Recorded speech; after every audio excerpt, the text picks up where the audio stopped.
Good morning.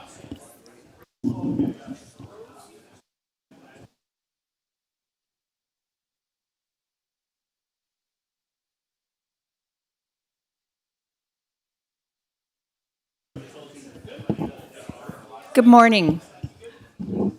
We're ready to start. I'll call this meeting to order. I'm Charla Hales, the vice chair. I'll be running this meeting because our chairman, Wes Rice, is out of town, and I appreciate your attendance here, and I welcome you. We are especially delighted to have Judge Young, Judge Johnson with us here today, District Attorney Mark Jackson, and Sheriff Coverly, among other excellent public servants here. So thank you for being here. We will start the meeting.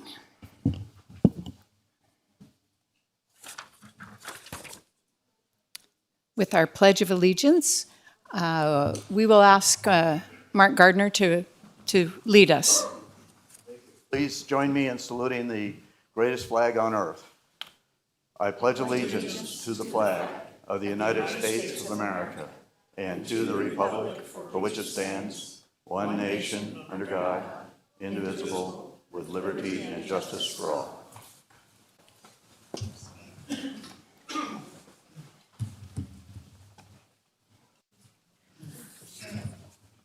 I will also note that Commissioner Tarkanian is not with us today, I understand. Okay, he is on Zoom. All right. I would like to verify that he can hear us and we can hear him. Commissioner Tarkanian, can you hear us?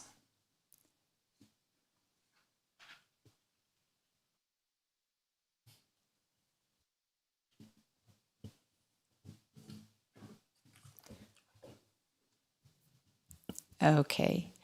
So before we take any action that involves Commissioner Tarkanian, I think we'll want to make sure that we can hear him and he can hear us.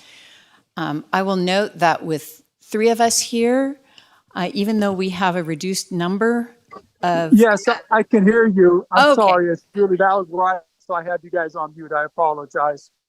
Okay, very good. Thank you very much. Okay. All right, All right. we'll proceed as though you can hear us and we can hear you. Okay, thank you. Thanks. Let's- With four of us participating in the meeting, that does not reduce the number that we need to pass any action item, which still remains at 3. Even if there's only 3 of us participating, we would need all 3 to pass any action item. All right. With that said, we will take public comment. Public comment is limited to 3 minutes per speaker unless additional time is granted. Public comment will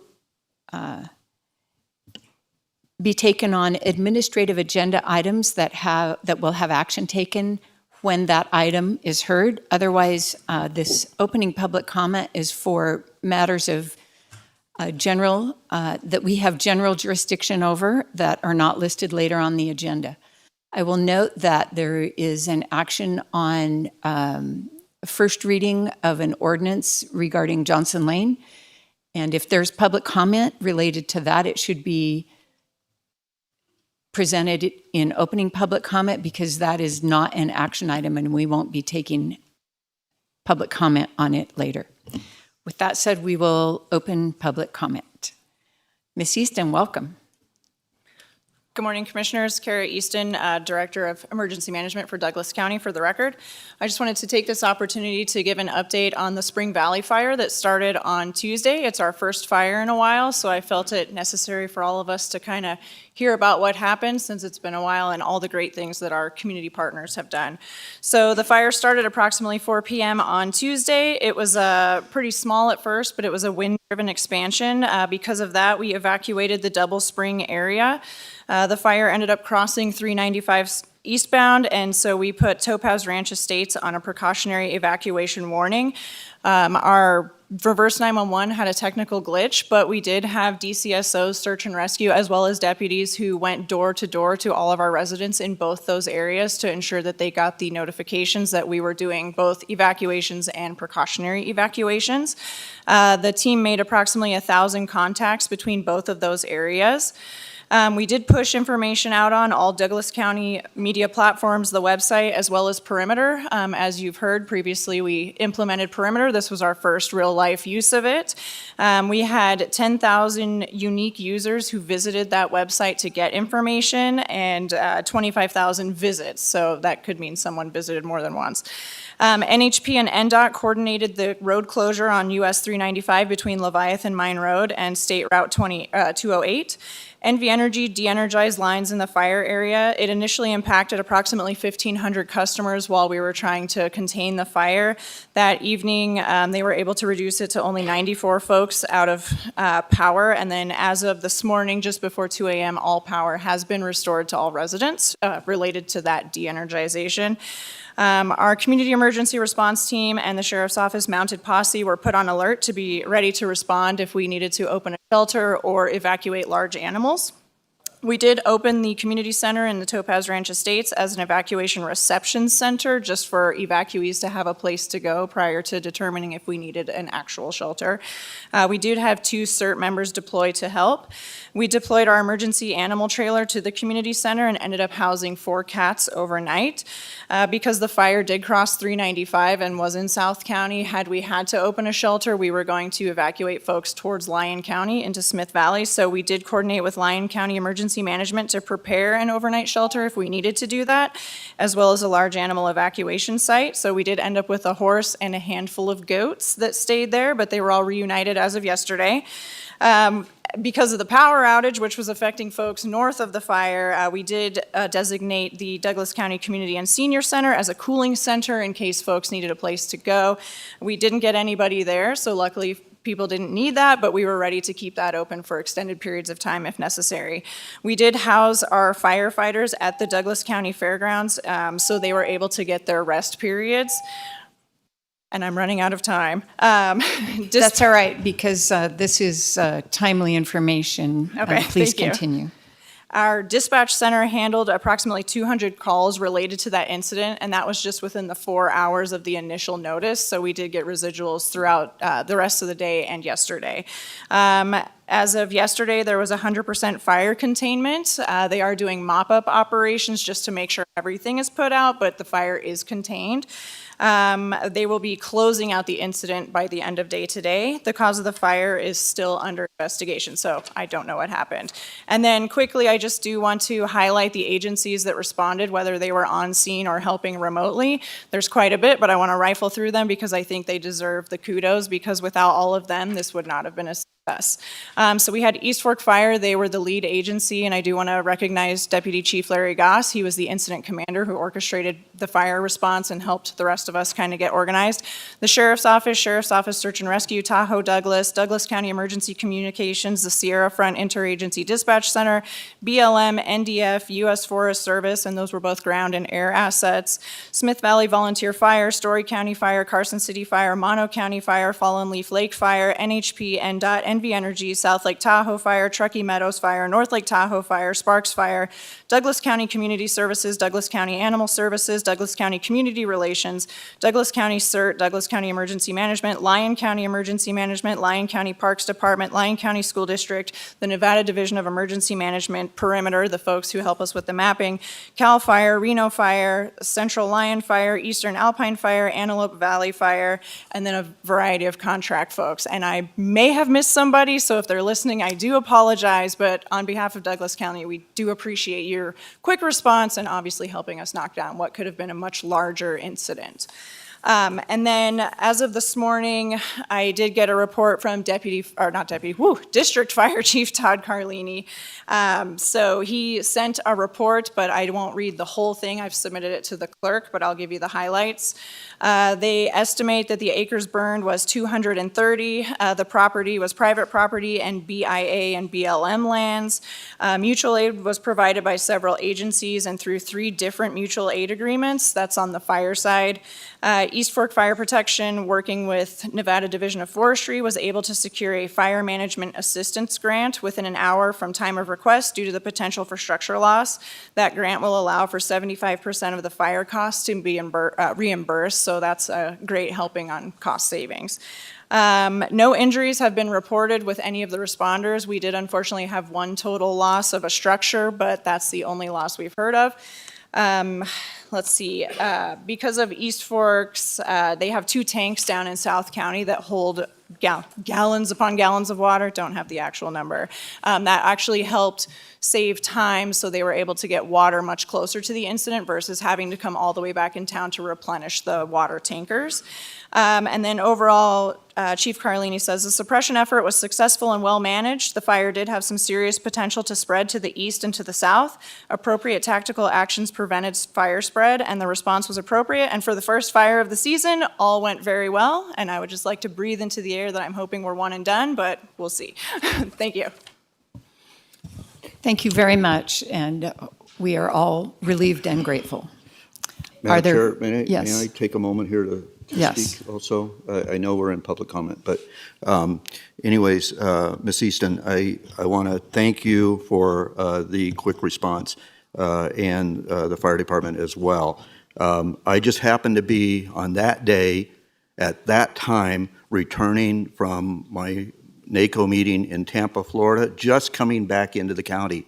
And we were at Pineview Estates around 419, I think, or right then, and my wife saw black smoke, and so we stopped and took some pictures. It was really concerning at that time, okay? That is one of the lone remaining stands of pinyon pine we have down in South County, and so I was afraid we were gonna lose it and lose the many structures we have there, because there's several, if not a dozen or more, $1-million homes in that area. Okay, so I was absolutely convinced that we were going to lose a lot more structures and possibly human life, because the ability to get out of that at that point in time, especially with NDOT working on the freeway then, was concerning. And then it was obviously when it crossed 395, there was nothing there to burn really, except for cheatgrass, because we had lost all that to the Tamarack fire a couple of years ago. But once again, I appreciate everything you did. The Sheriff's Department was right there, the fire department. I stopped to talk with Larry Goss for a few minutes, and he was very busy, and I could hear him calling in the air resources and other resources. And so I said, I made the decision then that they were probably going to close 395, and I didn't want to be stuck north of that. So I made the wise decision to shut my mouth, not bother Larry, get in my car, and go home. Okay, I did take an opportunity about 2 hours after that to visit with several of the sheriff's deputies that were roaming TRE, especially Sandstone and Slate, to ask for at least provide those folks with an opportunity to potentially have to. So everything, yes, so much better than obviously 3 years ago. And so the residents, and I'm sure, I certainly appreciate what you guys did. So kudos to everybody that you mentioned and more. Okay, thanks. Miss Adie.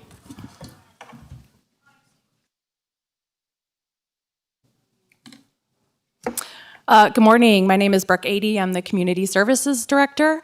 I am here to provide an update on our paid parking program and give some information for how the 4th of July had gone. I'd also like to extend some thank yous to all of the people and organizations that helped make this a possible event.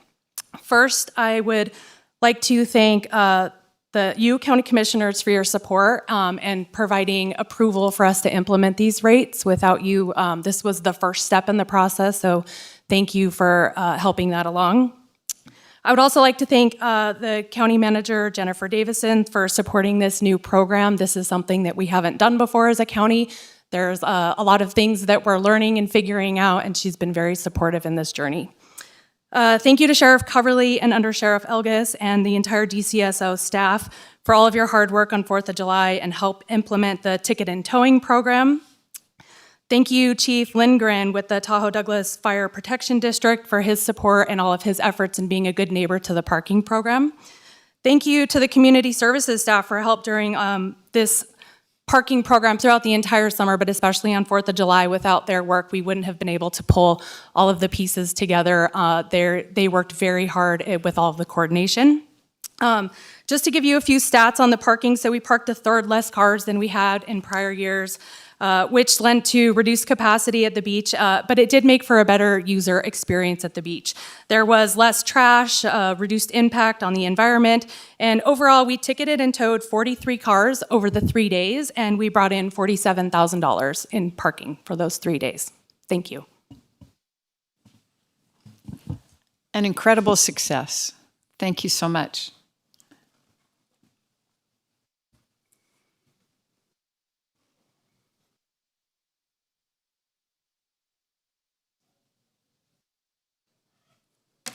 Good morning. I'm, as you know, Judge Todd Young here in the 9th Judicial District.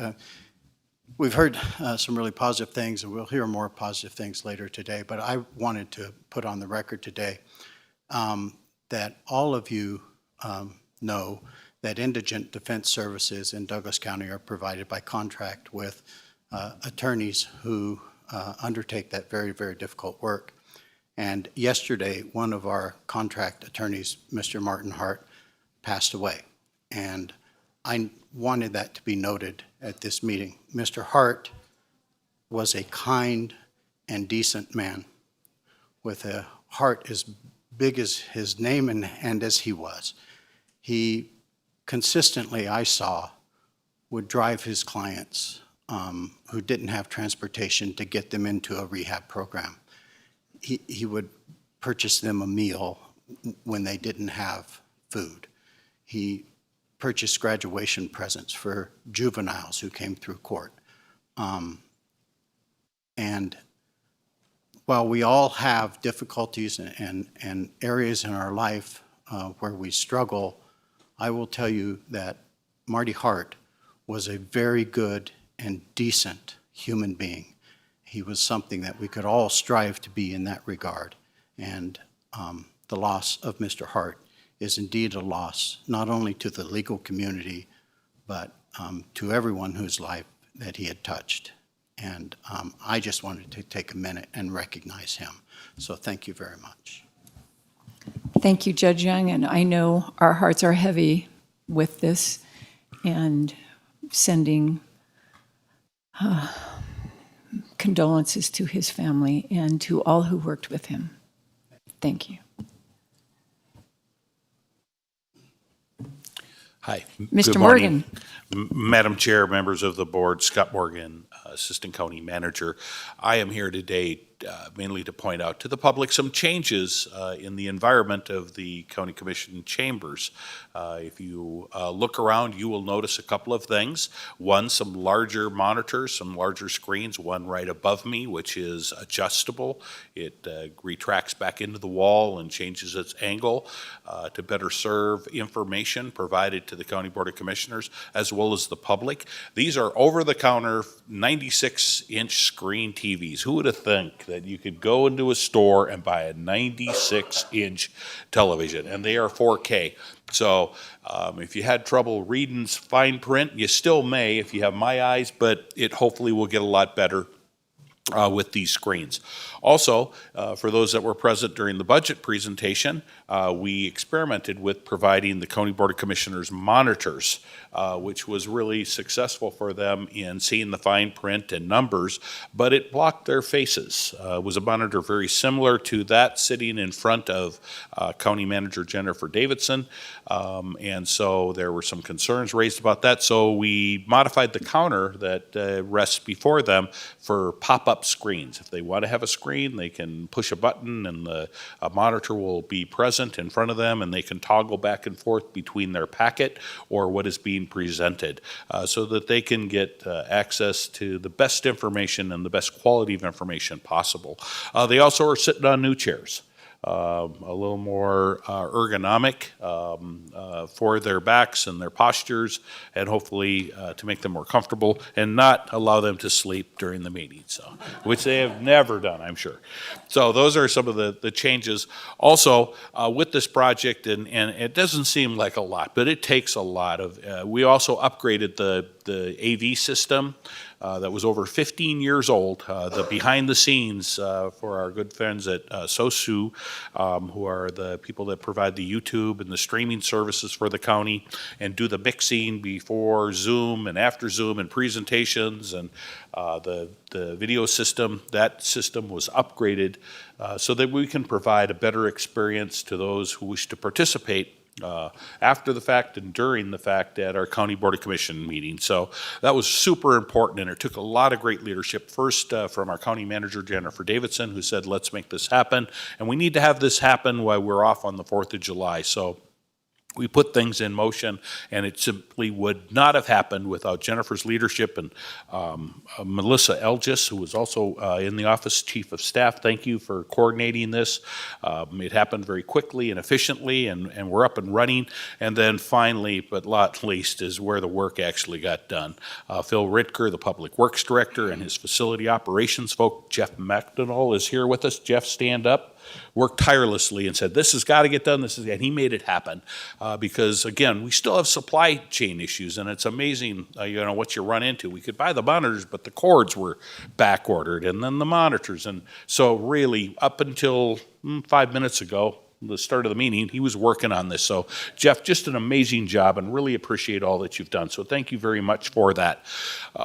Also, there are going to be some continued changes. We are still now with our cabinet folks, we're working at relocating the clerk's position and modifying how we make presentations. So that'll happen hopefully before the end of the year. And also some more subtle changes, what I call to classify or class up this historic building.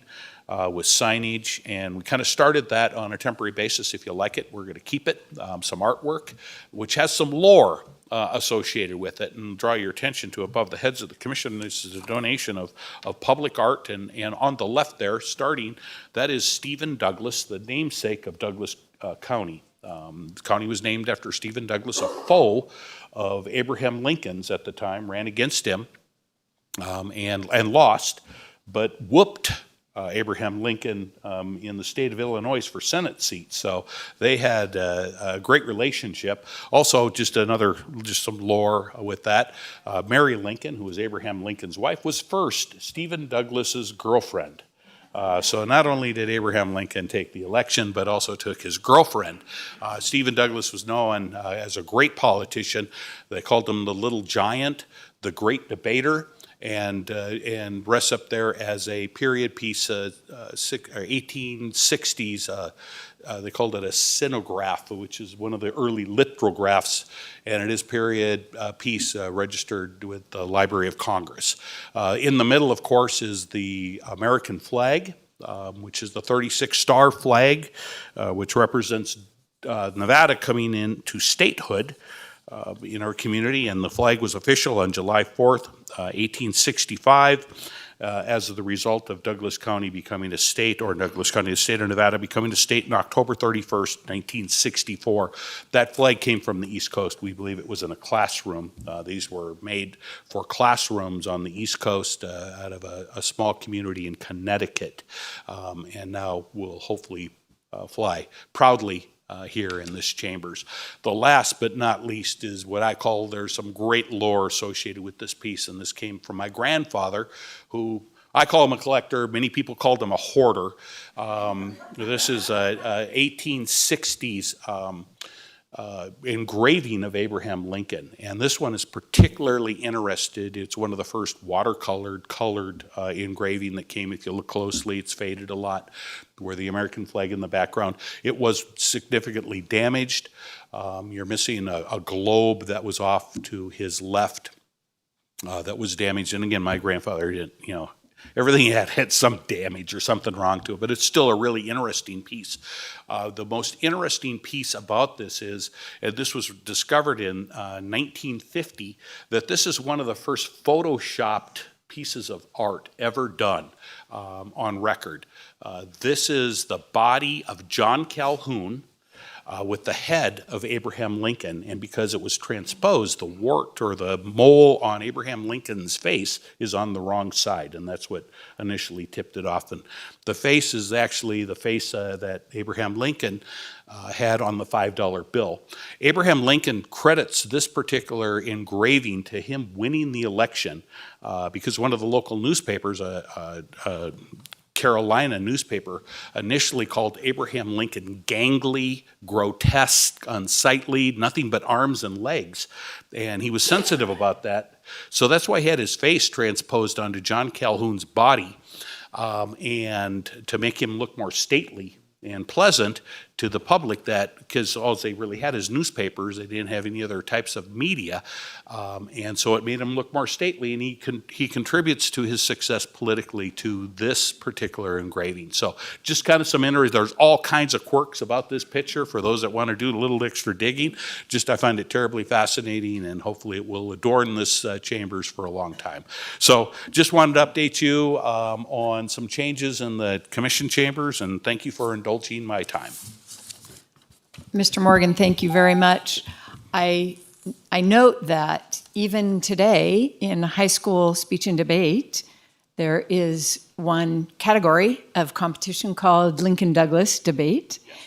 And I would like to think that we can aspire in these chambers to lively debate, heading us towards wisdom while maintaining respect. So I like having these two gentlemen looking down on us, and the flag and the whole, it's very meaningful to have all of this. And thank you so much for sharing all of that with us.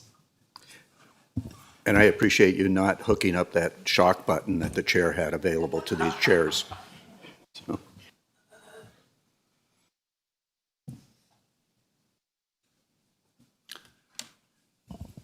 James McCallum for the record.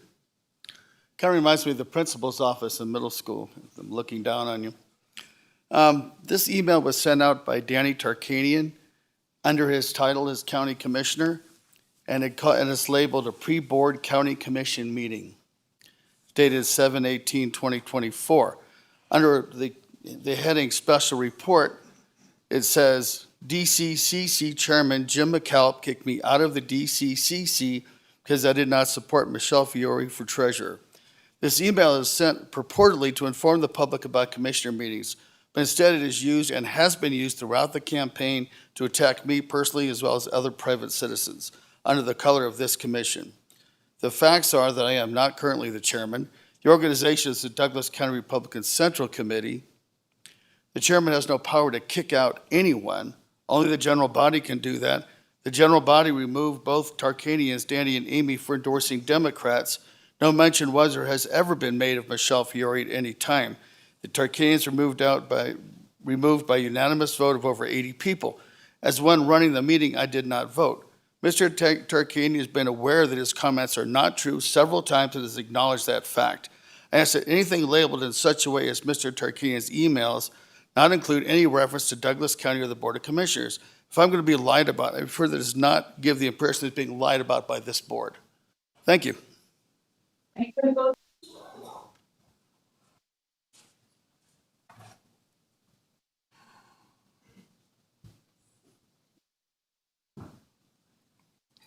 Good morning, Jim Jackson. This may be premature, but I don't think so. I would like to thank the Board of Commissioners, the District Attorney's Office, and everything for the ordinance that you are going to pass at the next reading of it on Johnson Lane and the Painted Rock Mine. As I said, it's premature because this is the first reading, but I don't think so. So anyway, thank you in advance. One other thing that I received this morning that was very disturbing to me was an email from a previous board member. I found it to be extremely offensive and insulting. He called the folks of Johnson Lane that were about to screw over Douglas County because we don't want these trucks going through. He made several other comments that I found to be extremely offensive. And I'm not offended easily, but this one did. I hope we never see this coming from board members again. I don't know what you folks can do about it, but I'm sure you're all of a little bit higher class than that. Things up in our area are interesting. People are looking forward to the next meeting when you will pass the ordinance and everything. And we've had an instance up in our area. I've had a couple of questions asked to me, and this probably I've posed it to people at the airport this morning. The restrictions of drones flying over your homes with cameras. And they were curious as to, is there any area around the homes that restricts somebody from flying a drone in and taking pictures of what's going on there? What they were leading to is, can they shoot them down and stuff? Because you've seen a lot of movies where drones are flying in, somebody gets out their shotgun and takes care of it. I told them I didn't think you could do that, but I would like to know sometime where I could get the information on what are the restrictions of these drones that are flying around. We've had a couple of them in the past 2 or 3 weeks. I don't know if it was from the campers that were out there over the 4th of July or somebody else. Of course, we don't know where they come from. But anyway, but that's kind of what's been going on up there. We're waiting anxiously for the next meeting. I don't know what meeting it's going to be, if it's the very next one or if it's the one after that will be on the agenda. If somebody could let me know, I'm sure there's going to be several folks that want to be here for that. So, thank you.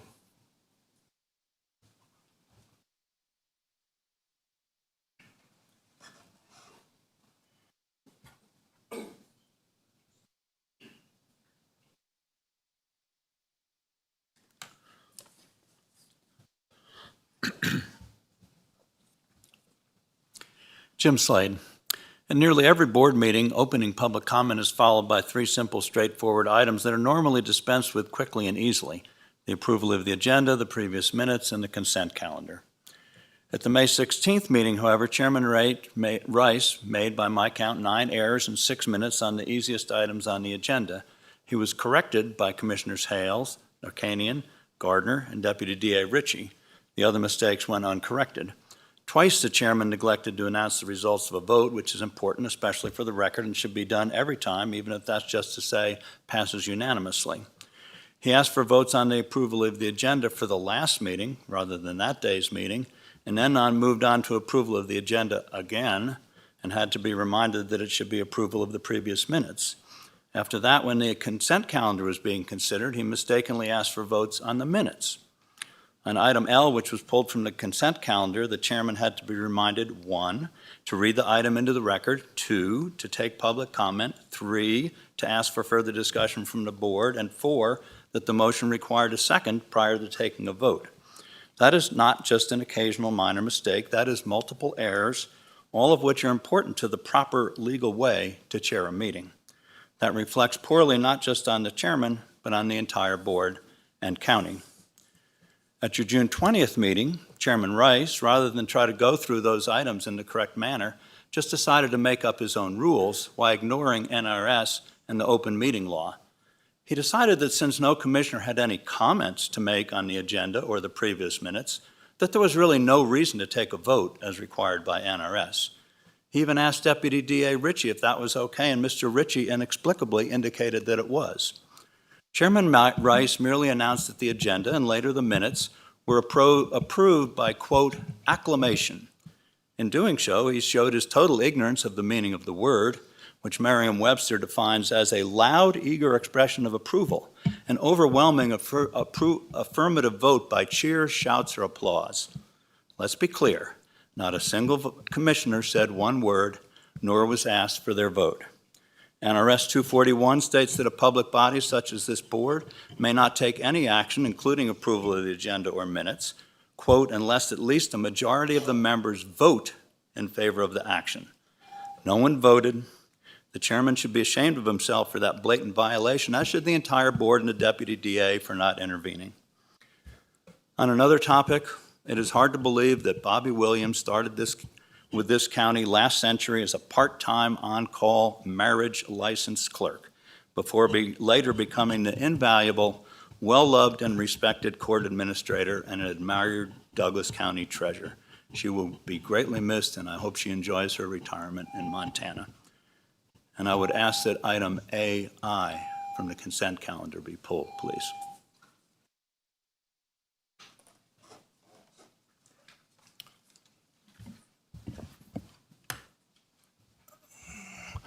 Jason Gibson,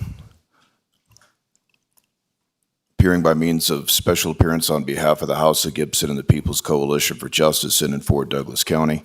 There will no doubt be a number of interruptions as they try to derail our testimony regarding the JLEC criminal enterprise scheme, which is being engineered here today. It's of no surprise that 2/3 of the board is absent for the highest capital investment, which is being rolled into your tax obligation here today. And we note that there are two standards of measure, one here that says 11:35 and one here that says about 10:35. We really don't know what time it is up here, folks. But we respectfully challenge the jurisdiction of this here governing body and refute any and all maladministrative acts as they pertain to today's agenda. Today's Gregorian agenda in the month they call July, along with your fraudulent representations by agency, whose agenda is to lock us down into unprecedented debt.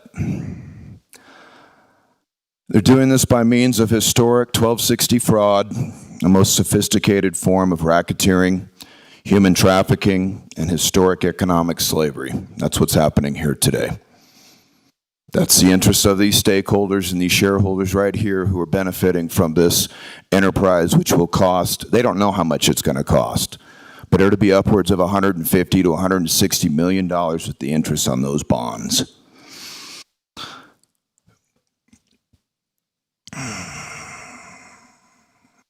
They drop 1,700 pages on us again like they do every meeting, expecting you to know the contents 3 days before the meeting.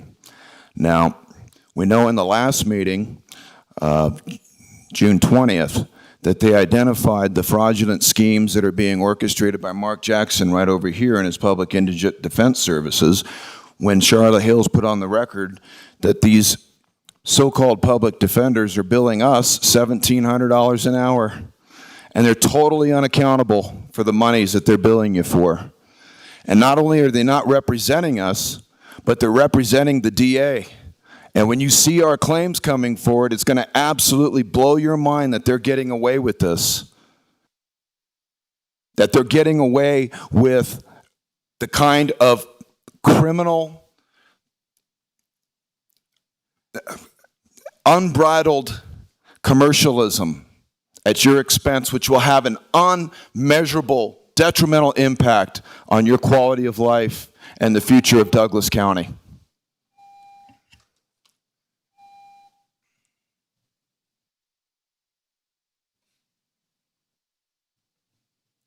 Is there any other public comment? All right, with that, we will close public Ms. comment. Hills. And we will go Charla, to I got my hand response. up. Yes, response to public comment. I think that is our next agenda item, and I expect that you have a response to public comment. Yes, thank you very much, Danny Tarkanian. Listen, I understand Mr. McCallum's upset by his loss in the election, but everything that I wrote in the newsletter is true. Mr. McCallum sent me a letter as the chairman of the Republican Central Committee stating that he was going to take a vote to have me kicked out of the club because I didn't support all Republicans. The only one I didn't support was Michelle Fiore. And then when I got kicked out, Mr. McCallum's the one who sent me the letter to notify it. So all that is true. I understand he's probably a little embarrassed because now it's been exposed to everybody, the kind of person Michelle Fiore is, just being indicted for 3 counts of fraud. And it's probably embarrassing that they would support somebody like him.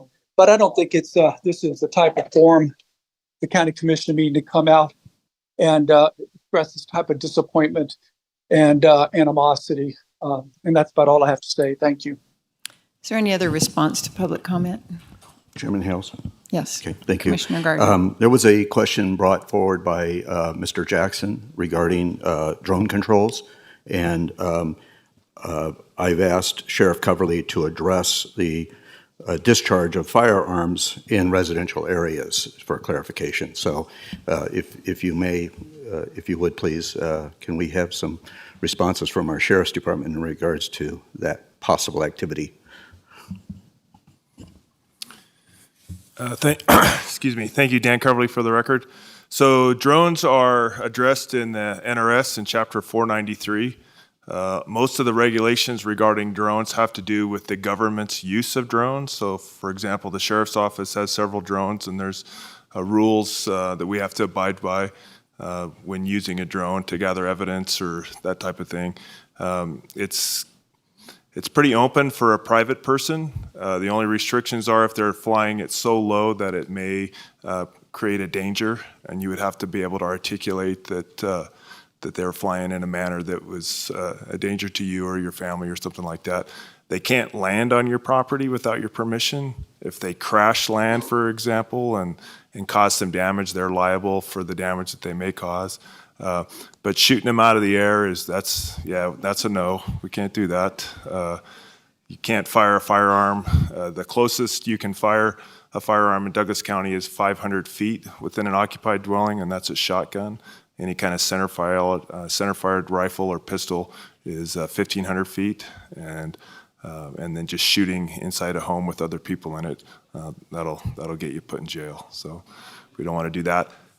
If you feel you have a drone issue over your residence, then give us a call, and we'll try to find out who's flying it and come to some resolution. So hope that helps. Thank you. We'll move forward to approval of agenda. Is there a motion?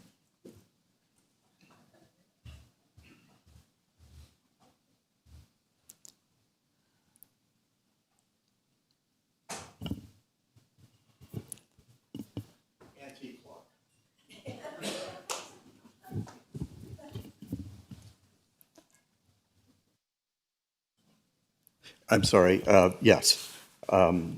Madam Chair, I move for the approval of the proposed agenda as presented. Second. It's been moved and seconded that we approve the proposed agenda. All in favor, say aye. Aye. Aye. Aye. Motion passes unanimously. We'll move forward to approval of the draft minutes of the June 6, 2024 regular meeting. Is there a motion? Madam Chair, once again, I move for the approval of the previous draft minutes of June 6, 2024 regular meeting of the Board of County Commissioners. Second. It's been moved and seconded that we approve the draft minutes of June 6, 2024. All in favor? Aye. Aye. Aye. Any opposed? Carries unanimously. With that, we'll turn to the administrative agenda. Typically, we do consent agenda next on the regular order of things. But today we wanted to address the Justice Center first. But before we do that, we do typically have our presentations first, and we have one of those today, which is ceremonial presentation of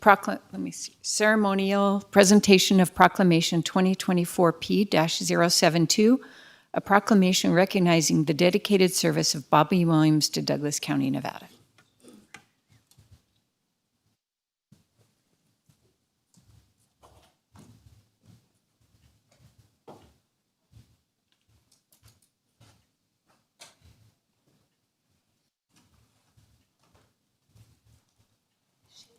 She's on Zoom in Montana. Can she talk to us? Yes, I think so. Okay. We have Bobby Williams joining us from her new home in Montana. Are you with us? Yes, ma'am. Oh, excellent. Thank you. Thank you for being with us virtually. Judges, would you like to join me up here as we recognize the long career of Miss Williams? Yes.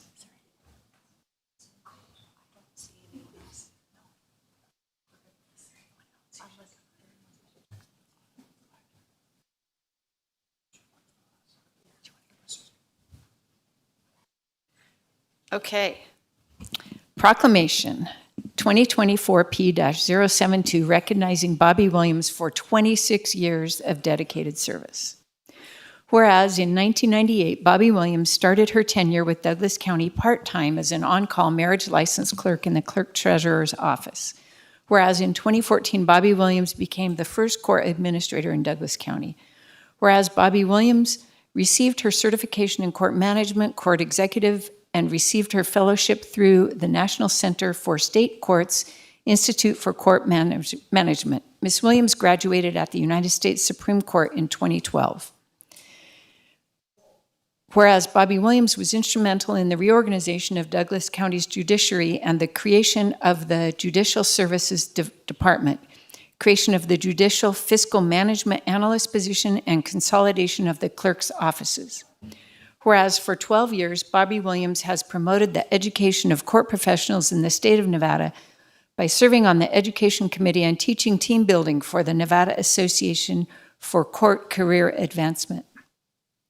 Whereas Bobby Williams received her teaching certification from the National Center for State Courts Institute for Court Management to teach court management courses to professionals across the country, specifically purposes and responsibilities of courts, case flow and workflow management, and workforce management.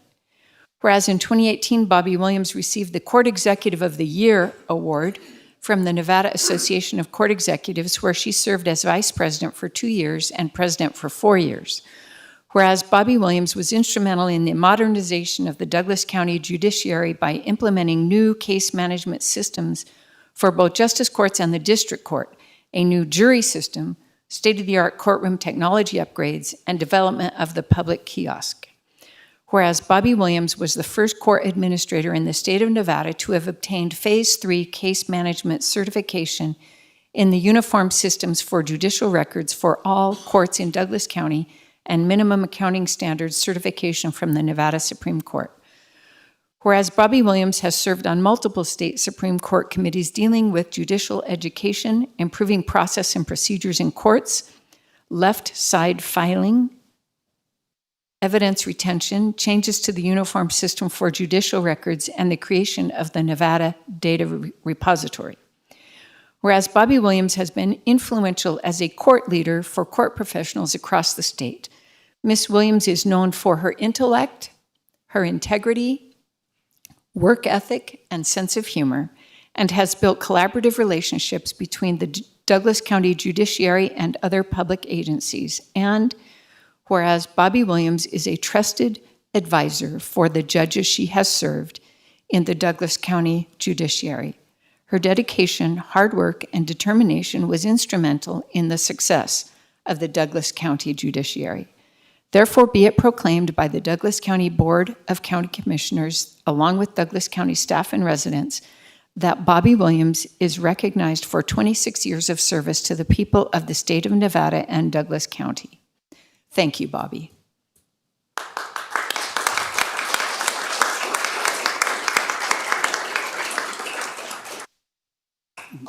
Again, Judge Todd Young, I could talk for an hour about Bobby. I promise not to do that.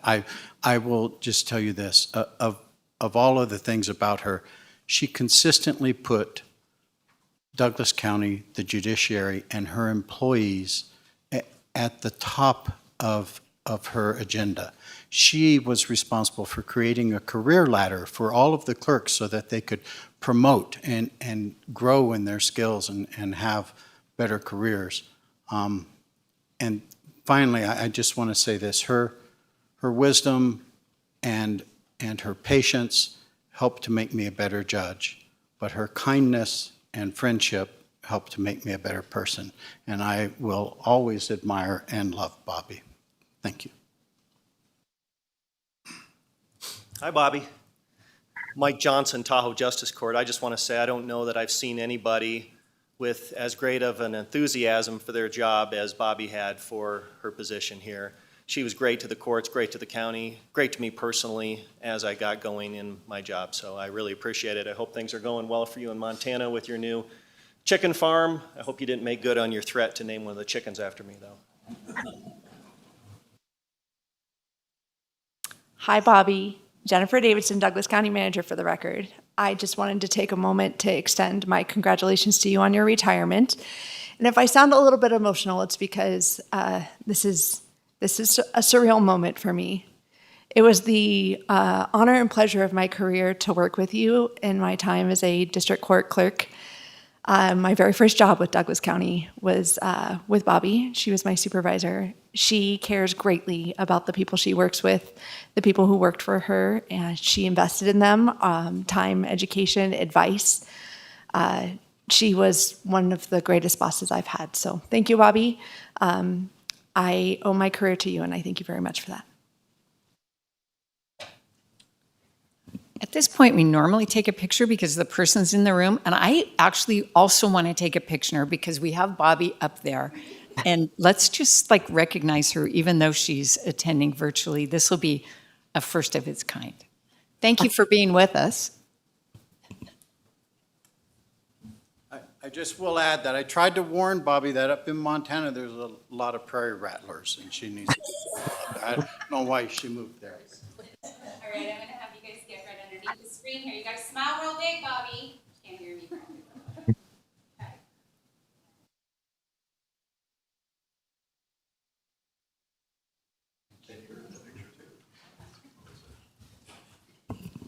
Bobby, would you like to say Yes. anything? I would.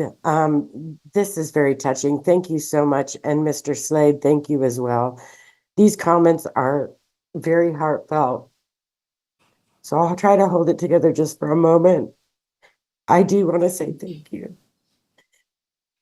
I started working for Douglas County 26 years ago at $7 an hour.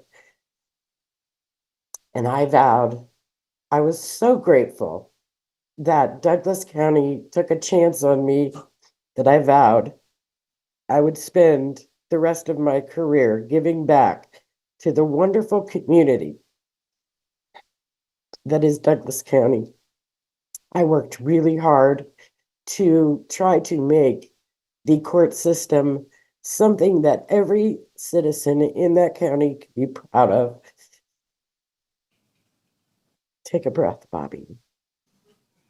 Douglas County is a beautiful place, and the people there are amazing. I am so lucky that I am retired now and retired working for the judges that I worked with. They supported me. They helped me do all kinds of things you heard in that wonderful proclamation. And the staff and the colleagues and that I worked with and worked for me were so supportive, and they're so smart, and they really do have a desire to make Douglas County the best it can be. And I'm just grateful that I got to spend a few moments in time there in Douglas County, contributing to the public. And so I want to thank you all. I want to thank you to the board. Thank you to the judges. And thank you, Jennifer, for everything you're doing for Douglas County. You know, I've been working on that Justice Center project since 2014, and that is going to be a beautiful thing for the community there in Douglas County. And I want to thank you for allowing me to participate in that while I was there as well. So thank you, everyone. This is a beautiful honor and a privilege that it was for me to work there. Thank you.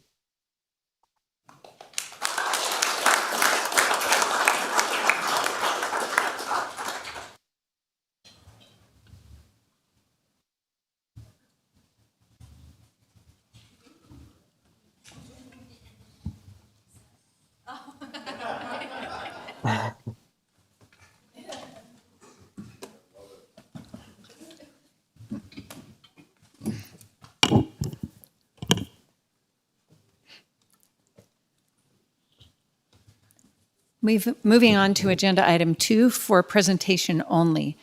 Presentation regarding the Douglas County Justice Center project. The presentation may include a discussion of the history of the Justice Center project, the current space and operational deficiencies of the Douglas County Judicial and Law Enforcement Center, which we've called the JLEC building, and the justification for the planned Justice Center, an overview and status of the design and construction manager at risk, CMAR process, which is currently underway, the approximate budget and current expenses related to the project, as well as an overview of the county's plans to fund the project utilizing a combination of general obligation and medium-term obligation bonds.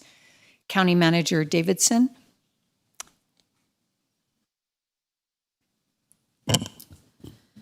Thank you, Madam Chair, members of the commission. This is Jennifer Davidson, Douglas County Manager for the record.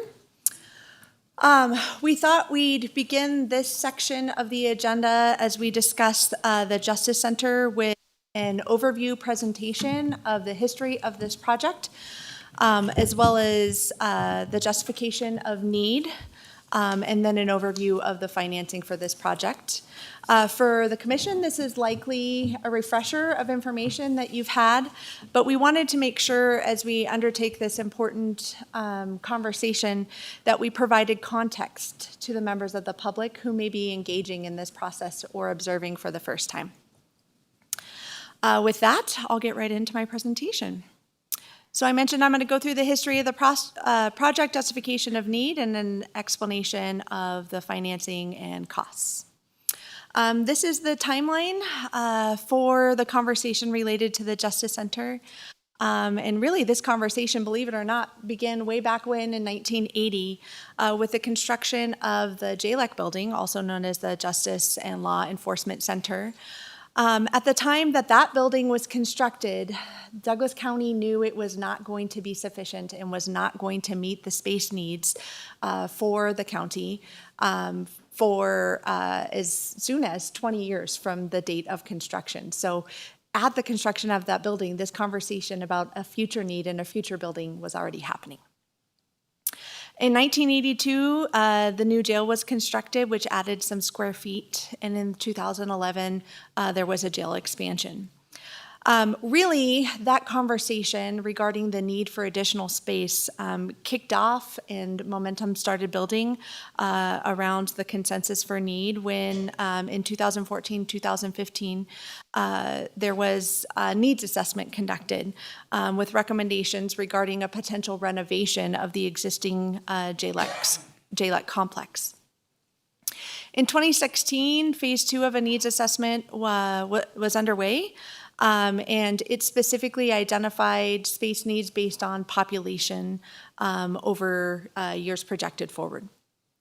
In 2017, a high-level conceptual design was developed with a $31.6 million price tag.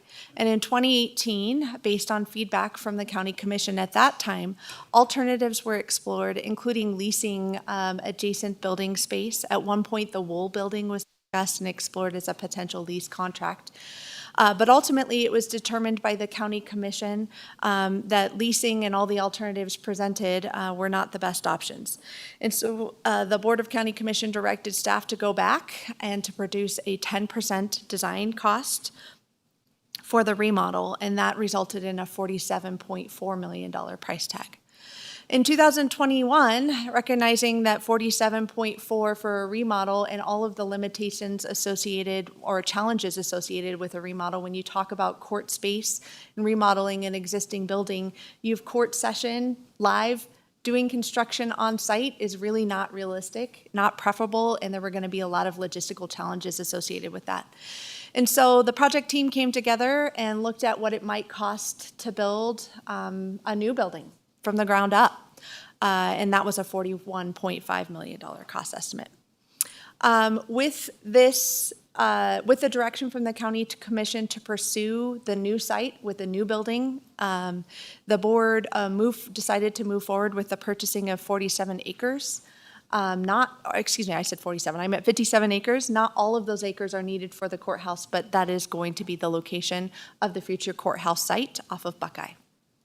In 2023, the board approved a CMAR contract, and CMAR stands for Construction Manager at Risk, with Core Construction, and began the debt financing process. The full details of that financing process are provided in the staff report that is contained in the packet.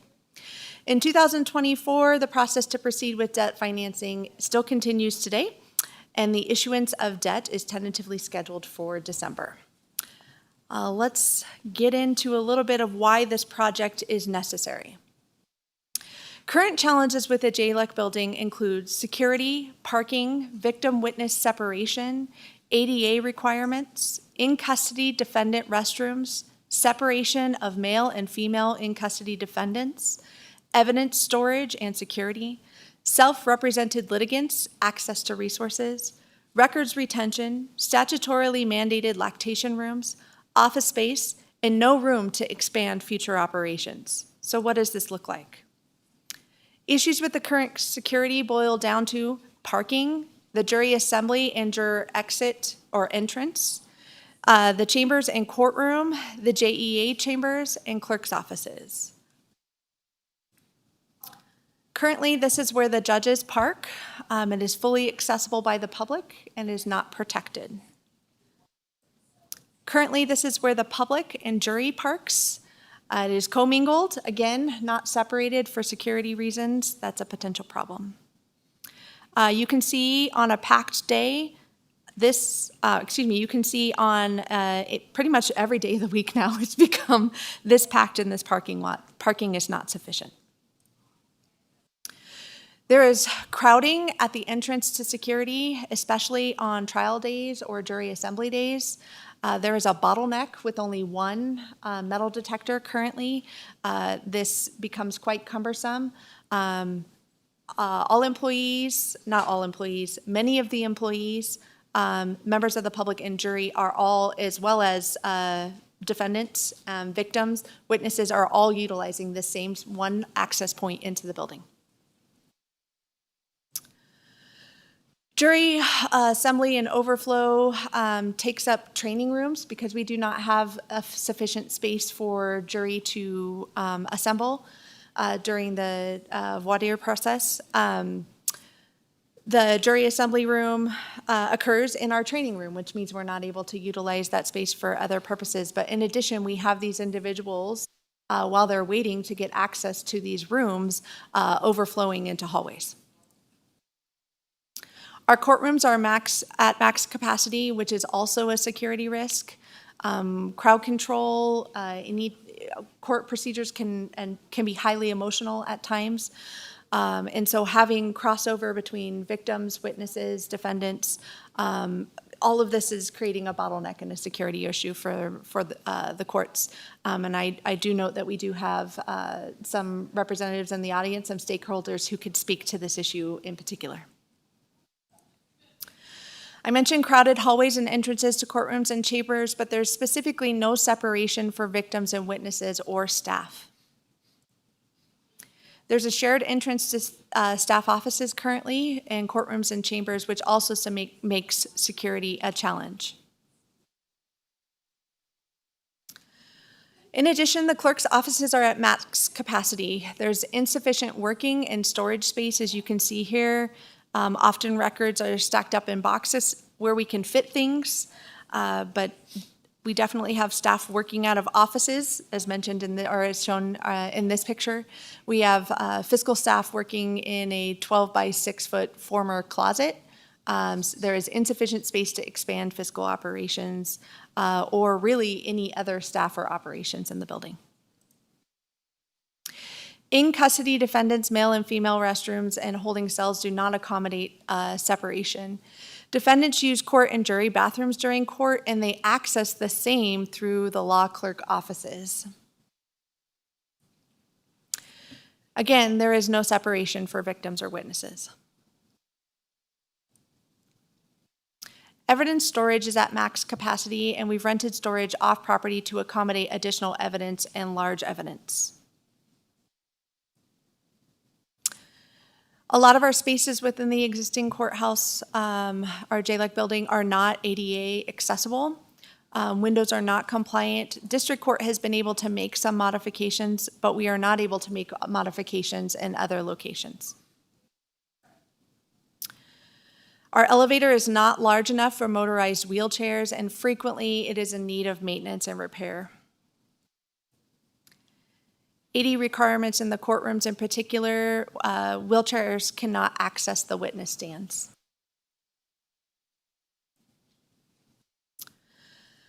So we have statutory requirements for courthouse spaces that we have not addressed in the existing JLEC building. Specifically, we are required to provide for victim separation, the lactation room, ADA requirements, and then space for self-represented litigants that is not sufficient in the existing building. I won't read this to you. This is the specific section of the statutes and the Constitution that require these provisions to be made. Lactation rooms, specific section of NRS, and then ADA requirements. Self-represented litigants, there is a rise in self-represented litigants, and there is no space or a self-help center for a self-help center in the existing space. Future planning and space needs in summary. These were what were noted in the space needs assessment and heard throughout conversations with stakeholders as we planned for our future. Additional security for judges and staff is needed with an emphasis. There is no secure access to the facility for judicial officers. Entrance has a bottleneck at security. Also, our stakeholders say they would like to see ADA accommodations made, separation for victims and staff. They want the commission to consider the building's image and the space needs of each court as we plan. There is needed remote access for hearing rooms, and then just in general, more space is needed for all of the operations. That includes the district attorney's office, the sheriff's office, alternative sentencing, JPO, CASA, IT. Additional courtroom and space for support staff is needed.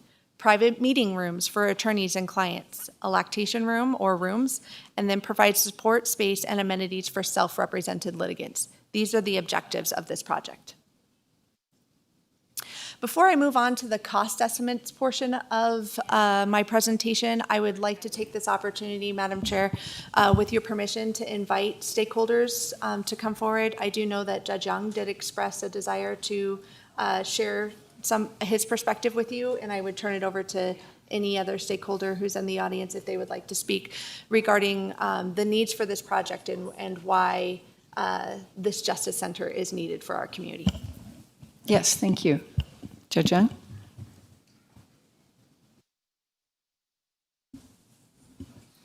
Thank you. Again, Todd Young, I'm District Court Judge in Department 1 here in the 9th Judicial District Court in and for Douglas County in the state of Nevada. I don't want to repeat what you've already heard, and I want to offer, if you have questions about the need, I'm happy to address those.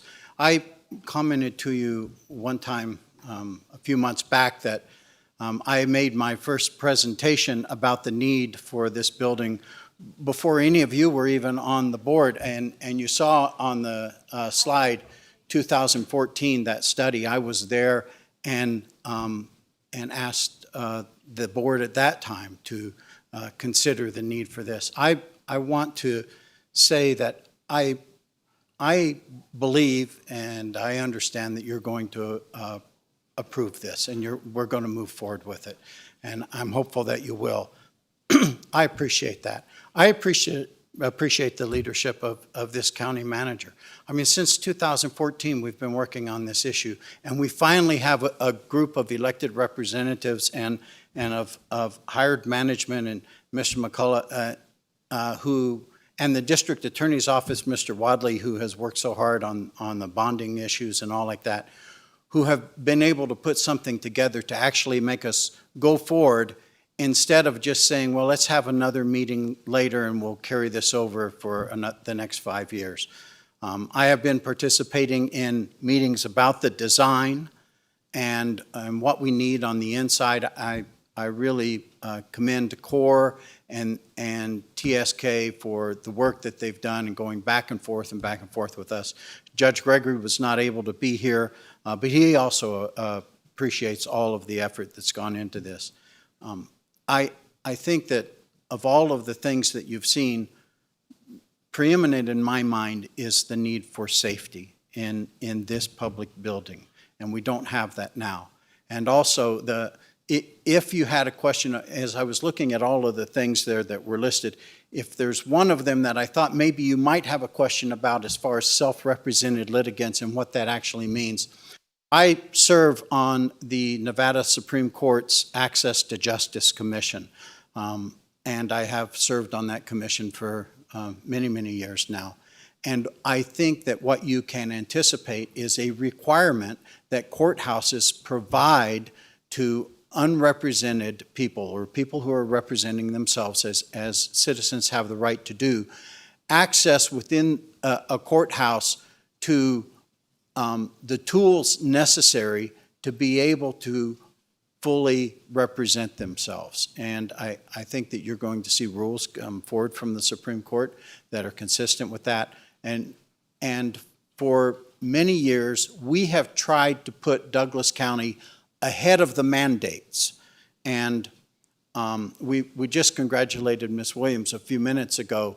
But when I became a judge quite some time ago, we modernized the interior of the courtrooms in the district court, and so that we have a modern evidence presentation system.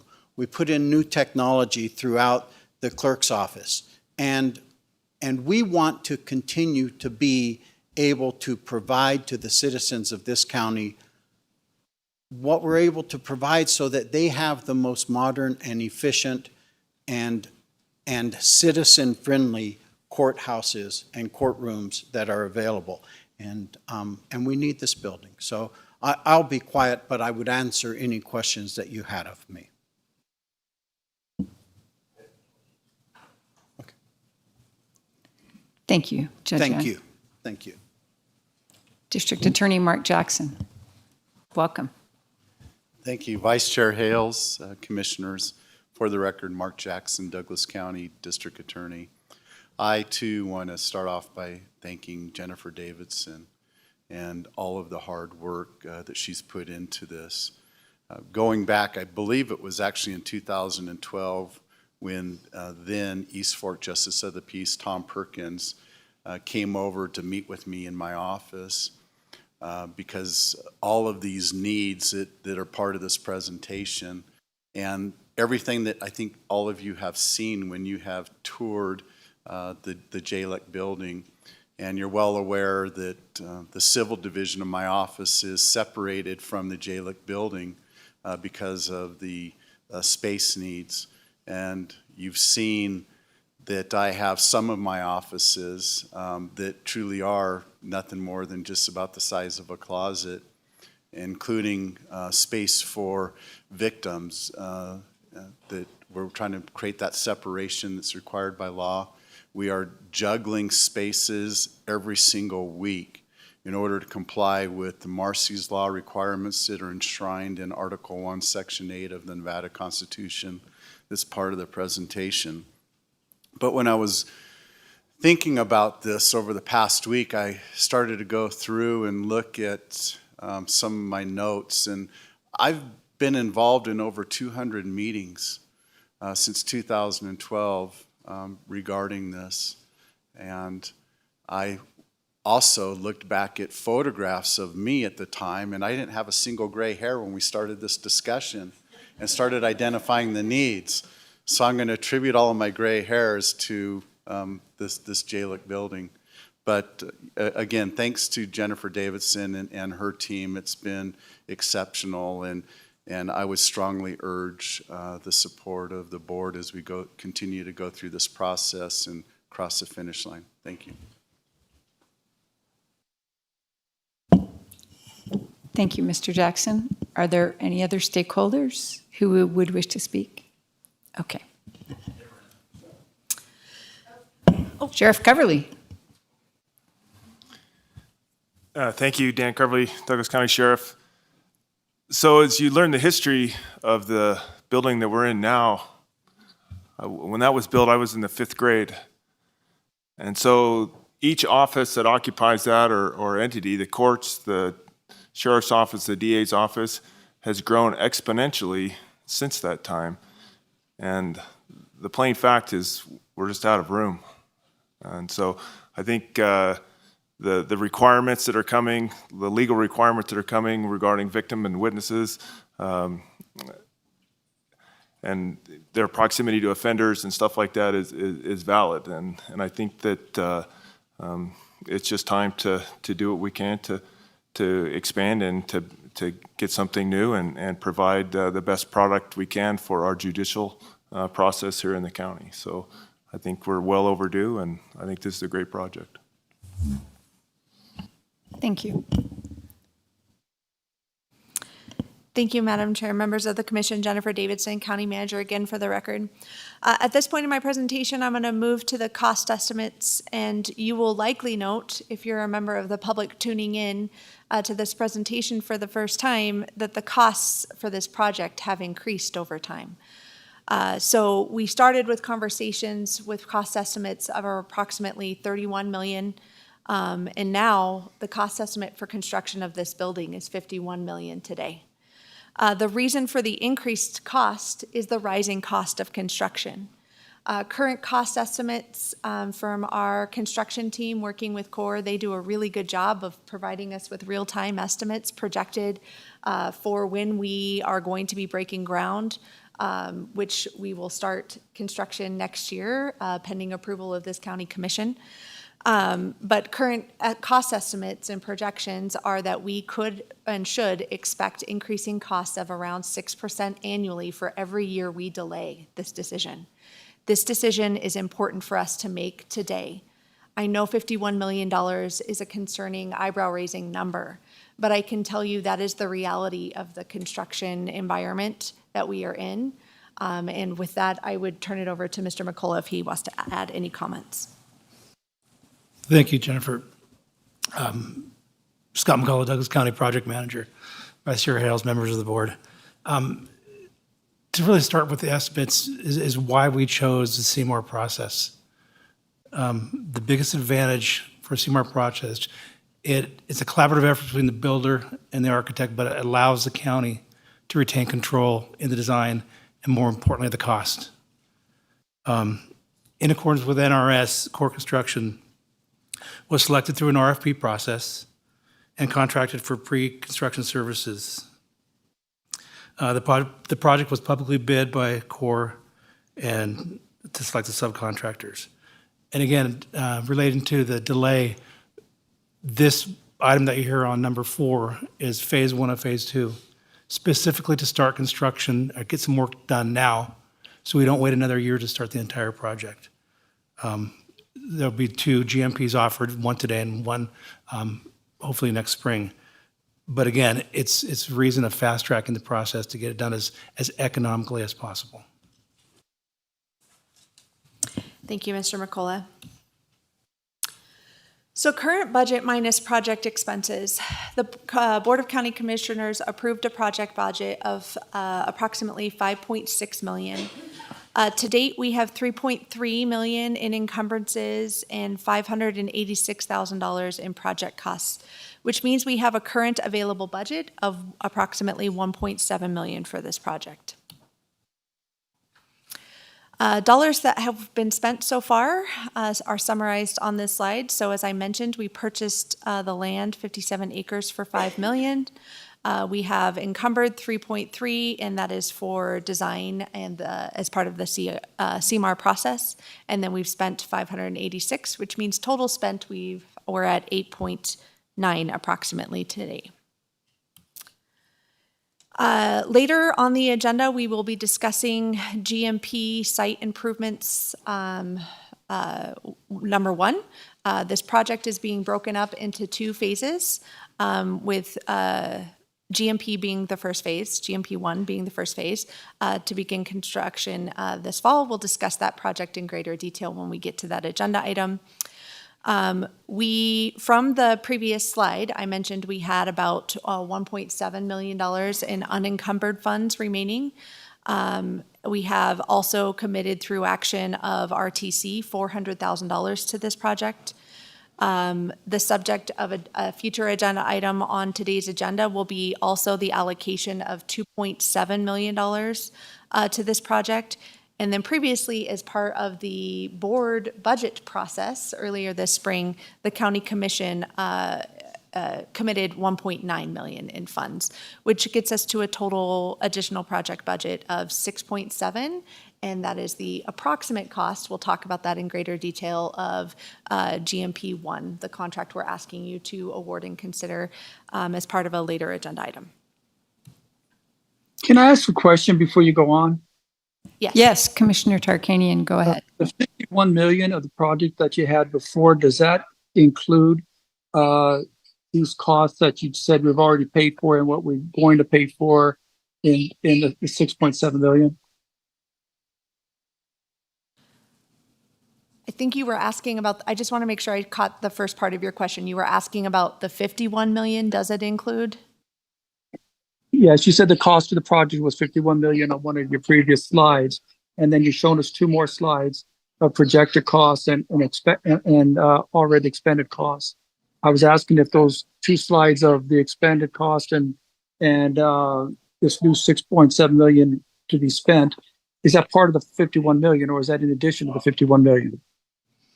Thank you for the question, Commissioner Tarkanian. No, the $51 million is the cost of constructing the building only, and that's why I'm showing these 2 slides separately. So the total cost for the project, if you include the purchase of the 57 acres, would be $8 million plus GMP 1 plus GMP 2. So 8 million plus 6 million plus the 51. No, the 8 million we've already encumbered and or expended, plus the 6.7 for GMP 1, plus the 51 for the construction of the building only is the 51 million. Okay, and I guess my question, when you talked about the increase in cost from, I think it was like 37 million to 51. And that was actually just for the remodeling. But anyways, the increase in cost, that was just for the construction too. That wasn't for these additional costs, right? Correct. It hasn't gone. Okay, thank you. Correct, Thank yes. you. Thank you. I think those are very good clarifying questions, Commissioner Tarkanian, because I do note we have tried to be as transparent as possible regarding the actual cost of this project, and I do note that we have heard from the public that there is still some confusion. So I have tried to lay this out as clearly as possible, and your question tells me I still could have done a better job. But thank you for clarifying that for the record. So also the subject of conversation today is eventually going to be GM2. We are not taking action today to authorize any financing. But I do, just as part of that transparency, wanted to include for context as part of this presentation that we will eventually finance for GMP2, which is the building construction only. That $51 million will be funded through a combination of general obligation bonds and medium-term obligation bonds, as noted on this slide, getting us to the $51 million total. We do anticipate moving forward with the next financing steps, which would be a bond ordinance. And we are tentatively scheduling or have tentatively scheduled those hearings for this December. That will be a public process and require 2 readings. And the bond ordinance will then allow us a window of time to move forward with the actual sale of the bonds to secure the financing necessary to move forward with GMP2. All right. The last slide I wanted to show you before we moved into our next agenda items was a picture of this site. But if you'll humor me, I think it's more impactful if we actually look at this video. And I think I have to share this 1 second.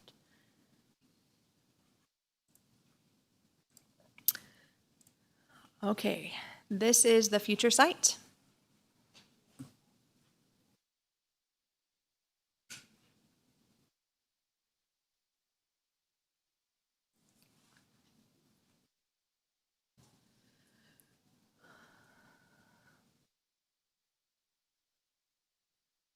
Okay.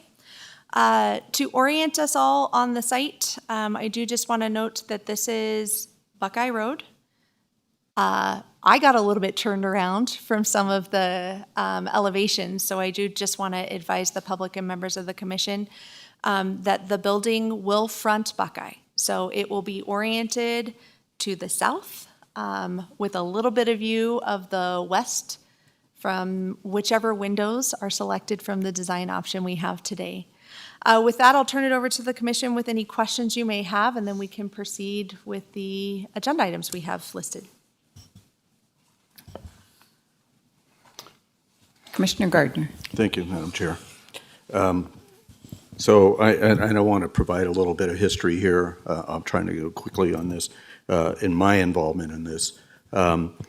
Shortly after the election of Cassandra Jones, Judge Cassandra Jones, as Justice of the Peace for East Fork, Justice of the Peace, 6 years ago, and as I was considering a run for commissioner at that time, she invited me to the current JLEC Center to take a tour. And it didn't take me but 10 or 15 minutes to figure out the inadequacies of that facility. I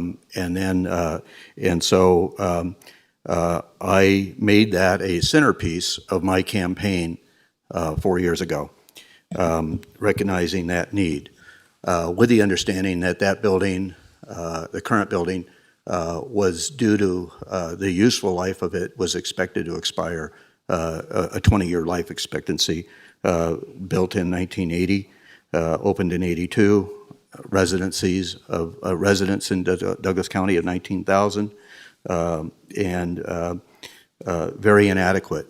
So I recognized immediately a need to replace that building and made that, once again, a centerpiece of my campaign at that time. Recognizing that, as you indicated on your slides, and I appreciate the transparency of that, and it's been a very, very good presentation, so I appreciate that. Understanding that in 2017, we were looking at a concept of about $32 million. In 2020, we were looking at a remodel of the current building, which would have included a very expensive, I believe, 4 or 5 level parking garage on that site, really unsightly for Douglas County. And to me, that $47 million that was estimated at that time was nothing more than a Band-Aid on a problem that would have had to have been resolved in future years at $47 million, okay? Then at 2021, when I got elected and was on the board and met with Patrick Cates, our county manager at that time, about the need to replace this building, and with a subsequent meeting with Sheriff Coverly. I don't know if you recall that meeting, but I talked to you about taking the opportunity to take that current building and turn it upside down and throw everything that was in there on the parking lot, and then have you go back in and put things back in place where you wanted them. There was still a lot left on that parking lot, right? So a need for a new building was critical in my mind. I was very happy to discover that there was public facilities property that was in the development agreement with Park Ranch Holdings and the Park Development Agreement. And I think we would be remiss, and David Park is here today, and so I want to thank him for his benevolence, because basically when I visited with Patrick Cates on this, it was three 19-acre parcels, but I believe Mr. Park, basically his benevolence gave us, for that $5 million, it was buy 2, get 1 free, right? 2 19-acre parcels with an adjacent 19-acre parcel that he threw in the deal for $5 million. And I thought, when we saw the prospectus on that, on the price of that, it was a no-brainer. We had to jump on that. And so, once again, Mr. Park, thank you very much for your benevolence in that regard. So we appreciate that. So that provided us the footprint for allowing this piece of property. It's disappointing, and I honestly never believed as an individual in my lifetime that I would have the responsibility of sitting with four other commissioners in spending $51 million and obligating the county to $51 million for a new building. But as you've indicated, the prices are only going up, and if we had pulled the trigger on this when we probably should have 10, 15 years ago, then we would have been able to build this facility for a lot less money. But the longer we proceed now and kick that can down the road, it's only going to escalate at $3 million a year plus, and that's unconscionable to me. Okay, I just don't think we can do that. This facility, as I see it, and I've seen the plans, in my opinion, will more than likely outlast every living human being, kid, adult, in Douglas County currently. All 52,000 residents that we currently have. It'll outlast all of us. So we need to do this, and I appreciate the process, and I would be remiss also if, and I said this a couple weeks ago, but I am so thankful for the residents of Douglas County of returning me to the board for another 4-year term so I can see the fruition of this project. So thank you, Douglas County, and thank you, staff. Thank you, Jennifer Davidson, for bringing this forward and making this happen. So thank you very much. Thank you. Commissioner Nosat. Yes, I just have a very simple question. We have 57 acres on which to put the JLEC. How much square footage is that building going to take? Scott McCullough, Douglas County. The building is approximately 50 to 55,000 square feet, and the site requirements for that is 4.5 to 5 acres. So the question becomes, are there any plans for the remaining of the 57 acres? Madam Chair, members of the Commission, Jennifer Davidson, County Manager for the record. I do need to tread lightly because that may veer us a slightly off topic here. I would say it would be the subject of future conversations with the Board of County Commissioners as we embark on our space needs planning for Douglas County in general. We have a variety of space needs as an organization, and we'll be exploring that conversation in the future with the Commission. Thank you. Chairman Hales, I have one additional comment I wanted to make. What was pointed out is there are pre-construction costs here. What was that, to the tune of somewhere in an $8 million range? Okay. What's important to understand is that while that is not part of this $51 million construction cost, all of those costs are being absorbed now. We have the funds to do that. Those funds are not being bonded. So we have been anticipating this coming down the road and have been allocating funds and shifting funds and making sure we're budgeted for that in advance. So so we're not talking about bonding the 51 million and needing to bond the other 8 million. Is that correct? Probably 14 kids in today. Thank you, Mr. Gardner. And members of the Commission, Jennifer Davidson, County Manager for the record. You are correct, sir. It is our intent to bond only up to 51 million. Commissioner Tarkanian. Yeah, I just wanted to follow up, and I think Commissioner Gardner was getting close to getting it. There's been a lot of dispute or questions about the cost of it and whether it was worth it or not, and I understand the increase in construction costs and what it takes to, and this building is definitely needed, so it's worth it. But we got to be honest, or we got to be, I think, more transparent with the public of what this cost is. It's going to be about 65 million. It's going to be the 51 million with a bond, the 9 million we've already spent, and there's another 4.9 million, I think, that was on the third slide. So it's going to be a $65 million cost. I've heard some speakers, public speakers, say that it was over $100 million. I don't know where they get those numbers from, but it's going to be closer to 65. Thank you. I'd like to throw my thoughts in here, and we'll go from there. I want to thank District Attorney Mark Jacqueson for the sacrifice of his hair color And perhaps that's representative for the sacrifice that a lot of people in this room and even those out of this room have made in getting to this point. I take very heavily this responsibility of spending this much money.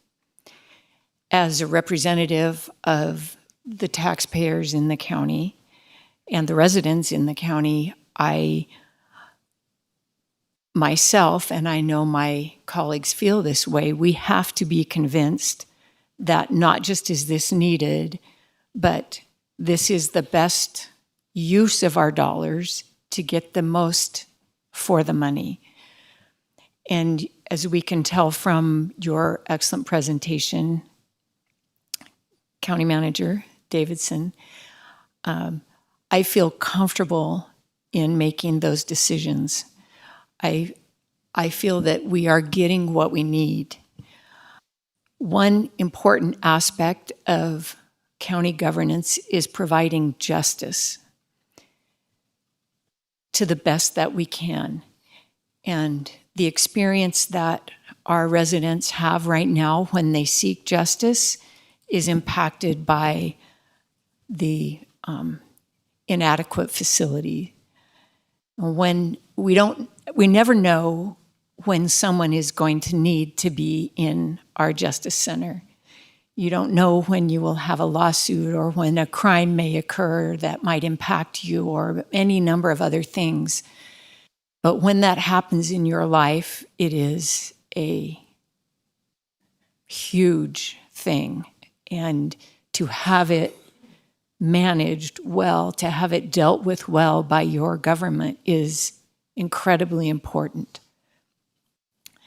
And so as we look at how do we provide justice to our residents and the process of justice, I feel that this what we've gone through is exactly what we should have gone through: years of questions, hundreds of meetings, a lot of sometimes uncomfortable back and forth, competing interests, trying to figure out how do we best use this money to allow for our citizens to access justice when they need it. And I feel like we have been successful, and this is an important day for that reason. So those are my thoughts. Judge Young, I see your... Judge Young again. I just to try to put, because I hear at least two of you saying what a great responsibility it is to spend $51 million of the people's money, So to put that in a little bit of context, I had a conversation a couple of weeks ago with my dear friend Jerry Weiss, who is the chief judge in the 8th Judicial District, which is Clark County, Las Vegas. And he told me they are building some additional court house facilities, not a new courthouse, just additional, and their budget is $700 million. And I said, Jerry, I'm glad I live in Douglas County. Thank you. Back to you, Jennifer Davidson. Thank you, Madam Chair. That does conclude my presentation under Agenda Item 2. With that, we turn it back to the Commission. If there are no further questions, we can move on to Agenda Item 3. All right, seeing none.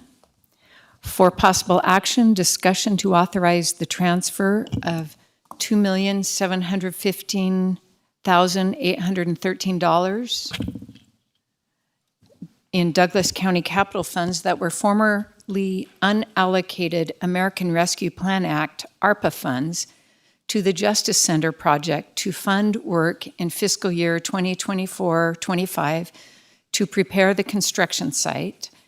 Chief Financial Officer Kathy Lewis. Thank you. I'm Kathy Lewis for the record. A quick background for the Commission and members of the public.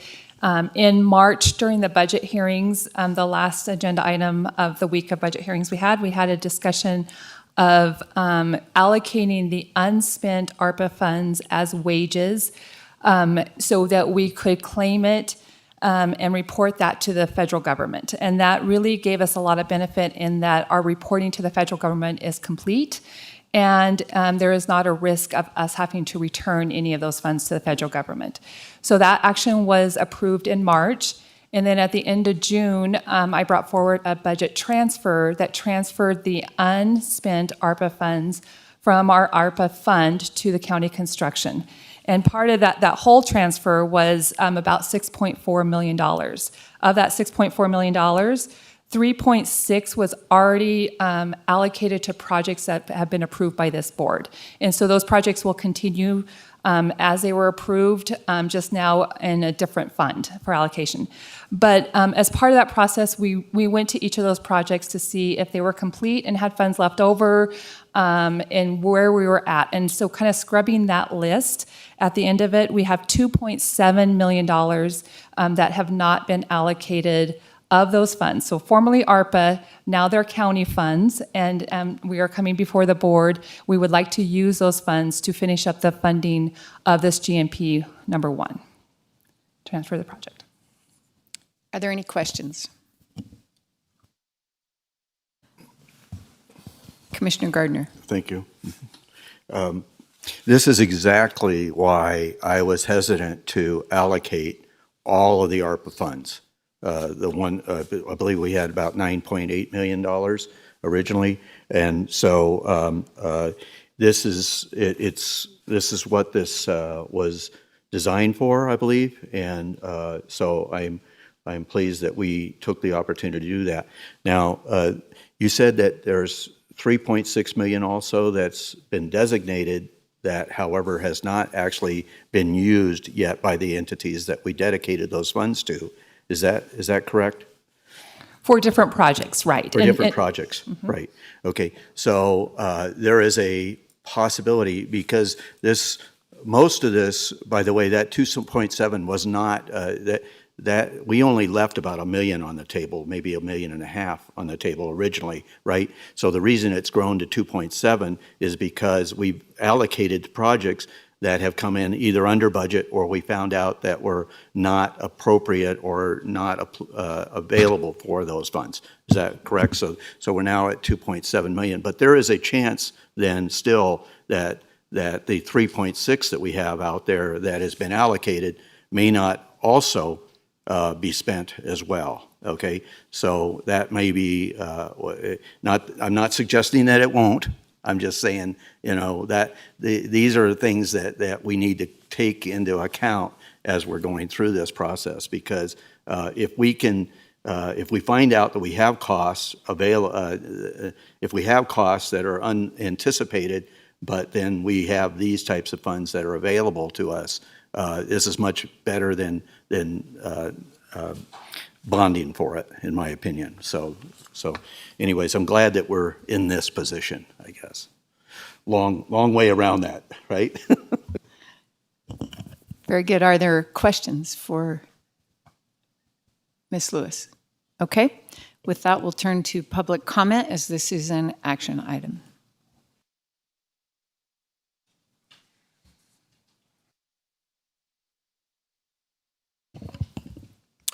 Jason Gibson, on behalf of the American States Assembly, House of Gibson, the Center for Public Integrity, which conducts a number of investigations into state integrity systems, which are supposed to be in place to deter corruption in state government.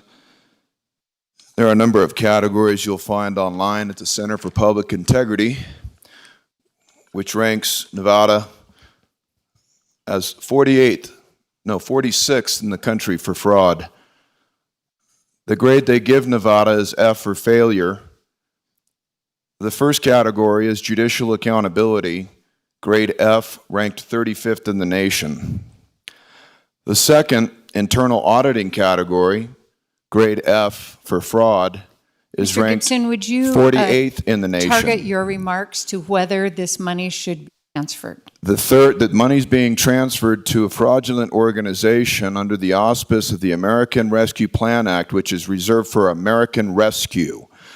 These monies are being maladministrated by U.S. corporate subject citizens masquerading as American patriots who are essentially pirating monies that are allocated towards our recovery from the COVID pandemic and from the forthcoming global World War III, which we are engaged in, which is a function of debt, which is debt-driven. They claim that they can justify, they justify these construction costs and claim that because of the escalating cost in construction, we must needs move forward on a situation where they don't really know what it's going to cost and they're not disclosing the interest on these bonds. It's not the escalation in the construction cost, it's the unprecedented fraud being practiced by British territorial subjects masquerading as American patriots under the auspice of false authority. That's what we have here today. F is for fraud. Nothing has changed in Nevada. The history of this state is so dark, these people will not take accountability or responsibility for the destruction of our republic, for the destruction of our lands or our country. These monies are meant for us to recover. My parents went down with the COVID jab. We're still recovering. I'm 60 grand in the hole. I applied for American Rescue Plan Act funds and was denied. You haven't seen a single dime of these American Rescue Plan Act funds. It's all going to line their pockets, these stakeholders, law enforcement, and their building schemes. You lost your business in the course of the pandemic. You applied for relief and got nothing. They're stealing your heritage, they're stealing your identity, they're stealing your future right here, right now, today, like they've always done.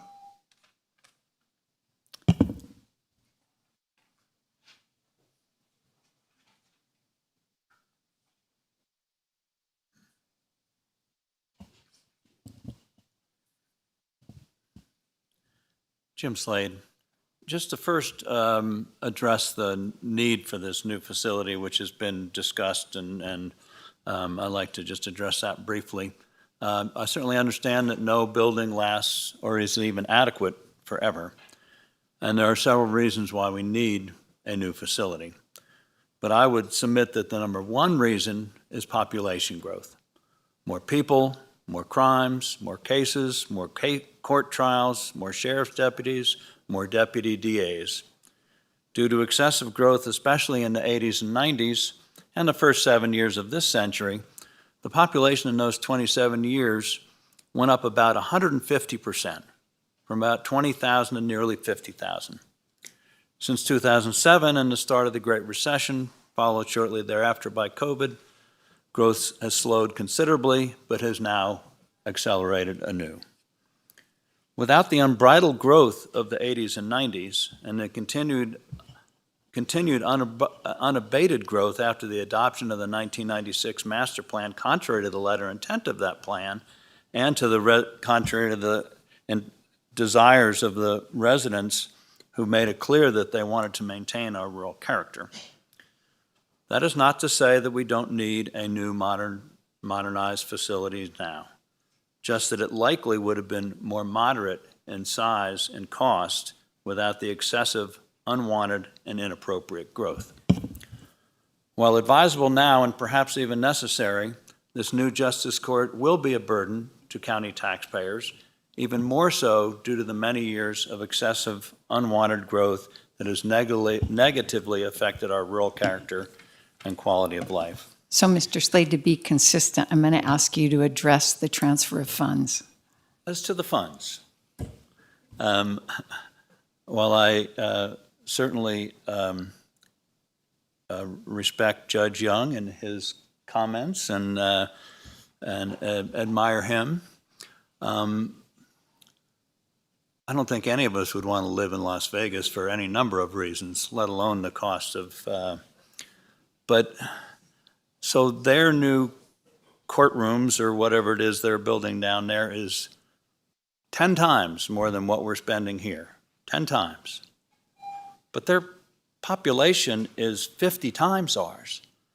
So the average cost per person, in quick figures, I did sitting there in my head, no calculator, about $30 per person in Las Vegas for their new courtrooms and $1,500 per resident of Douglas County.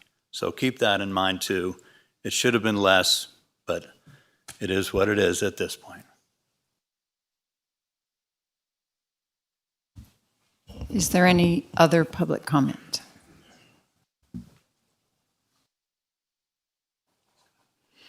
Seeing none, I'll turn it back to the board for deliberation or motion.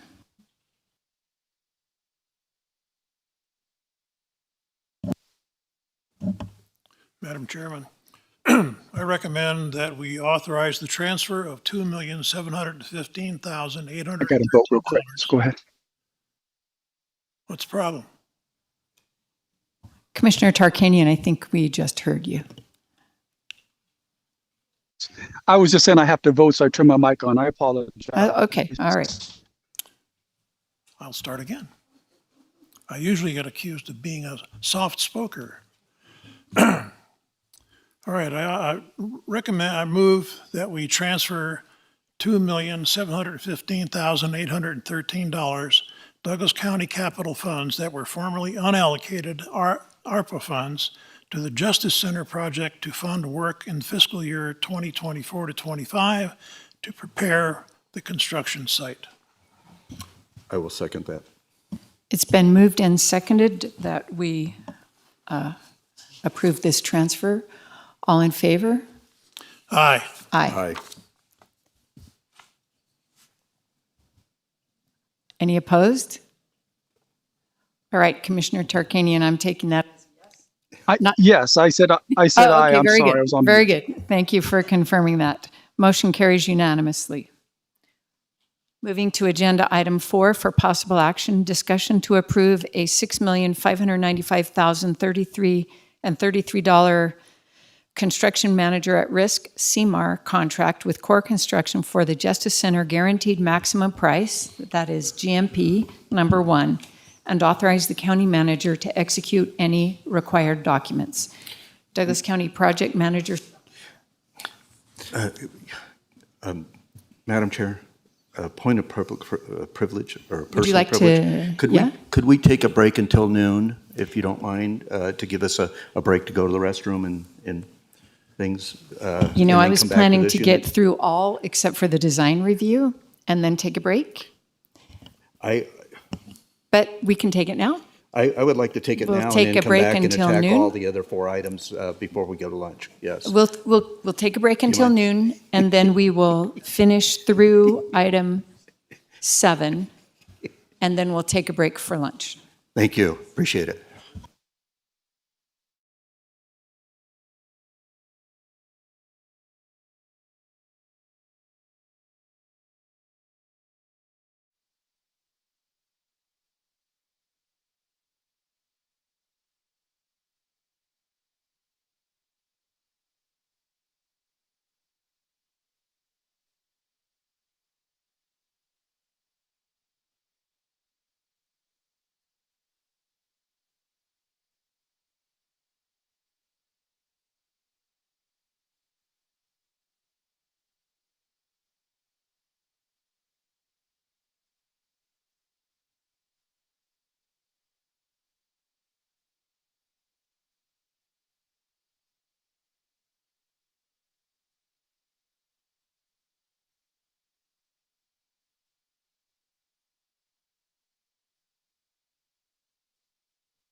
It is 12 o'clock. Let's reconvene.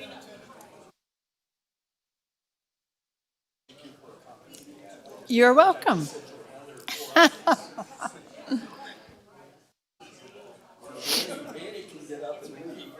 I was going to do two more, but good enough. All right.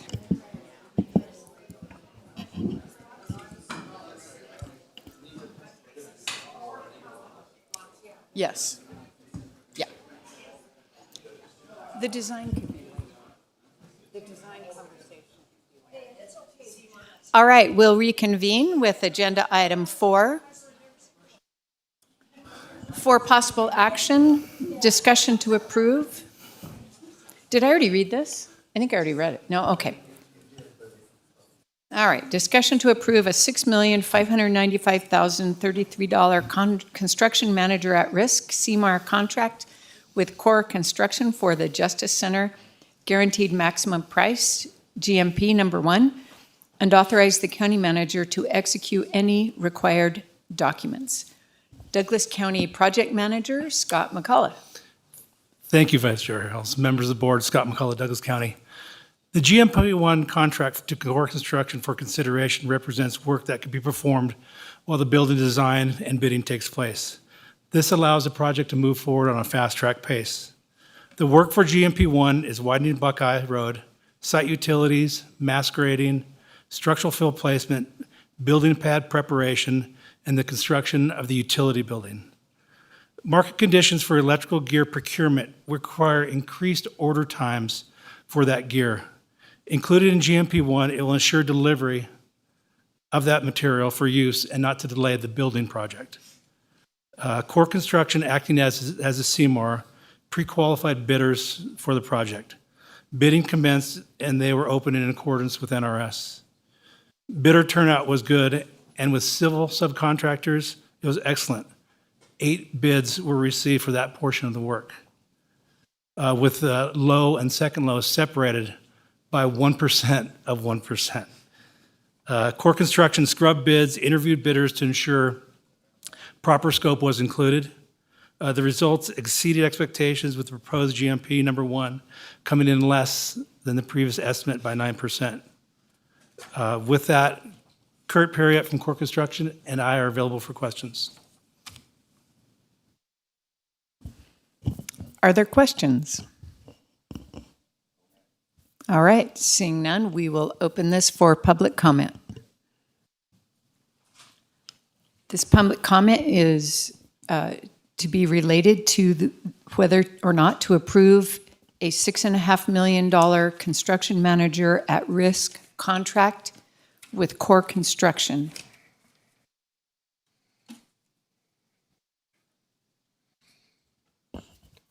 Jason Gibson with Tall Guy Audits. This time last year, around March, April, when this board passed $31 million for this project, they misled the general public.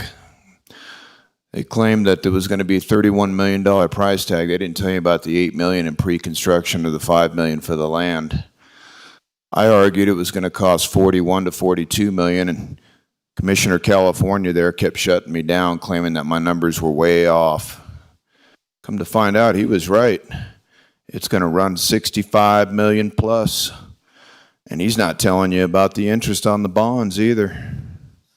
Commissioner California, with his swaggy campaign sign still flying around town, totally infatuated with his Gardnerville criminal enterprise scheme.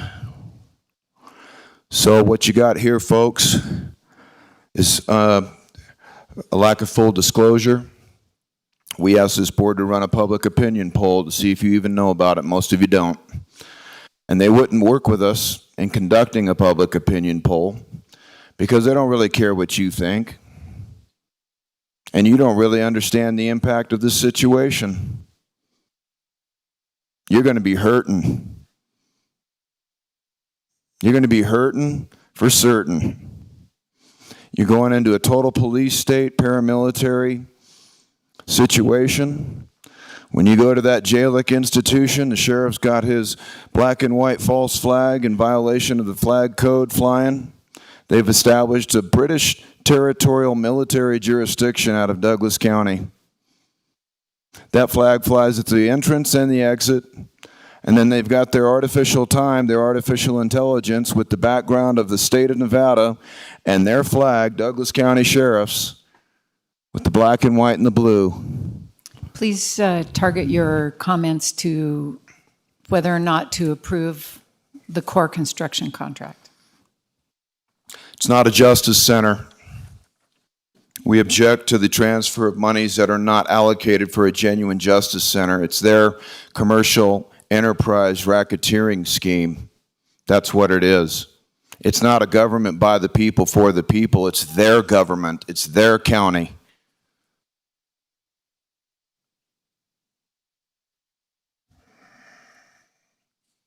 They sit here and pat each other on the back about how all these great things that they did with Bobby. There ain't no public kiosk down there. There isn't any public access to the filing system in that court. You try to get business done down there and they'll send SWAT to deter you. Falsifying information, falsifying documentation, not notifying you properly. Is there any other public comment?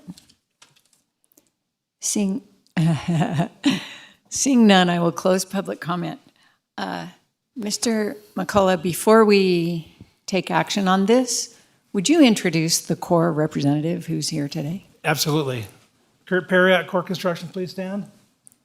Kurt has been on the project from the beginning and has worked with Douglas County on previous county jobs. Thank you, Kurt. Thank you for being here and for your work. Turning to the board for deliberation or a motion. Madam Chair? Commissioner Gardner. Thank you. I move to approve a $6,595,033 CMAR contract with Core Construction for the Justice Center, guaranteed maximum price, number 1, and authorize county manager to execute any required documents. It's been moved and seconded that we approve the contract as presented. All in favor? Aye. Aye. Any opposed? Motion carries unanimously. Commissioner Tarkanian, you were loud and clear, which I love. Thank you. Thank you. Agenda item 5, for possible action, discussion to approve a professional services contract with Construction Materials Engineers, Inc. for material testing for the Justice Center GMP number 1 in an amount not to exceed $69,820 and authorize the county manager to execute the contract. Mr. McCullough. Thank you, Vice Chair Hales, members of the board, Scott McCullough, Douglas County. The contract to CME for consideration works that represents, it's required by the International Building Code, County Code, Quality Control, and Quality Assurance. The contracted work for the project for material testing includes fill, aggregate base, asphalt, and concrete. The special inspection for the utility building includes rebar, concrete, masonry, and structural steel observations. We are recommending approval. I'm available for questions. I don't see any questions, so we'll turn to public comment on the specific item of whether or not to approve a contract for material testing. Jason Gibson, Tall Guy Audits. The definition of Justice Center needs to be defined before allocating any further monies towards a project that claims to represent itself as such. Commissioner Vegas, doing business as Danny Tarkanian, won his recent election based on transparency. I'm talking about these monies right now and how Danny Tarkanian and how this board and all their business partners knowingly, willingly, and intentionally heard testimony that Mark Jackson's Indigent Defense Services Department is billing the people of Douglas County $1,700 an hour. This is not related to This is related to the materials definition of testing justice. contract. The Justice Center is not a justice We're center. talking about We are not materials defining justice here. contract. Pay attention to the It says right here for material testing for the Justice Center. Yes, but we're not talking about the Justice Center. We're talking about a contract for materials testing. So please direct your remarks to that. A contract for materials testing for the Justice Center. Contract for materials testing. This is whether For the or not- Justice Center. This is whether or not. This is a agenda professional- number this is- 5. This is whether or not a professional I- services contract should be entered into, okay? That's whether or not they should be awarded this contract or somebody else. For the Justice Center. That's right. So direct your marks Well, we're towards this challenging the contract. definition of the term Justice Center. No, we're not going to talk about the term Justice Center. Oh, We're yes, gonna we ta- are.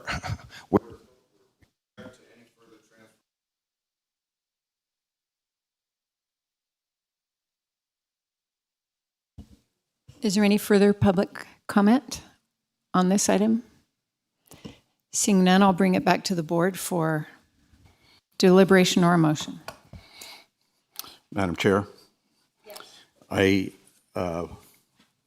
will move to approve a professional services contract with Construction Materials Engineers Incorporated for material testing for the Justice Center GMP number 1 as presented and authorized county manager to execute the contract. Second. It's been moved and seconded that we approve this professional services contract as presented. All in favor, vote aye. Aye. Aye. Any opposed? Motion carries unanimously. Agenda item number 6, for possible action, discussion to select an exterior elevation design option for the new Douglas County Justice Center and direct staff to submit the option selected by the board for final design review. Mr. McCullough. Thank you, Vice Chair Hales, members of the board, Scott McCullough. The county requested from TSK, the project architect, to develop 3 elevations for public review. These 3 elevations will be presented to this board for review. The town of Minden heard this presentation at their July 3rd meeting. The county administered an online poll with information posted in public spaces, at events, and on the county's website. It is our intent to present all the information to this board for a final decision. Once the elevation is chosen, it will be submitted back to the town of Minden for design review. I'd like to introduce Jonathan Reichert and Kevin Kemner from TSK Architects to present the 3 Justice Center elevations for your review.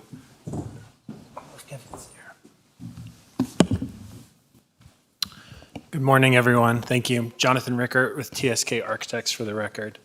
We wanted to take this opportunity to present 3 concept designs for the Justice Center of what it could look like here for the county, Douglas County. And so we have a slide presentation here to show you what those 3 options are and some of the thoughts that come from behind them. So to begin with, this just gives you an idea of what the site is for the Justice Center. So you see that it's out in the fields there with not a lot of context around it per se, but where it fits in the county proper, right off of Buckeye Road. Go ahead and go to the next slide. So one of the things that we wanted to point out is this beautiful building here designed by DeLongchamps for the county to really act as the courthouse.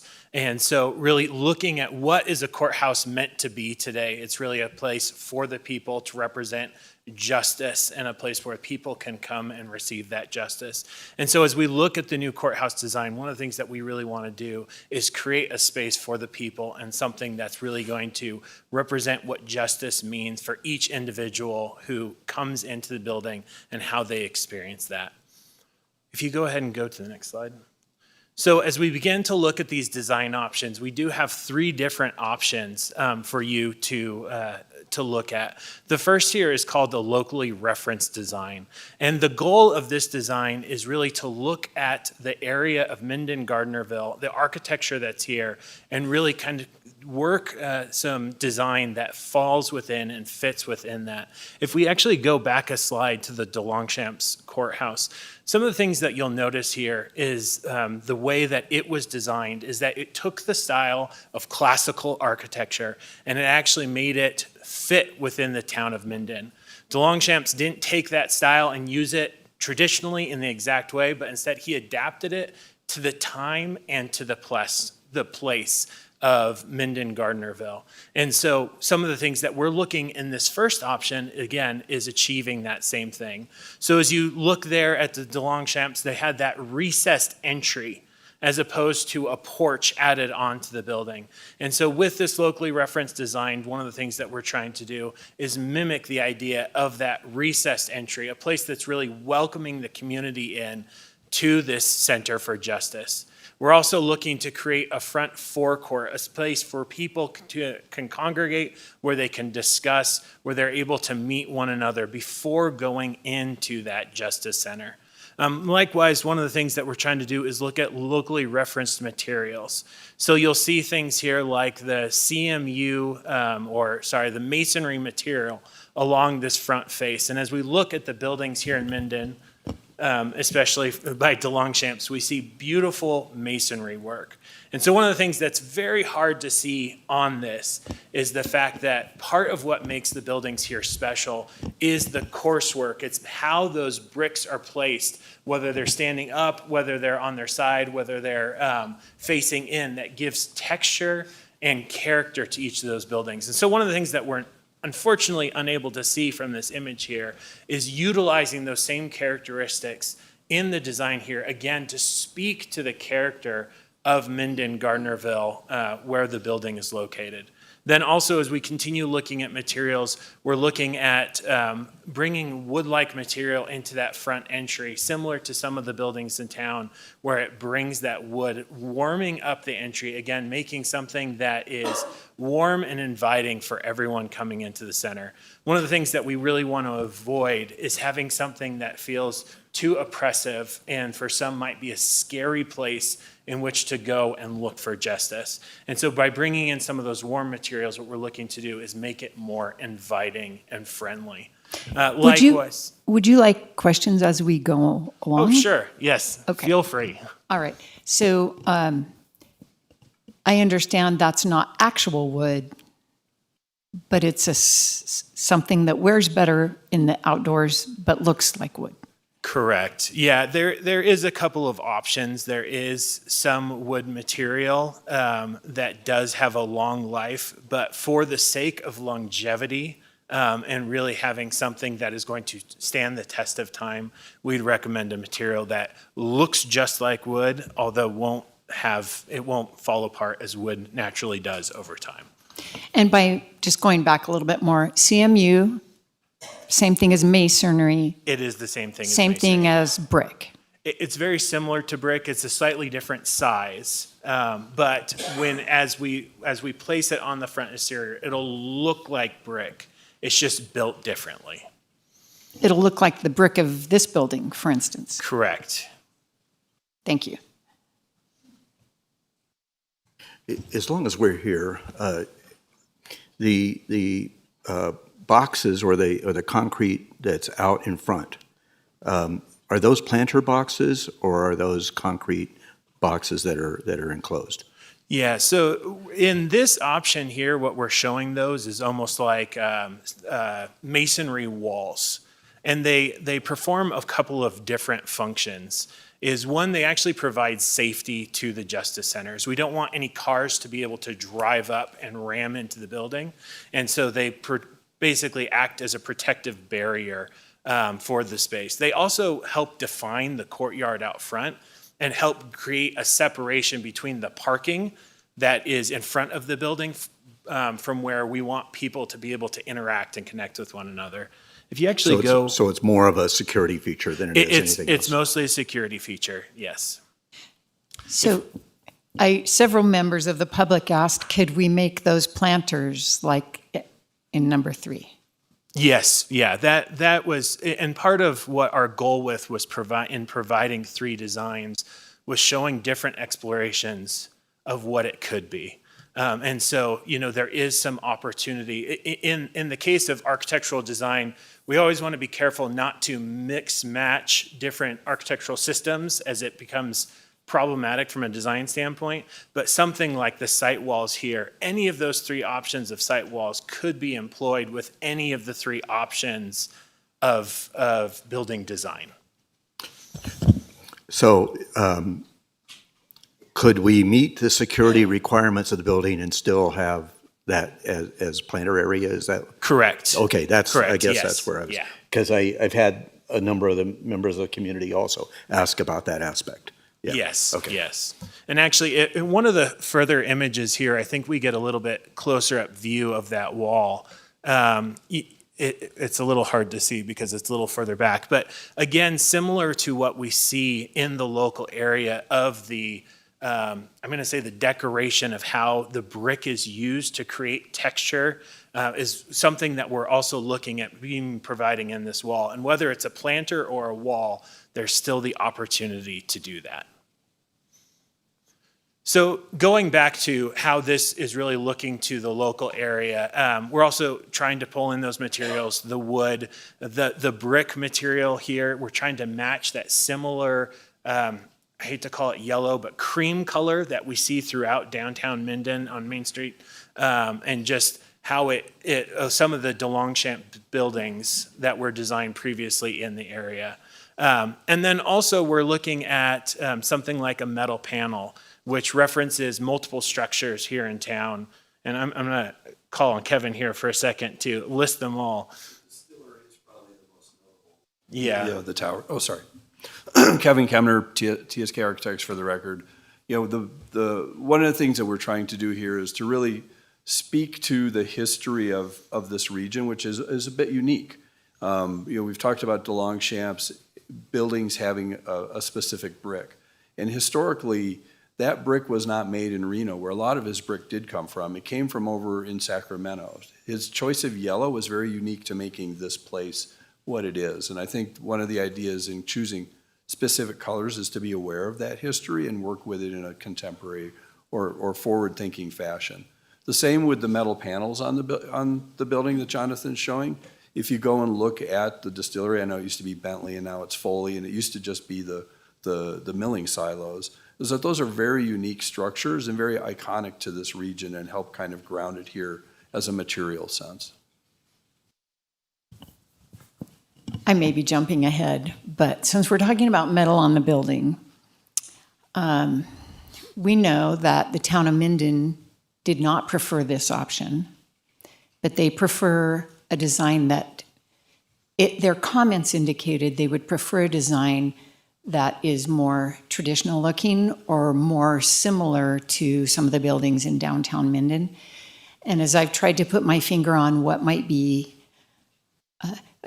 but at the same time, as I consider that, I consider the 57% that preferred design one, which makes me, of course, want to find the win-win perfect thing.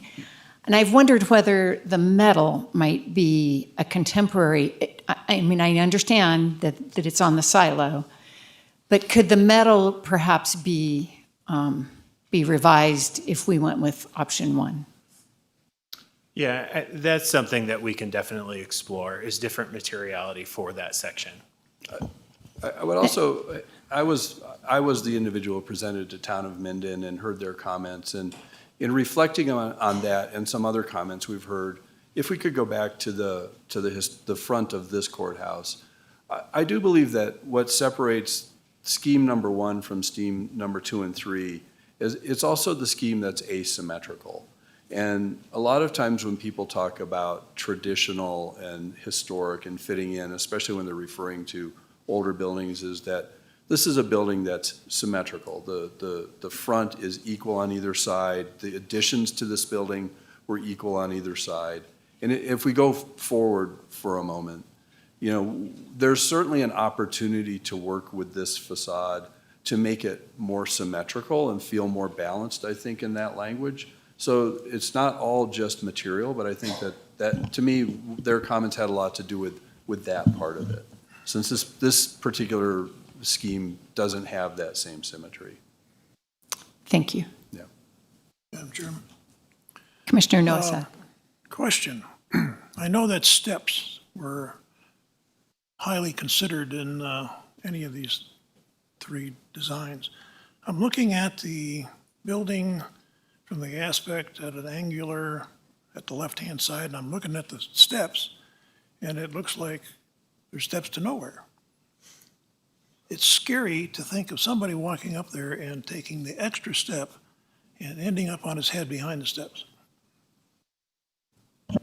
Yeah, I can take that. So the goal with that is not making steps as steps of transportation, but almost more seating steps. So often in architectural design, we'll use slightly larger steps for people to be able to sit on in various areas. We typically call them stadium seating. And so the goal here was hearing along the process of working back and forth with the county on this design, was that even though raising the building onto a podium didn't make sense to be able to provide steps, by having stadium seating out front, we might be able to recreate some of that visual language for people to be able to see that and understand the importance of the building from kind of that metaphorical being raised up. So if the walls are intended to block some bad guy coming in with a car, I think the steps would do a better job of preventing that. So if you want to call it that, that might be acceptable. But right now, it looks like you got to walk toward the steps, and then around them, and to get into the building. Yeah, if we were to look at a plan view, what you'll see is that that section of the wall with the stadium seating is set back so that as people do walk, they will just move to the two sides, and there's walkways then into that forecourt before entering the building. Okay. Yes. And so finishing up some ideas behind this design is similar to how DeLongchamps, again, took classical architecture and made it relevant to the place and the time that it was built here in Minden. We're looking of carrying on sort of that theme that he created by taking the architecture and taking it into the next century, a building that will continue to last for many generations of residents and really be an opportunity to bless them.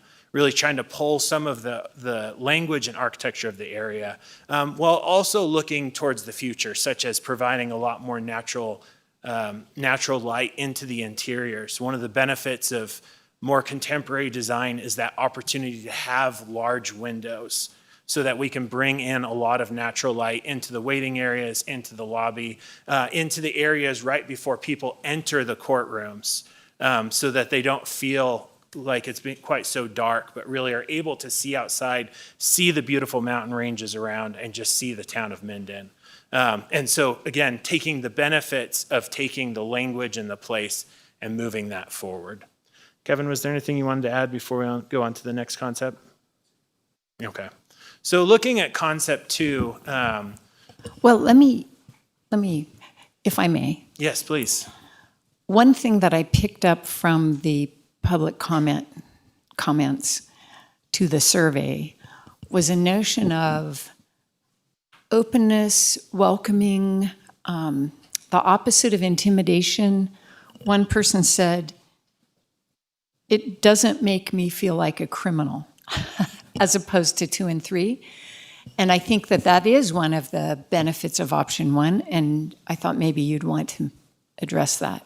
Yeah, that definitely was a part of the consideration in designing that is, we live in a democracy about the people, for the people, and justice should be for the people, not the system against the people. And so from the standpoint of perception, we wanted a building that had the perception of invitation and welcoming, where people could come in and not feel that intimidation factor, not feel like they're criminals. And so really trying to create something that's warm and inviting. Again, that's why we used some of the materials that we did so that people see the grandeur, the importance of the judicial system, but also don't feel like it's the system against them, but it's the system for them. Thank you. So looking at design option 2, really this was an exploration of what courthouses used to be, which was courthouses used to be designed very much in a classical architectural style. And there's a lot of I'm just going to call it rules, but rhyme and reason behind classical architecture in terms of how materials are used, symmetry, as Kevin was sharing with us earlier, as well as proportions. And so this is a look at trying to accomplish that here in Douglas County and really utilizing that, again, that historical view of what courthouses used to be to really map that onto this building. And so some of the things that you'll notice is that front porch that extends out of it with the strong columns that are really framing the entrance there. You'll see that the building is 100% symmetrical.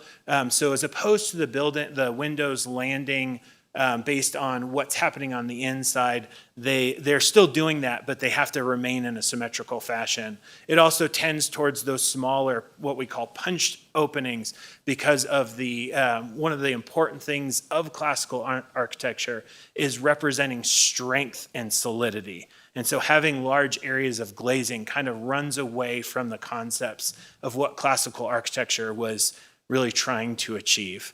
You'll also notice that there's more levels of what we would call ornamentation on the building.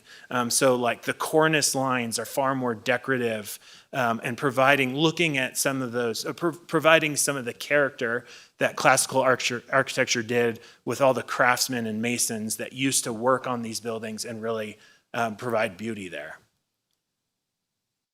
You'll notice on this option, per our conversation up front, is we actually went away with the site walls or the planters entirely and are showing a series of bollards here to prevent cars from coming up towards the building. We still did provide those stadium seating steps out front, again, to try to represent the raising of the building and sort of the importance of the grandeur of what it is towards the community and towards people.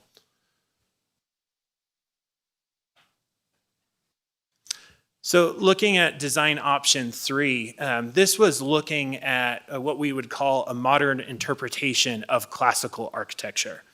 So classical architecture, it takes the themes of classical architecture and it seeks to modernize them with the modernist design language, which looks for lack of ornamentation, sleek and clean lines.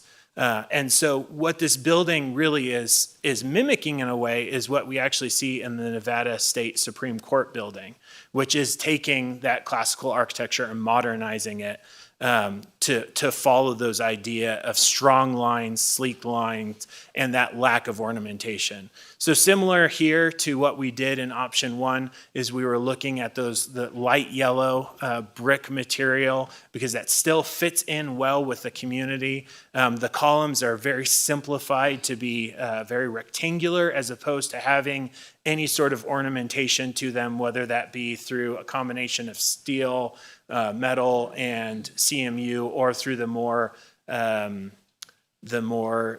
classical architecture that we saw in the previous one. And similarly, we're looking at those punched windows because, again, the point is to really still maintain the design style of classical architecture while bringing it through a modernist lens. Kevin, is there anything you want to add to that?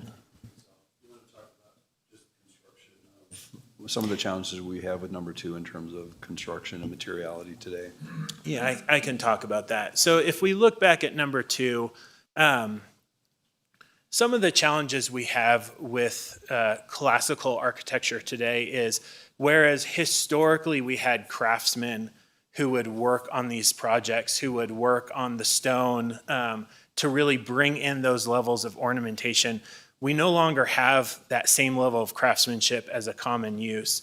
And so what happens is that those things like the cornice at the top, the columns, they end up becoming what we call faux materials or fake materials. So instead of being actual stone or marble, they are foam with a plaster or a stucco finish.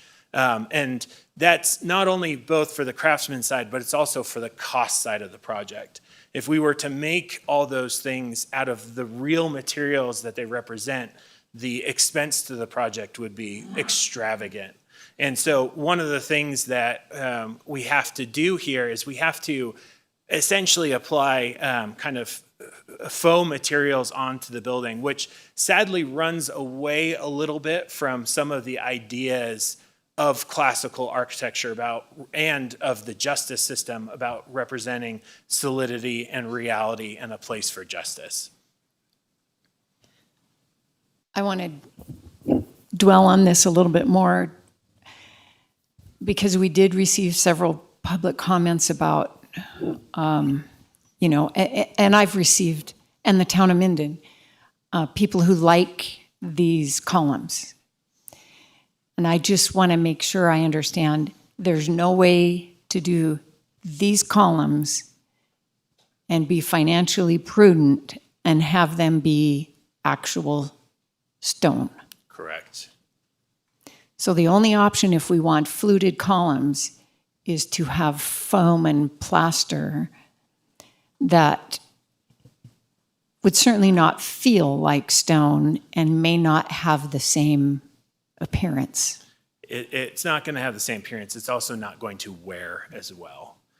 So if you look at where classical architecture is used today, it's used in strip malls. It's used in casinos. The grandeur of the language has sort of been diminished somewhat in our culture, where we've taken this architecture and put it on things very far apart from how government is run in important buildings. But if you go look at those structures that are applying classical architecture today, they're using foam. They're using, they'll have a real steel column inside of it and then a cover around it to give it that look. And that's really the only cost feasible way we could do it. I would say so. So DeLongchamp used, what are these pillars here? That's a great question.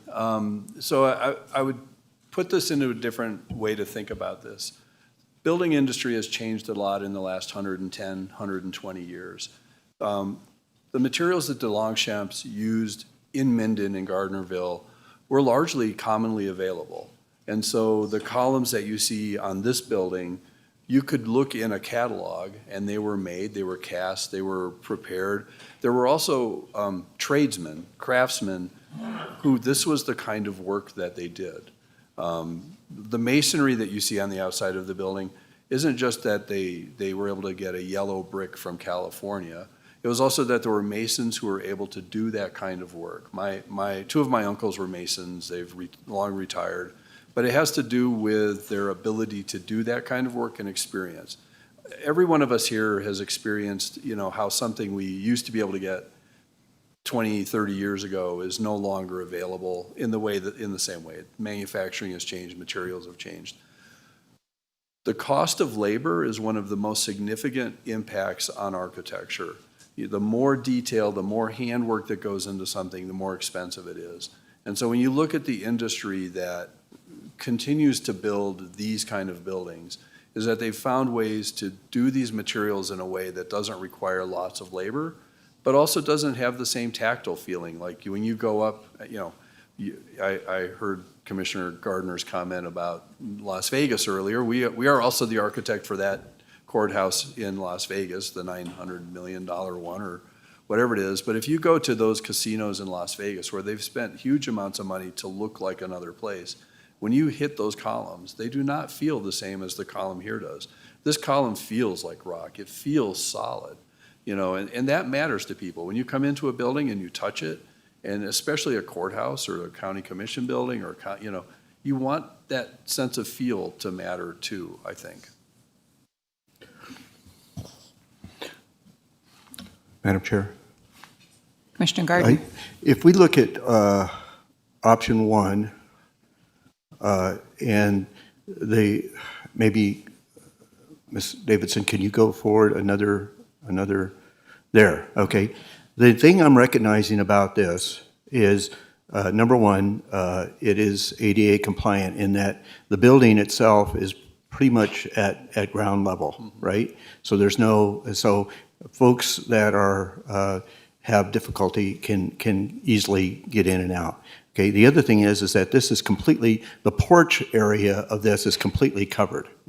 Okay, something I didn't realize when I initially looked at the designs of 2 and 3 is that if we can go forward to item 2, where we look at this porch area and and design option number 3. Okay, you can see this, and both of those, that facade is built out, so there's really not a whole lot of covered porch area. Now, that may not seem important, except for the fact that we need to recognize that potentially 4 to 5 months of the year, weather could affect that adversely, and the ability to have adequate room for folks to get in and out of the building. So I didn't recognize that until I saw this today. The aspects of the, when you look back on, let's go back to number 1 then again, if you don't mind. Okay, and you can see here where there's a lot more area undercover. So to me, that seems like an important thing to consider in this. Thank you. Back to you. That actually, I would say, unless there's anything, Kevin, you want to add, concludes what we have to present on these 3 options. But if there's any more questions, we'd be happy to field them. Thank you. I'm sure we'll have some, but let's start with County Manager Jennifer Davidson. Thank you, Madam Chair, members of the Commission, Jennifer Davidson, County Manager for the record. For context, you, Madam Chair, did allude to the fact that we underwent a public engagement process to solicit feedback from members of the public regarding each of these design options. That information has been included in the packet. We received 889 votes. Design option 1 was the winner with 58.16% of the votes, or 517 individuals preferred that design option. Design option 2 received 20.7% of the votes, or 184 individuals preferred that option. And design 3 received 21.15% of the votes, or 188 individuals preferred that option. The comments and detailed responses from the individuals who participated in the survey are included in the packet for reference. We do appreciate the public's input and engagement in this process. We are, as you mentioned, members of the Commission, it is our objective to make sure that the public feels engaged and informed and that they feel like they have a voice in this process. And so we thank them for their participation. Last but not least, also included in your packet for reference is a transcript of the Town of Minden's deliberations regarding these 3 options. The Town of Minden voted on a vote of 3-2 to recommend option number 2 to you. Coming in second place for the Town of Minden was option number 3. I won't go into detail regarding their comments. I think that discussion is well documented in your packet. And with that, I think that concludes our presentation. We are looking for direction and feedback from the County Commission, and we're happy to answer any questions.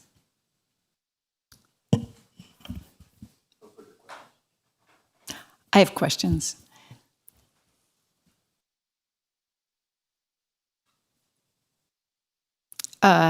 In terms of cost, we've talked about the columns with ridges or decorated columns. And other than that, do you have any information to share regarding cost difference between the 3 designs? I'm going to actually have to get a little assistance on that one from our partners, CORE, who's overseeing the cost on it, if that's okay. Sure. Yeah, please.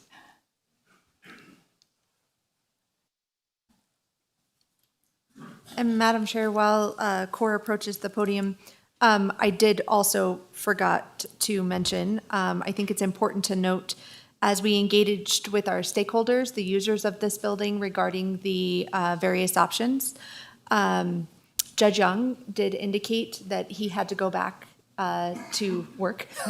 He has important work to do, but he did indicate a clear preference by the district court judges, both himself and Judge Gregory, for option 1. And I do believe any of the other stakeholders in the audience today can express their preference as well if the board wishes to hear from them. Thank you. Good afternoon, members of the board, Madam Chair. Kurt Perriott, Director of Pre-Construction with Core Construction, for the record. To answer the question and to look at these three different options from a cost perspective, we haven't done an actual detailed investigation or option study with respect to the cost differences of this, but more along working with the design team throughout the process and the county staff to understand sort of the subtleties of the design differences and what the different cladding and materiality is on the exterior. And definitely identifying and resonating with Commissioner there as far as the overhang on the top and the front of the building. It's important to understand these distinct differences of the overall facade and the exterior. The cost differences were preliminarily estimated at roughly within $1 million or so difference between all three options. So it's not drastic or overly significant in the grand scheme of things, and further analysis and evaluation can be given to those options if so decided to do so. Can I add a little bit to that?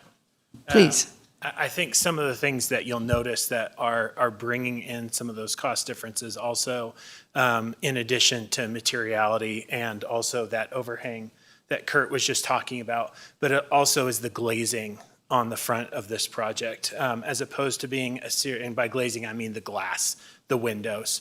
As opposed to being a few small punched windows in options 2 and 3. In option 1, we have quite large sections of glass. Again, trying to bring in natural daylight as well as views in and out of the courthouse. Going back to that idea of people feeling comfortable, trying to make a place that feels more transparent, that it's not hidden what's going on behind the walls. And unfortunately, openings are expensive in buildings. And so that's also part of what is adding to that cost difference, is that opportunity to bring in more natural light as well as bring in the views both into and out of the building. Commissioner Gardner. And so to talk about what's behind those windows and why they matter is that big center section of glass first takes you into the lobby and the security line. So you can see into the security area, you can see into the lobby as a whole, where you might go interact with the clerk of the courts, where you might go and go to the room where you can do your self-legal representation studies. All those services then are visible right there. As we look towards that second story and all the glazing, all the glass that's across it, that's really opening up into the waiting areas that people will be in as they're waiting to go into the courtrooms. And so really, again, is providing natural light into that area. That could be an area of stress or of concern, bringing in natural light, which studies show have a lot of benefit towards our mental health. Commissioner Gardner. The thing that, and I don't want to get off track here, so I need to be very careful. So if I wander too far, Mr. Wadley, please rein me back in. Okay.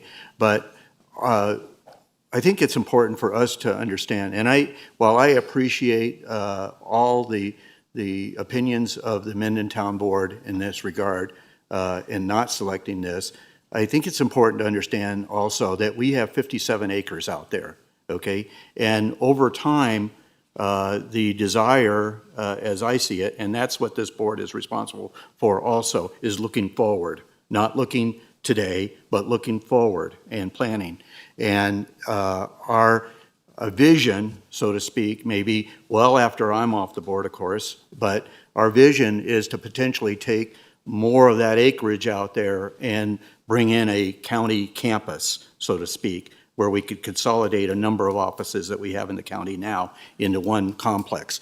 This, to me, design meets more with what I envision in the future out there on that site as well, versus the imposing, what I see as imposing courthouse structure that is in 2 or 3, that may kind of be like almost a sore thumb, so to speak, when we start to surround this facility with other county facilities. So that's one of the reasons that I'm kind of leaning in this direction. So I I just want to go back to, I asked about the cost, and I wanted to ground us all with this thought, which was shared by a member of the public. All government buildings should be built on the least expensive land possible and with the least expensive materials possible.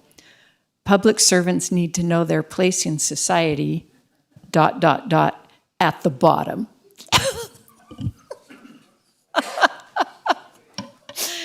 Okay, that brought me a laugh. I laughed too, Commissioner Hales. Can I ask a question? Because I didn't Certainly. quite hear. What did Judge Young's recommendation from the courthouse? I didn't hear what they said. They said number one, option Yeah. one. So I want to, I'd like to follow up real quickly. It won't take too long, but I agree with what Commissioner Gardner said. Where the other, first of all, you got to give deference to the town of Minden. It's in Minden, and their elected board likes the other two options. But the public likes option one more, and it seems like the difference is they're looking at what a traditional look of maybe Minden and the courthouses were. I think you need to look towards the future of what buildings are starting to look more like and what these other buildings that are going to be on the campus are going to be like. So I agree with what Commissioner Gardner said. And I think number one is clearly the better looking building. If there isn't much of a cost difference, that's the one I would like. Thank you. I have two more questions. Is the flat roof a problem with snow? So it's will be structurally designed to make sure it can handle the snow load, and it won't be entirely flat per code requirements. We'll make sure that it has the appropriate drainage so that snow doesn't just sit up there indefinitely. Thank you. And what is the idea regarding environmental practices or assets of this building, and is there any difference between the three environmentally? Yeah, so ultimately, we have a series of codes that we have to maintain as a minimum in terms of sustainable practice. And so this building will definitely meet those codes from that minimum standpoint. This option is actually a bit better of a sustainable practice from the standpoint of bringing in natural light, which replaces the need for electrical lights that require energy, at the same time by also providing that roof overhang. We're shading those windows in the summer months. And so typically what you want to do is you want to have lots of glass on the southern facade, or that's a good place for it, but it needs to be shaded in the summer, but allow light to come in the winter. And that's how this is set up, is so that winter sun, when you want to warm up the building a little bit, is allowed to come through, but summer sun, when it's going to overheat the building, is shaded. And so from the sustainability standpoint of how we're doing the glass, this is the most sustainable option. The other two options don't have the opportunity for those overhangs, because that wasn't a concern when that type of style was being designed. Thank you. Passive solar, is that what they call that? Yes. Thank you. All right, good. If there are no other questions from commissioners, we will turn now to public comment on the design of the building. Jim Jackson. I stick pretty well to the subject. So I like option number one because I think option number two and number three would be a sore thumb out in that area. I drive down Buckeye almost every day. I think this one would fit in with the land better. It would look nicer. And as Commissioner Gardner said, look towards the future. You're going to build more buildings around it. This is not a temple that we're building. I think we want to get away from the temple look of these things. This is very nice looking. I like the glass. Where I came from in Southern California, Rancho Cucamonga, they had built a brand new courthouse, and it was all glass on the front with overhangs like this. And it was a very inviting place to be, even though it wasn't a nice place to always go to and stuff. But at least when you got there, it seemed nice when you first walked in. But I think since most of the people voted for this one, I think that's what they really would prefer. And I think it would fit in with that area out there very nice. And it gets away from the temple. I don't think we should have the courthouses being temples like they used to be. I don't think that fits with where we're at in this society at this point. But that's the one I like right there. Thank you. Thank you, Mr. Jackson. And Mr. Jackson. Another Jackson. Thank you. Mark Jackson, Douglas County District Attorney. Being one of the stakeholders that's been involved in these meetings with the judges, I would like to add to what Jennifer Davidson provided to this body. It was very clear from both District Court Judge Young as well as Judge Gregory that they preferred number one. I also prefer number one. My very first meeting with TSK, and it was somebody that's no longer there, it was kind of, come up with your top list of what is most important to you as the district attorney. And number one was about victim safety. Number two was about security, and I was really talking about the security more of the employees and the access into the building. And then three was light. Working in that building, and I, as well as Judge Young, I think in the courses of our careers, we've been to pretty much every courthouse in the state. Before I started working at the district attorney's office, when I was in private practice, I went around the state and I practiced law and had trials pretty much everywhere. And what I really like about number one is I do believe that it truly does capture what I recall moving here as a young boy in the 1960s, so nearly 6 decades of what I believe Minden provides and what Minden stands for, and I love how TSK brought those concepts into it. The traditional type of courthouse, number two, a fake column, I just think sends the wrong message. From afar, it looks like it's a column, but I have seen other buildings that have these faux columns. When you get up close, it looks cheap. I think that the upkeep on that is going to be a cost that we'd have to be looking at, and I don't think that that really captures what we're trying to do here. So I would urge the board to put forward the first one. Thank you. Thank you. More other public comment regarding the choice of design Jason of the Gibson, building. Jason Gibson, American State National Design Concept 1.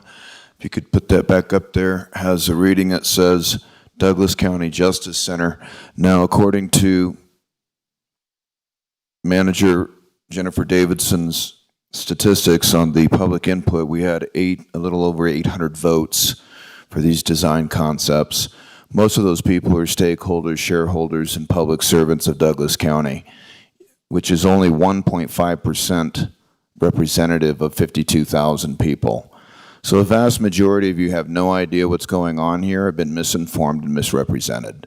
Therefore, the Justice Center should be, and will be, because we're using American Rescue Plan Act funds, be appropriately titled as the American Justice Resource Center for the reestablishment of American justice, which has been hijacked by fictitious persons.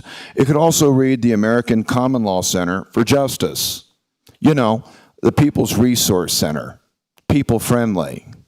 It could also read the American Justice Center for the Common Law, which has been pirated by fictitious persons under the color of law. Either way, this is going to be our public resource center, not theirs. We'll take it from here. Do you have thoughts on the You can see what design? kind of social fabric and economy they've given you. It's not real justice. So we're voting for the design concept of number one, and we are looking to make that the most dynamic educational center for the restoration of American justice on behalf of the American States Assembly and the First World Peace. Thank you. And whether or not they cooperate or not, it's okay, because our litigation value is going to outweigh the cost of this building. So they will be the ones paying for it. And just know that All of that litigation value, 110% of it, is going to go back into the restoration of our republic, the first world peace, Thoughts on the design, application Mr. of our Gibson? Great Seal, and the American Resource Center for Justice in Douglas County. Okay, Thank thanks you. for your thoughts. Mr. Slade?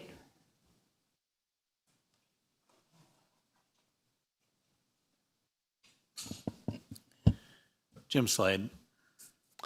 This, of course, is the old courthouse, and thankfully, I don't feel like a criminal every time I walk in here, mainly because I come in the back door always, but, I would guess I would call myself a traditionalist because I'm old.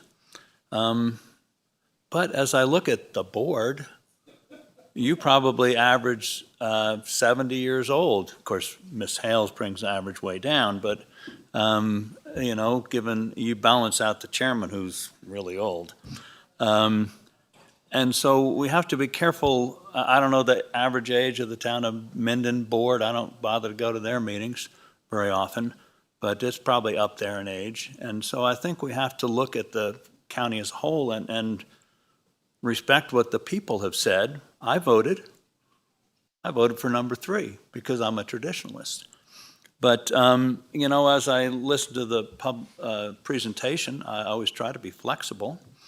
I would certainly hope that whatever is built, that it will take into account energy conservation as much as possible. And perhaps that is design number 1. That is a contemporary design with a lot of natural light, and it uses the principles that we learned from the Native Americans at Mesa Verde. If you have an overhang in the front, you get sun in the winter and shade in the summer. So that seems like it makes a lot of sense. And it is, of course, south-facing. I thought it was a little unfortunate that online that these options were named and explained, because locally referenced, people go, oh, yeah, I'm in favor of locally referenced. But if you looked at the 3 examples and asked everyone which is the most modern one, they would say, oh, number 1's the modern one. But number 3's called the modern traditional or whatever, not modern neoclassical. So I thought that was a little unfortunate. Number 2 I found very Spartan, imposing, and uninspired. Initially I did like number 3. I kind of liked the peak roof and the traditional, Palace of Justice kind of look. But, as I read about faux materials, that real materials are too expensive, and just don't get much for $50 million these days, do you? And when he said it's built like the casinos are now, how quintessentially Nevadan and inappropriate. So, I don't know if Judge Young or Mr. Jackson spoke really to aesthetics or functionality or impression, but I've reconsidered, and I think number 1 would be the most appropriate. And I think you should listen to the will of the people. Thank you, Mr. Slade. Is there any other public comment? Pausing extra long? Okay. All right. Turning back to for additional thoughts, deliberations, and eventually a motion. Commissioner Gardner. Thank you. Several months ago, the only thing I saw was elevation number 1 or design option number 1. And when I took some of those pictures out to the public, I didn't get a lot of positive feedback. And then we came up with 3 options, and so I was inclined when I first saw the 3 different designs. I kind of moved to option number 3. But I also recognize some of the setbacks or weaknesses of that design. And I was very surprised, actually, when this option, after going to the public, and I appreciate that aspect. That was very important, that we do go to the public. I have now swung my feelings back to option 1. And I think I'm so happy that we did allow the public to weigh in on this. Obviously, if they didn't weigh in on it, then apparently they didn't have really any huge skin in the game, so I guess they didn't decide to weigh in. So, anyways, so that for that reason, I will move that we select elevation design option number 1 for the new Douglas County Justice Center and direct staff to submit the option selected by the board for final design review. Second. It's been moved and seconded, but I, for one, have more comment before we take a vote. Quite a bit more comment. As I thought about this, I think that this is the vote that will have the most visual impact of any vote that we take. I think that's probably true. I guess that's arguable, but it's a big vote for me. It's a big vote. I have thought a lot about this and done a lot of reading, and my basic quandary is we have the 58%, which is really powerful. Even if you take the other two and add them together, it's only about 40% versus almost 60%. That's a significant advantage, preference for option 1. And I know County Manager Davidson, you referred to we want the people to feel like they have a voice. Well, the people have a voice because not only do we want them to feel that way, but they actually have made a big difference in this process.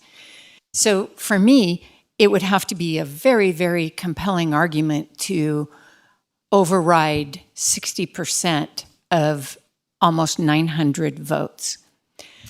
So as I was considering that amount of votes, that preference by the people, I talked in depth with my son, who teaches statistics at University of Mississippi. And I asked questions like, what impact does it have on the validity of this survey that the people self-selected to take the survey?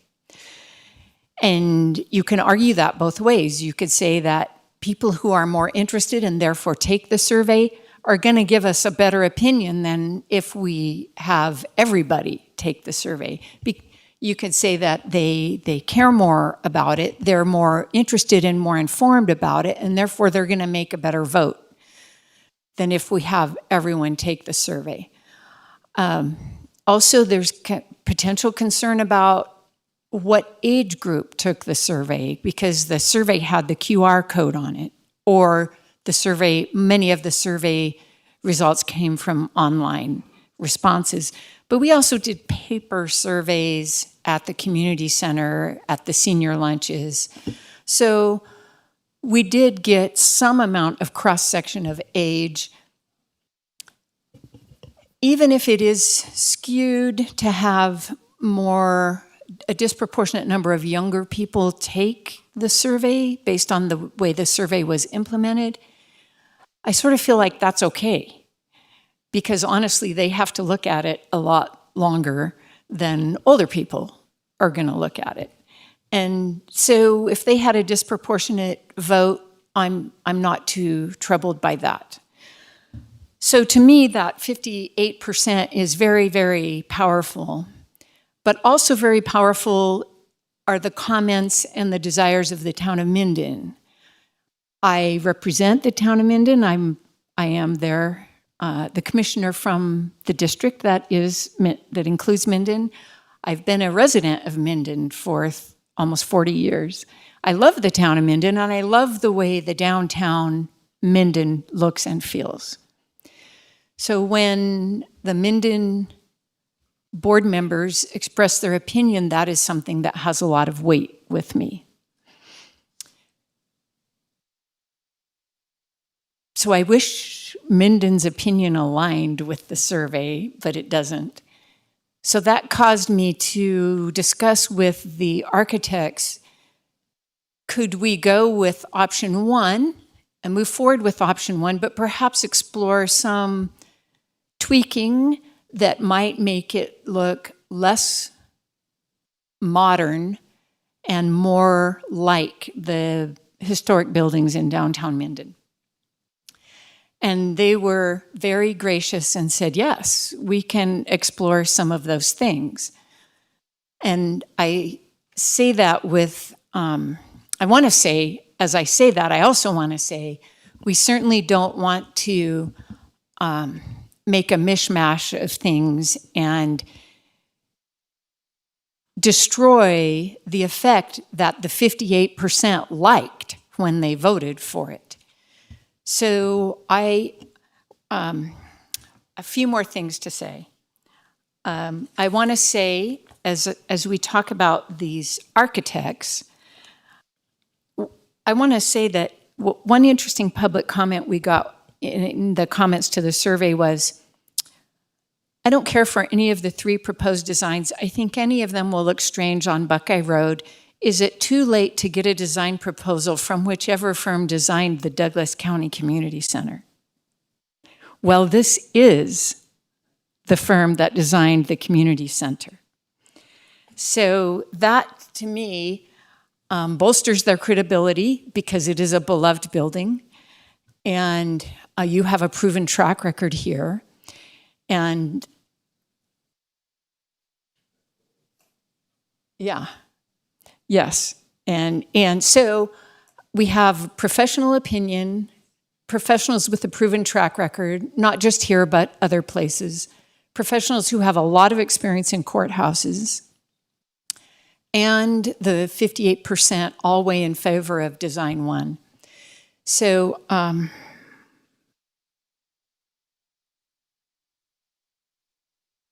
sorry to prolong this. I am just checking my notes. Oh, I read every comment that the public made. I read all of the Town of Minden transcript.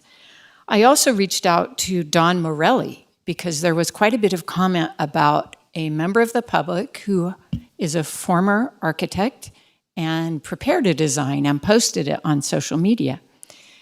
And he emailed me this morning, yesterday, and I looked at his design and considered it and appreciate, wow, what a lot of interest by a member of the public to go to that trouble. And it is indeed a more traditional looking design. It is not at all like option 2 or 3, but it doesn't have the assets that the public have noted that they like so much about option 1, and which I also like. I want to mention that I have been in the courthouse in Carson City, and they have a big wall of windows, and they have a lot of natural light. And that experience is so positive to have the natural light. And you couple that here, not just are we getting the natural light, we're also incorporating our mountains, which are they are iconic. They are who we are. And that's so important to me. And we don't get those with 2 and 3. Even if we brought windows into 2 or 3, what we would do is have a big ugly mess of architecture that didn't have integrity to any type of design. So for all of that, I do support option 1. I would also, though, ask as we move forward if there could be a little more brainstorming, a little more thought about could we make this look a little bit more traditional without, I don't even know that traditional is the right word. Could we make this look a little bit more like the buildings in downtown Minden without ruining the integrity of the architectural style or any of the great things about option 1 that the public likes? If that brainstorming could be done, I would much appreciate it. But that said, I am in support of option 1. Thank you for indulging my lengthy comments. Any other comments, or are we ready for a vote? I'm ready for a vote, I think. Right, all in favor of the motion, which is moving forward with design option 1, say aye. Aye. Motion, any opposed? Motion passes unanimously. Thank you. Next, we have agenda item 7 for possible action, discussion to approve the conceptual floor plan for the new Douglas County Justice Center. Mr. McCullough. Thank you, Vice Chair Hales, Scott McCullough, members of the board, Scott McCullough, Douglas County. The county, TSK Architects, and Core Construction have been developing a plan to meet program and budget for the project.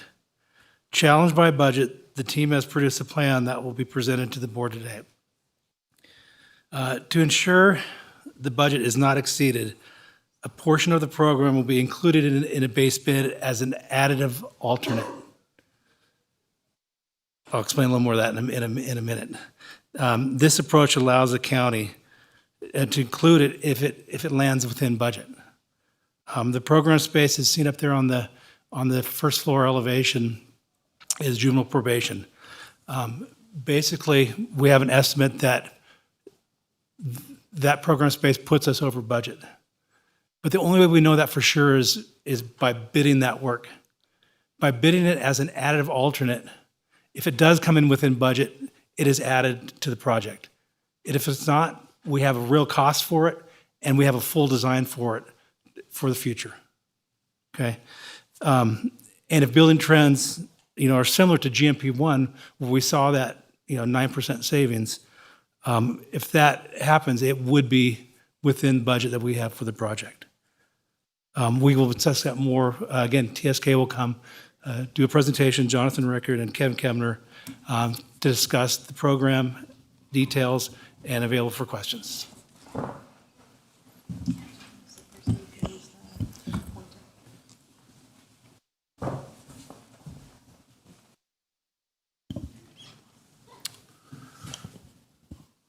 Thank you very much. This is Jonathan Rickert with TSK Architects for the record.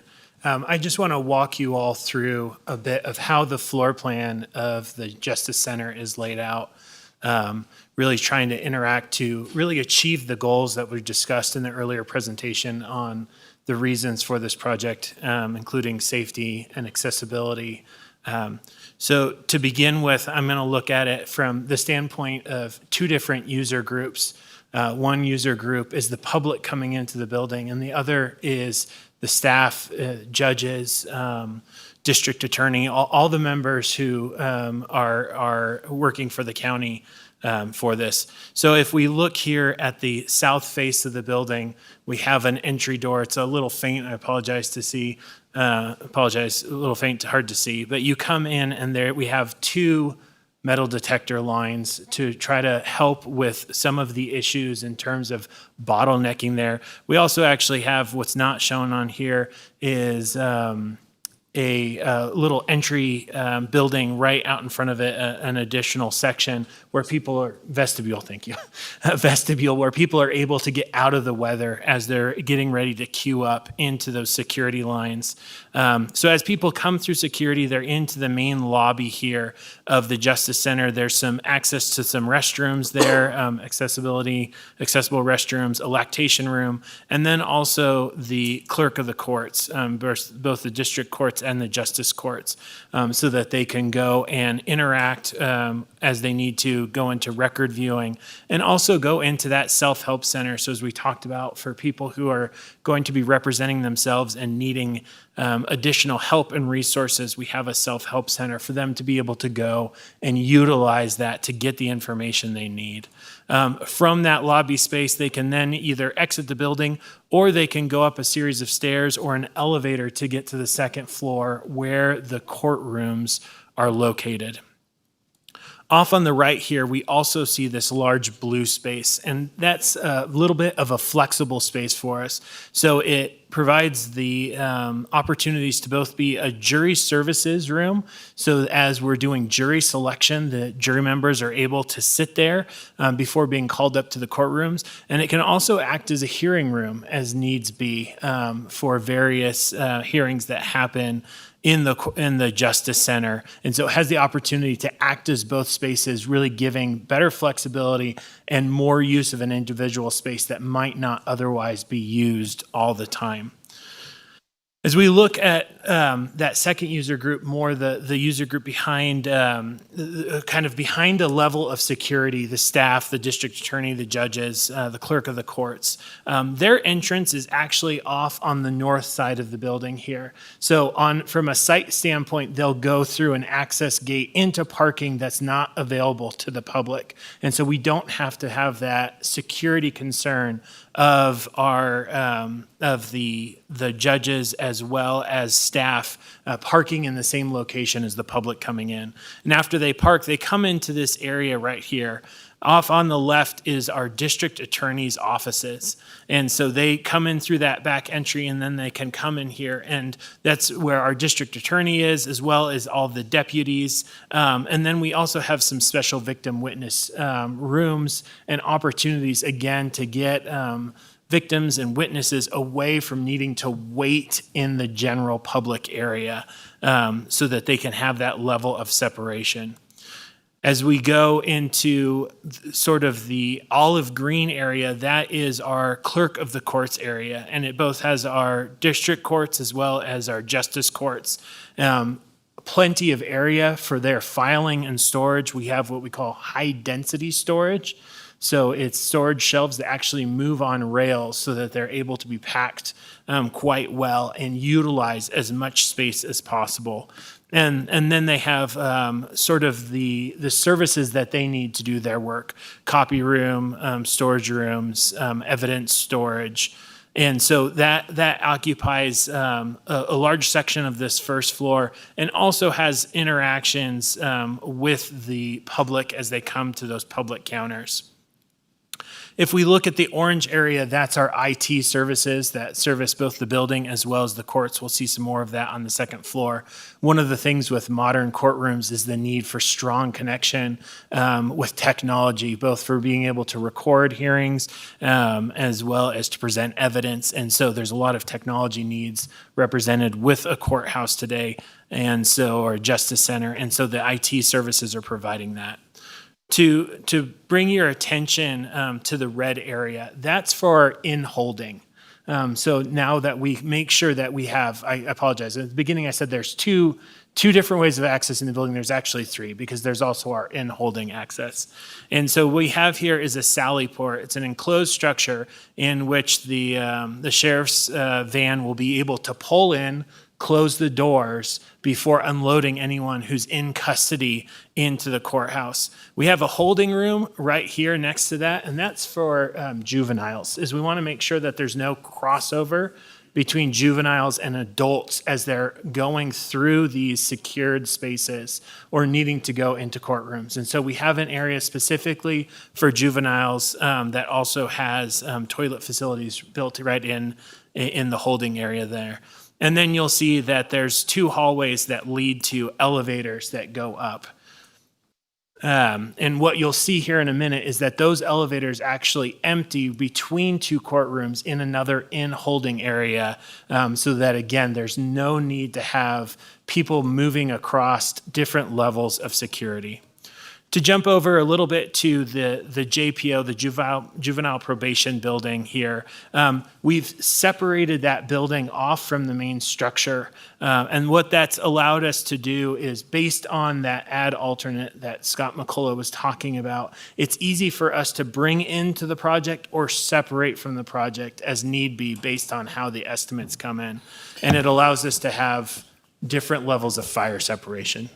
As long as we're there, so that gap between the two buildings, that would exist if that, okay, so this would be a separate standalone building. Correct. Should we be financially in a position to do that? Correct. Okay. Okay.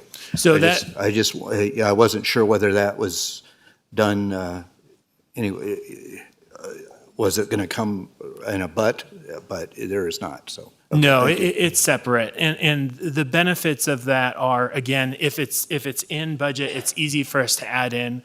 If it needs to be a project that happens in the future, it's also easier to add on site, as opposed to trying to do construction right up against and attaching to the Justice Center at that point. Okay. And that would only come into existence if it met and was within the $51 million, right? Okay, I Correct. just want to make sure. So we're not looking at bonding beyond 51 million. If we can fit that with this into that, okay, very good, thank you. That's correct. Kevin Kemner, TSK for the record. This is a common strategy in public projects where we have budgets that are established well in advance and there's limited bonding capacity. So add alternates like this is a fairly common way to make sure that what the most critical needs are get constructed. And if we have a favorable bid, we can add more value to the project.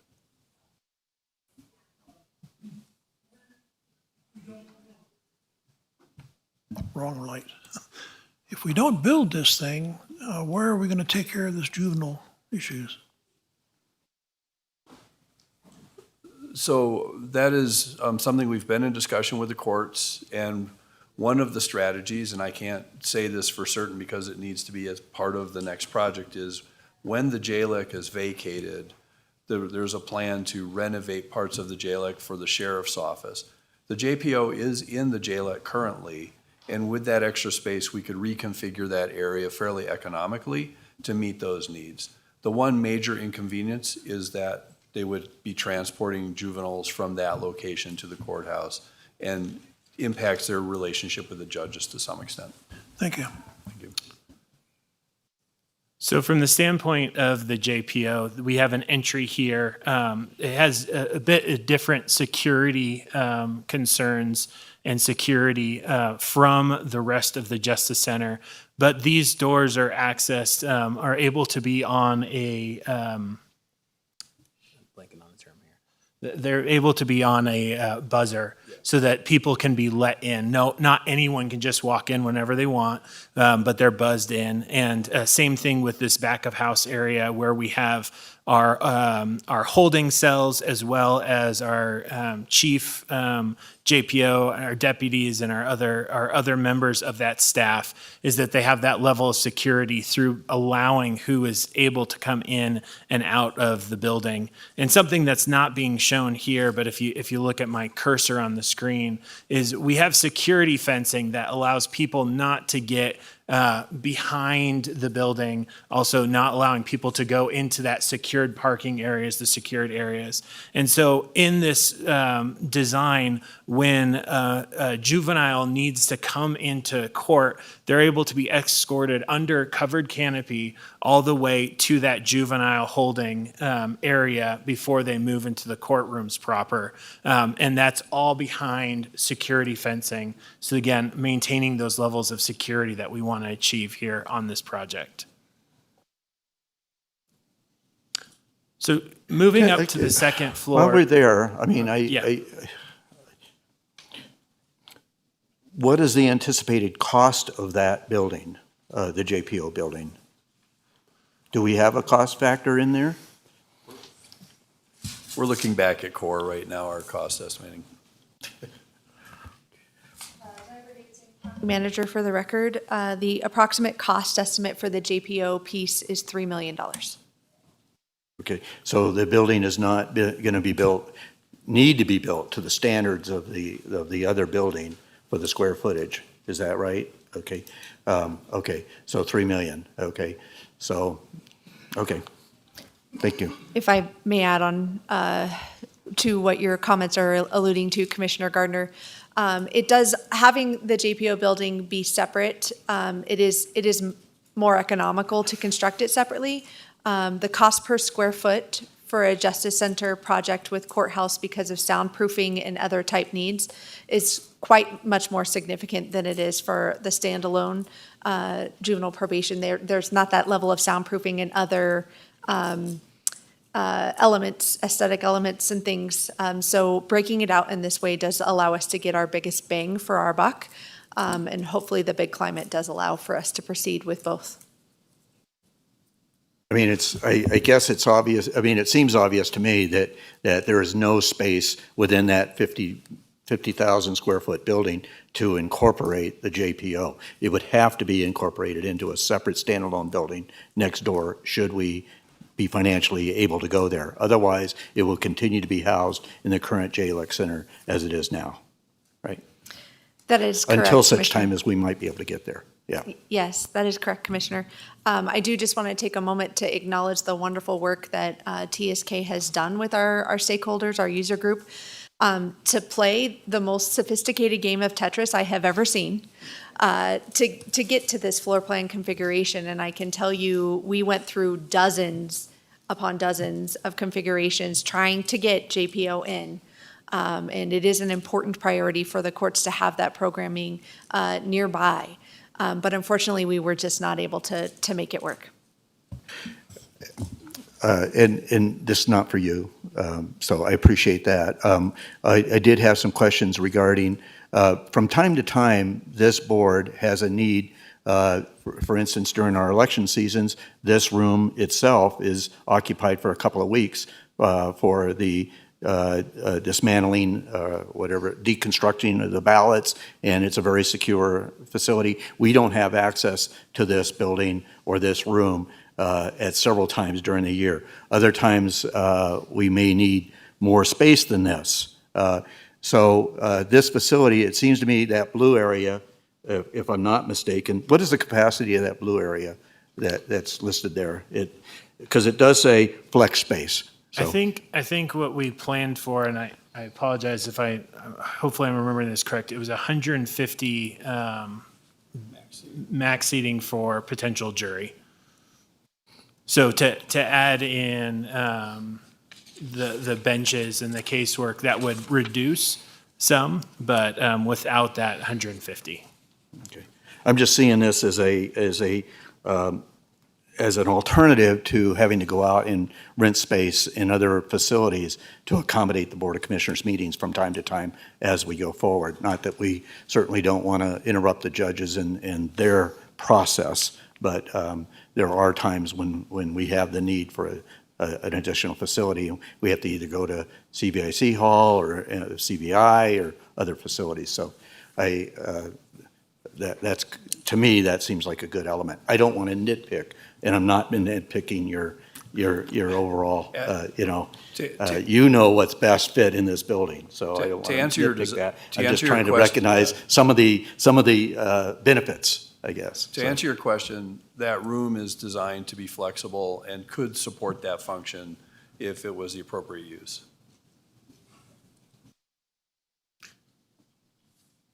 So jumping up here to the second floor, I'll kind of go through those three different groups and how they use the space.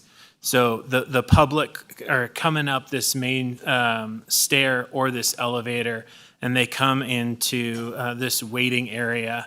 The waiting area is made larger just for the amount of people that can be in there at any one time moving through. This is where we have those large windows, really providing that natural daylight into the space as people are waiting to go into those four courtrooms. And then in the center here, we also have a security desk, which is looking down this hallway, which leads to our CASA and safe area in the back here, this kind of light purple area, while also being able to watch the two wings and watch what's going on in this public waiting area. So as people come up, they can come into each of those four courtrooms. They can go to that CASA or safe down the hallway, and then there's also the public restroom there as well.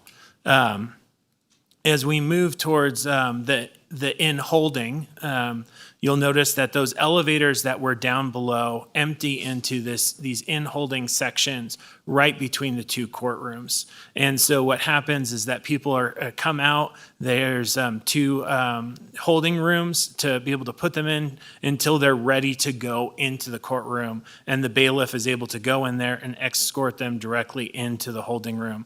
There's also a bailiff's office with a restroom in case any sort of drug testing needs to take place during a hearing or a trial. And so what that allows, again, is no cross circulation where people who are in holding may be walking with the general public or maybe walking with potential victims or interacting with the judges. But instead, they're kept separate in an area until they're brought into those courtrooms. And you'll notice that we have essentially three different designs of courtrooms. Three of them have the jury boxes in there. and with the judges in the corner and our public seating. And then one of those is more of a hearing courtroom, and so does not have the jury box included. And that's the one that has safe behind it. So it's a little bit smaller of a courtroom, really handling more the hearings there. Looking back then at the people who are coming in the back of house, whether that's the clerk of the courts, the judges, the bailiffs, they have the opportunity, jumping back down to the first floor. There's a elevator in the center of the building that allows people to go up, and then there's a stair both right when you enter, as well on the other side of the building on the east side. And so that allow members to either take the stairs or the elevator as they may desire and get up into this secured access hallway. And off that secured access hallway, we have our judges' chambers with their JEA offices right off of those. We also have some clerk and arbitration commissioner offices as well, members who are working directly with the judges on a regular basis. And so they're able to easily connect with one another and then have access into the courtrooms that they're going to be working with. You also see that our jury deliberation rooms are back here. They're separated from that courtyard, that hallway in the far back, so they're not able to get to the judges' offices, but they also are not having to walk through the public areas in order to get to the jury deliberation rooms. And then finally, you also notice that we have our court IT server room and what's called our JAVS closet. Again, that's the IT infrastructure, which really services all of the courtrooms and really brings them up to current compliance and current standards. And I don't want to interrupt you, so. It was important to me that we have a fourth courtroom so that we can have a second justice court. And I know that this is not labeled justice court, but in my way of thinking, that smaller courtroom is the second justice court. And it's rare that a justice court uses a jury, and up until recently, justice courtrooms were created without jury boxes, but then we had a case that requires juries in certain cases, in certain cases of justice. So occasionally they're needed. So I just want to be clear that is probably the second justice court right there. Correct. And I think that's a good observation, Commissioner Hales, because once again, we're responsible for looking forward. And at some point in time, our population may require that second justice. So, yes. The other couple of questions. So these are stairs, they're not escalators. Correct. Okay. And it looks like almost a stair in the middle, almost to the left.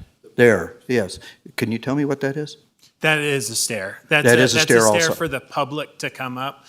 So on the first floor, the public can begin to come up this stair or use that elevator to get to the second floor, the waiting area to go into the courtrooms. Okay. And my other question was, the doors that are on the north side of this building in the secure areas, are those electronically controlled so that nobody from the public can get back into those sections? Okay, very good. Thank you. Correct.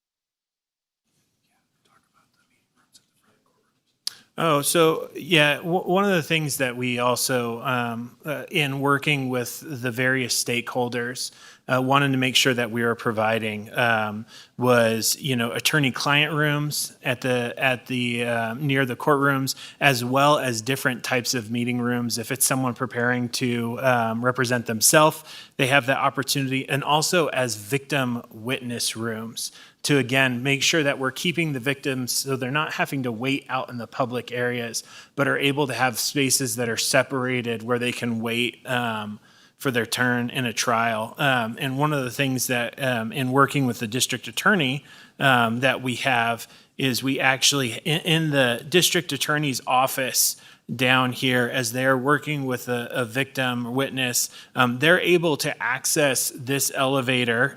So it'll get shut off to the public for a moment. They're able to take a victim witness up and through this vestibule right here, move them into a victim witness staging area so that they can actually move them through the public spaces into the victim witness waiting rooms, into or these flex rooms that we're calling here before trial, when it's not going to be packed with people. They're not going to be running into people that they shouldn't run into. And so a little bit of a staging area in order to move them at a time is best. I'm sorry, another question did come to mind. We are required by NRS now for lactations facilities. Can you point out in these maps where that is located? Yeah, so you're required to provide a lactation room to the public. And so we have one here for the public, but we've also provided one for the staff as well. So this staff restroom on the first floor has a staff lactation room. And then we also have the public lactation room, again, right next to the restrooms. I see that now. It looked like an AC room because the L is Is in the wall, yeah, sorry. Okay, thank you. Appreciate you pointing that out. And something else I want to point out as we've been talking about natural light, something you do not see in this plan is that there's clear story windows placed above these courtrooms. And what that allows is for natural light to come into the courtrooms themselves. And so while people may not have a clear view of sky, they're going to have natural light coming in to brighten up those courtrooms and make them a more enjoyable space to be in. That's fantastic. I also, as I was looking at the exterior, I looked at the west-facing side, and that's prime view right there. And I know on the downstairs you have windows, and that's the DA's office, but no windows upstairs, probably because it's a courtroom. And I guess we don't want windows in courtrooms. So there's a couple of different elements we're balancing there. One is safety, is that, in looking at, I'm just going to move to like the judicial chambers, we typically want to put the windows up a little bit higher so that if someone's on the ground with a rifle, they don't have a clear view in there. And we have the same concerns in the courtrooms themselves, is just making sure we're not providing any potential sniper opportunities there. The other aspect of it is from a structural standpoint is because this is a masonry wall, we have to be careful about the amount of times that we put holes into it. If we do it too much, we actually have to provide a secondary structural system, which adds costs, makes the building either bigger or less usable space. And so between balancing those, we're really looking at providing that natural light through the skylights where we don't have that worry of snipers, of that sort of threat, and are able to then maintain more of the structural realities that we need to on the sidewalls. Thank you. Also, could you mention those stairs on the front right? Yeah, so by code, we have to make sure that people do not have to travel too far to get to any stair in case of a fire or emergency.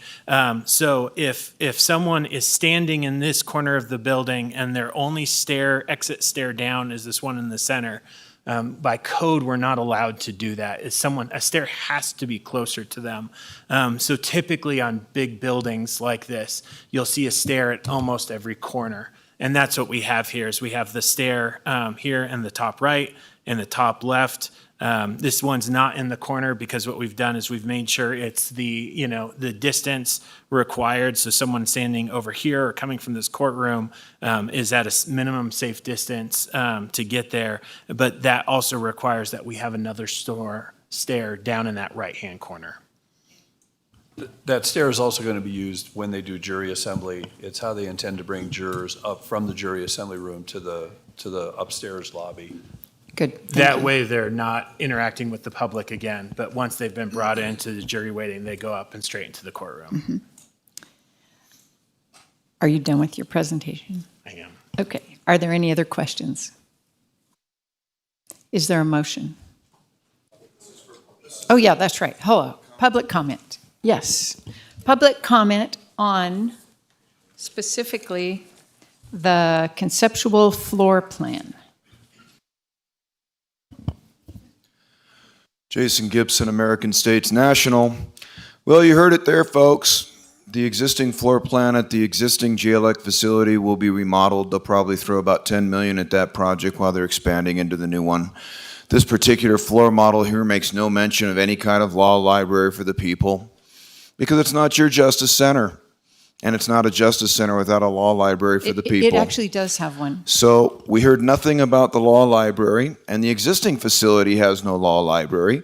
And although the sheriff is supposed to provide by law a law library for those incarcerated victims of this criminal enterprise, they still will not provide access to the law because they don't want you knowing the law or practicing peace and safety in Douglas County. It's all business here, folks. All business. So when we do our federal FOIA request and we find out that the stakeholders and the shareholders who are benefiting from this scheme are actually the employees who work there and the same ones who are enriching themselves along with their contractors, you will find that the shareholders of this enterprise are not you. It's them.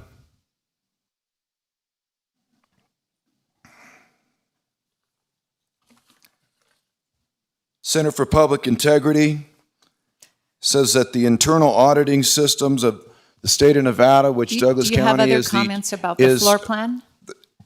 the internal auditing of this project and the floor plan is a total failure. We're ranked 50th in the nation. Douglas County is the epicenter of fraud in the state of Nevada. When Donald Trump came here, he said every institution in the country should model themselves after Dan Culver's Law Enforcement Center. Now, this is what this is. Okay, so we're moving to strike the definition of Justice Center. All right, if you can't This is talk the about the floor JLEC. plan, This floor then plan we're is gonna not the move on. Justice Center floor plan. This is the JLEC Center floor plan for the criminal enterprise dream, childhood dream of Sheriff Dan Coverly and his partner, Ron Elgis. That's what it is. They've been playing this game for 45.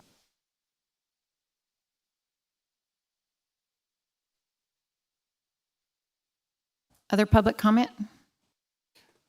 Chairman Hales, may I ask that you direct the public to speak to us and not the public camera? I think that's what these public comments are supposed to be addressed to, is us, not the camera. Thank you. James McCallum for the record. I know this building is greatly needed. I do have one concern about the floor plan. I do like that there's a fourth courtroom, though it doesn't have room for a jury box. It's there. My concern is that we're not doing this 20 years from now with a major remodel and bonding, that this is a building that will serve us far into the future. I appreciate the fourth courtroom. I don't know what happens if we have to go beyond that, other than maybe using the hearing room that is downstairs, if possible. That's just my only concern. I hope this is a building not like the JLEC built for 20 years, but a building that can take us 40, 50 years into the future. Thank you. Thank you, Mr. McCallum. I'll just note that much as we've talked about having the JPO on the right side, it is intended that the left side could be expansion area in the future as needed. Mr. Slade. Jim Slade. I believe I share some of Mr. McCallum's concerns. I appreciated that Commissioner Gardner said that this building would outlive every person alive now in Douglas County. That's optimistic, but always good to be optimistic. And Commissioner Hales said she was pleased to see that there were 4 courtrooms. I think that would be the minimum. I believe, if I'm not mistaken, that we already are qualify to have 2 justice courts. We put that off. I don't know if that's based on population or what, but I know that we push that into the future. So I don't know how long we've had, I mean, I know the current JLEC has 3 courts, 1 justice court and 2 district courts, I guess they're called. And I don't know if that's been true since 1980, but it seems like going forward, I mean, I wish Judge Young was here to tell us what the caseload is per court there. As population grows, as I mentioned, and as you know, so do crimes and criminal cases and court cases. And, you know, I would be surprised if 20 years from now, let alone 60 years from now, if 2 district courts is adequate. And I don't see where that's addressed, so I would hope that the board or these presenters would address that issue as, you know, looking further forward into the future. At what point do we need, will we need a 3rd district court? And I don't want to put District Attorney Jackson up here, but, you know, he probably has a pretty good idea of what the caseload is now and at what point in the future we might need a 3rd district court. His input might be helpful in that regard, but I leave that up to him whether he wants to comment at this point. But I think that's something that should be considered. Thank you. Would you like to address that? Yes, Chairman Hales, this building was programmed for a population of 65,000 in Douglas County, and that was projected to be 30 years of potential growth. Thank you. And I will say that it is intended that jury waiting room could be another court.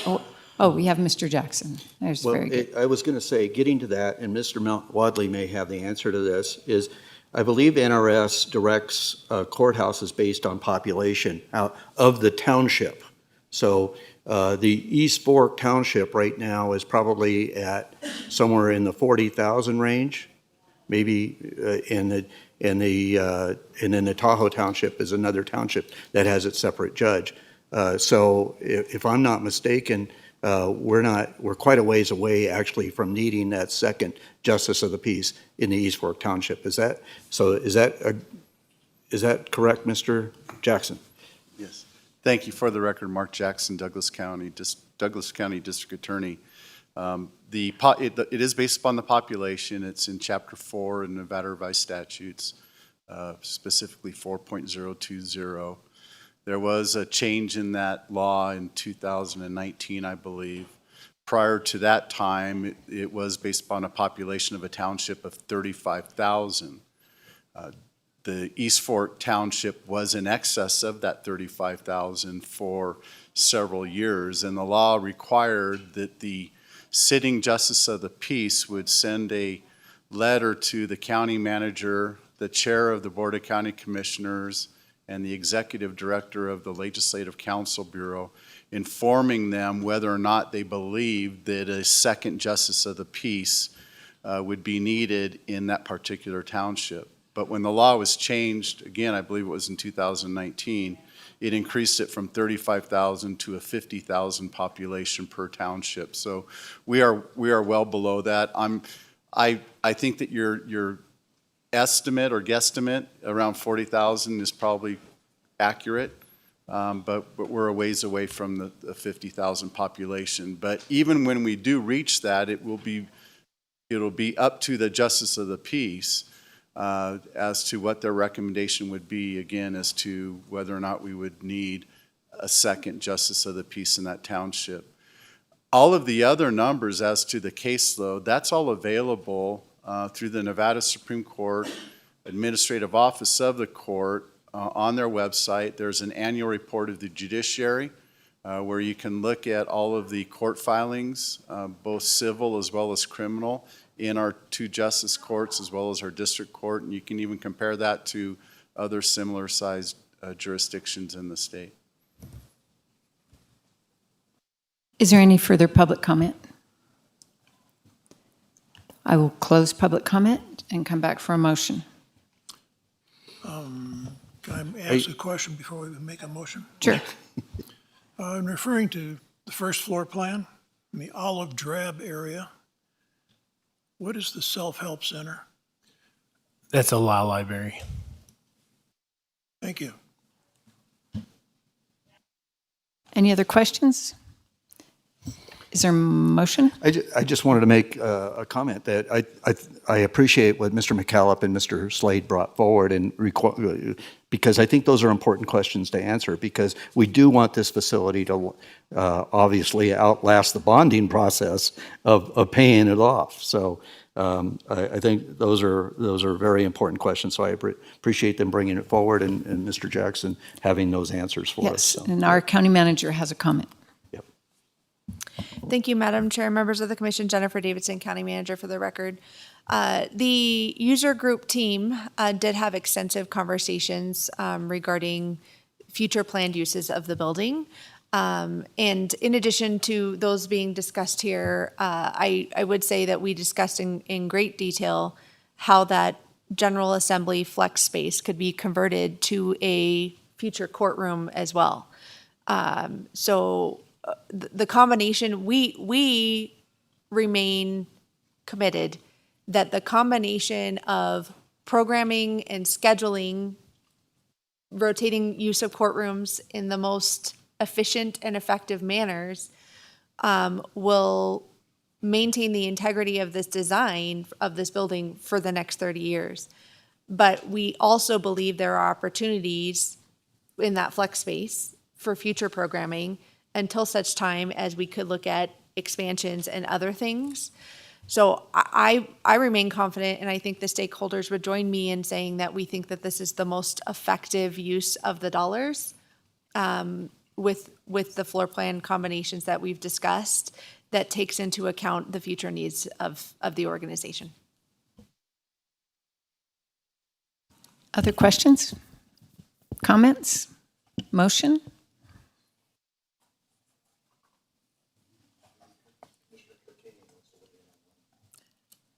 Commissioner Tarkanian, do you want to weigh in? Do you want to make a motion? No, I'm fine. I'm going to vote, but I don't need to make the motion. Okay, I'll go for it then. Okay. Where is the, okay, here it is. I move for the approval of the conceptual floor plan for the new Douglas County Justice Center as presented. Second. It's been moved and seconded that we approve the floor plan. All in favor, say aye. Aye. Aye. Opposed? Motion carries unanimously. Thank you. Thank you. I apologize for using first names, but I didn't quite lodge your last names. Jonathan, Kevin, Kurt, thank you so much. This is really an exciting day to be moving forward on all of this. At this point, I would like to ask the commissioners to power through the liquor board agenda items so that those who have been waiting patiently for this don't have to come back after lunch. So with that, we will dismiss the, we will recess as county commissioners and convene as the Douglas County Liquor Board. Agenda item 1 for possible action, discussion to approve the unrestricted mobile liquor license for Cowgirl Up Mobile Bar, doing business as Cowgirl Up Mobile Bar, represented by owner and manager Molly Abreu. Molly, are you here? Did I get that right? Abreu, very good. Molly Abreu has signed a waiver of notice of hearing. Cowgirl Up Mobile Bar, doing business as Cowgirl Up Mobile Bar, is located at 1468 Edlesboro Circle, Gardnerville, Nevada, 89410, under Sheriff Elgus. Good afternoon. Thank you very much, Under Sheriff Elgus, for the record. We've gone through the file. We are not contesting the file at this time. It's all approved. Thank you. Is there a motion? Yes. I move to approve the unrestricted mobile liquor license for Cowgirl Up Mobile Bar, DBA Cowgirl Up Mobile Bar, as presented. Second. It's been moved in second. All in favor, say aye. Aye. Aye. Any opposed? Motion carries unanimously. Agenda item 2 For possible action, discussion to approve the restricted mobile liquor license for Uninhibited LLC represented by owners and manager Scott and Vicky Frank. Scott and Vicky Frank have signed a waiver of notice of hearing. Uninhibited LLC is located at 1661 Button Willow Street, Minden, Nevada, under Sheriff Elgus. Thank you, ma'am. Under Sheriff Elgus again.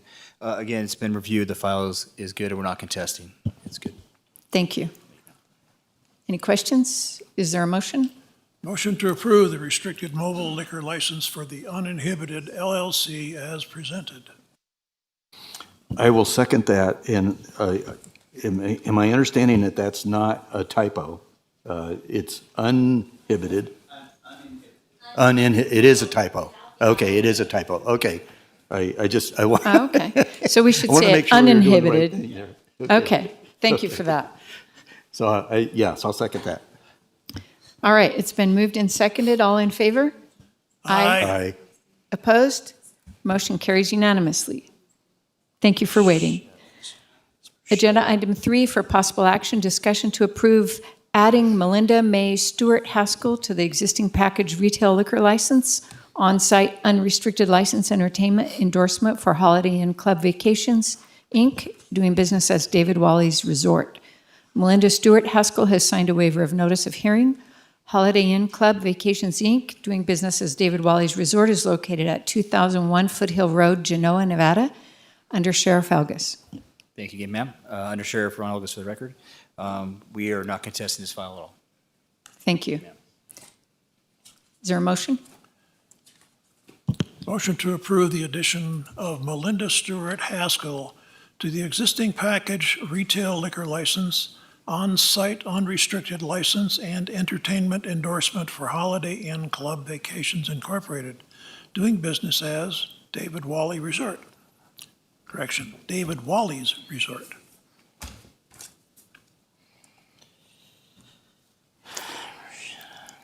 I guess Commissioner Tarkanian doesn't want to go on the record so I'll second it. It's hard for me to hear. I apologize. Okay. I'll second that also. It's been moved that we approve this. All in favor, say aye. Aye. Aye. Any opposed? Motion carries unanimously. Number 4, for possible action, discussion to approve the on-site unrestricted retail liquor license for ENV Italiano LLC DBA Bruschetta, represented by owner and manager Eric Rhodes. Eric Rhodes has signed. He's not here, but Okay. Okay. Hi, Jamie. Eric Rhodes has signed a waiver of notice of hearing. ENV Italiano LLC DBA Bruschetta is located at 290 Kingsbury Grade Unit, number 22, State Line, Nevada, 89449. Under Sheriff Elgus. Thank you, ma'am. Under Sheriff Ron Elgus for the record. The file is complete, and we're not contesting it.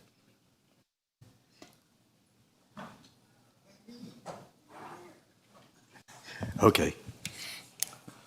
Madam Chair, I will move for the approval of the on-site unrestricted retail liquor license for E&V Italiano LLC DBA Bruschetta, I don't know how that's pronounced, represented by owner and manager Eric Rhodes, as presented.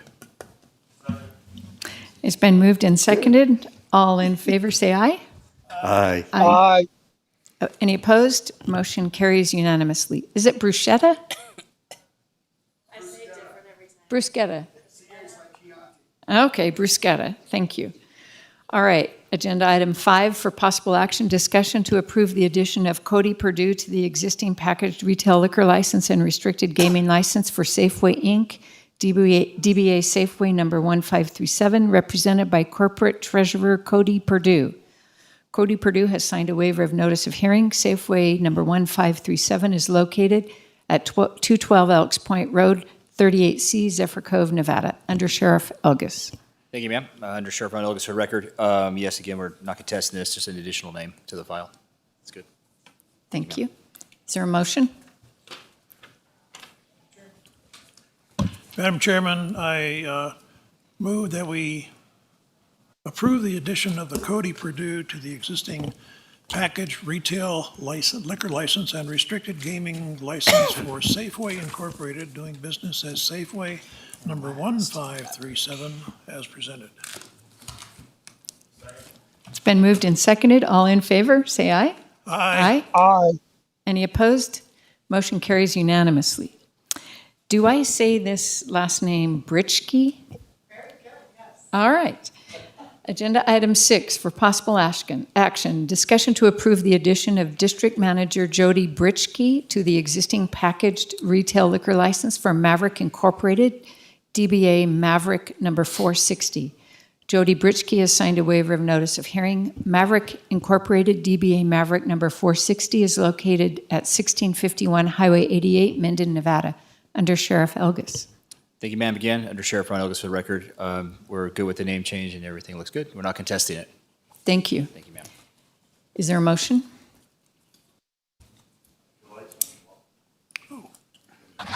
All right, I'll do it. Motion to approve the addition of District Manager Jody Britschke to the existing packaged retail liquor license for Maverick Incorporated, doing business as Maverick number 460, as presented. It's been moved and seconded. All in favor, say aye. Aye. Aye. Any opposed? Motion carries unanimously, and thank you for your patience. Yep. All right, Thank you, ma'am. with that, we will adjourn as the Douglas County Liquor Board, and we will adjourn for lunch. I suggest that we return at 3:15. Is that all right with everyone? All right, very good. It was a long morning, but an important one.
Recording in progress.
We're getting ready to reconvene. Commissioner Tarkanian, are you with us? I am. I can only stay till your 4 p.m. So it's 45 minutes and I'm gonna have to get off. Very good. Thanks for that information. We appreciate you hanging in there with us.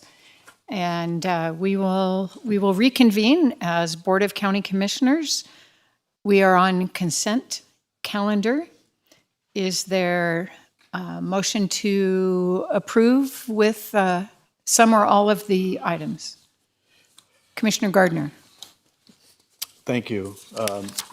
Yes, I will at this time. A member of the public has asked that item AI, the very last item on the consent agenda, be pulled for discussion.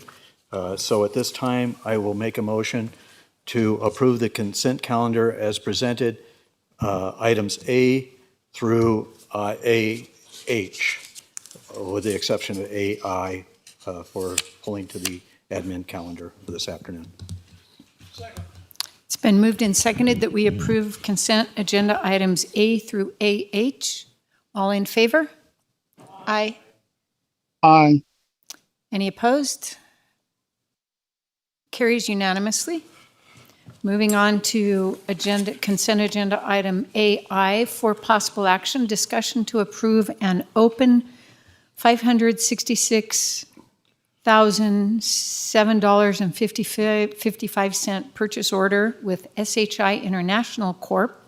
For fiscal year 24-25, utilizing the State of Nevada Master Purchasing Agreement, and authorize the county manager to sign any necessary documents. We have Peace Ruggia, am I saying that right? Yes. With us. Welcome. It's good to have you here. Thank you. Madam Vice Chair Hales and members of the commission, my name is Peace Ruggia, the new Chief Technology Officer. This item is annual software license renewals. If I'm available for any questions that you may have. Thank you. Commissioner Gardner. Thank you, Chairman. And Mr. Ruggio, is it Ruggia? Yeah, it's Ruggia. Yeah. Ruggia. Okay. The reason that we pulled this item was because a member of the public expressed that, number one, it was a very high amount, over $500,000, and secondly, that it didn't seem to be real clear on who SHI was or what we were doing. And so for those two reasons, he asked us to pull that item to the admin agenda. So I know this is the first time we've had you here, and that's the procedure, is that if a member of the public or us wants to take an item from the consent to the admin, that we do that. We accede to that ask. So that's the reason for this. But it's also good to meet you. We haven't met you before. So I appreciate you coming today. Appreciate it. I didn't have any other questions, really. I just wanted to make that Yes, if you could just address generally what this money is going to be used for in a little bit more detail. Sure. SHI is a national software vendor. We ride the NASPO agreement, as well as, so it's a pre-negotiated pricing, and we buy and purchase software licenses for things like Microsoft. This covers emails and communication platforms, as well as security-related licensing as well. So I see that we're using the State of Nevada Master Purchasing Agreement. So I'm understanding from that we are taking advantage of a very large contract negotiated by the State of Nevada. That's correct. So we have the benefit of scale, of a scaled contract. Yes, it's been researched and negotiated, and we pretty much have a set standard. And that's what we're taking advantage of. Very good. Any other questions? Okay. Is there, I guess at this point we'll take public comment, but I also want to thank you for your information and thank you for accepting this position, and it's nice to meet you. Nice to meet you folks too. Thank you. Yep. All right, public comment, Mr. Gibson. This is public comment on I know, I got it. It's You got it? AI. All right. That stands for artificial intelligence. I don't need any help with that. I'm in the AI authentic identity circuit. Mrs. Hales, Chairman, Madam Hales. This item belongs in the Norms and Procedures Audit Council, folks. We're supposed to have 22 Norms and Procedure councils to review this kind of agenda item. This is a $500,000 agenda item. And you can see here again today how they just roll it right in there. Yeah. Not that you're paying attention or anything like that until it's too late. Well, anyhow, folks, we don't really know what this is about. They dropped 1,700 pages on you 3 days before the meeting. Not a single representative or agent here actually knows what this thing is about, this $500,000 Microsoft license and security agreement.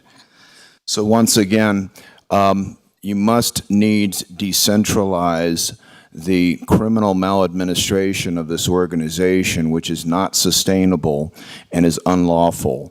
Now, Walt Noosad is supposed to be spearheading that debt council or the audit council, and he was supposed to provide the same leadership with the JLEC facility and chose not to. All they did is put it on the agenda, gave you some lip service, and then they ignored their responsibility towards that agenda item, just like they're doing this one today. All right, thank you. Is there any other public comment on agenda item 8I? I will close public comment. Is there any other comment or question? Thank you, Ms. Hales. This does beg the question, this amount of money for this particular type of thing was pre-approved in our budgeting process in March and April. Am I mistaken on that, Ms. Davidson? You are correct, sir. So if members of the public were paying attention back in our March and April discussions on the approval of our budget process in 24-25 fiscal year, they would have known that this item was discussed then and should have objected to the expenditure then, not now, is my take on it. While we budget those items, that doesn't necessarily mean that they're approved for expenditure until they come back to us to allocate the funds. Is that correct also? That is correct, sir. Okay. Some budget items don't have the level of specificity during the budgeting conversation, but this particular item was included in the budget, yes. Thank you for that clarification. With that in mind, I will move for the approval of the expenditure of 566. Commissioner Gardner, I wanted to I'm say sorry. something. before the I'm sorry. commission- I didn't see your hand up, Commissioner Tarkanian. That's okay. Yeah. No, I just wanted to say, I mean, I've talked with both County Manager Davison and Assistant County Manager Morgan about these type of expenditures because they are so high. I don't know what software costs anymore. I assume if we're getting the best deal using mass purchases through the state, there's nothing we can do about it.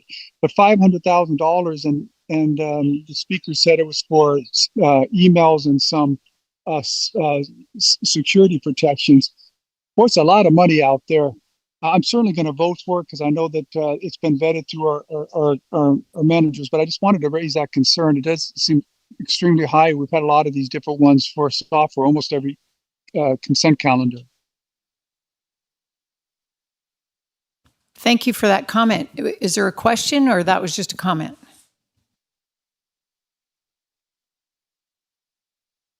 Gardner had from the public was what it's a large, what's it for? And then the answer was for emails and security protections. And I just think that's a lot of money for that too. So it's a statement. I think the answer was basically all the software that runs all kinds of things, including. Yeah, I mean to bring any insinuate anything. Okay.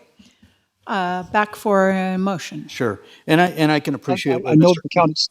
I can appreciate what Commissioner Tarkanian is saying. You're right. When we have these large types of amounts, perhaps they should automatically go to the administrative agenda versus going on to consent. But anyways, and that's really why we're addressing this now, is a member of the public noticed that and asked for it to be withdrawn. So I concur with you, Mr.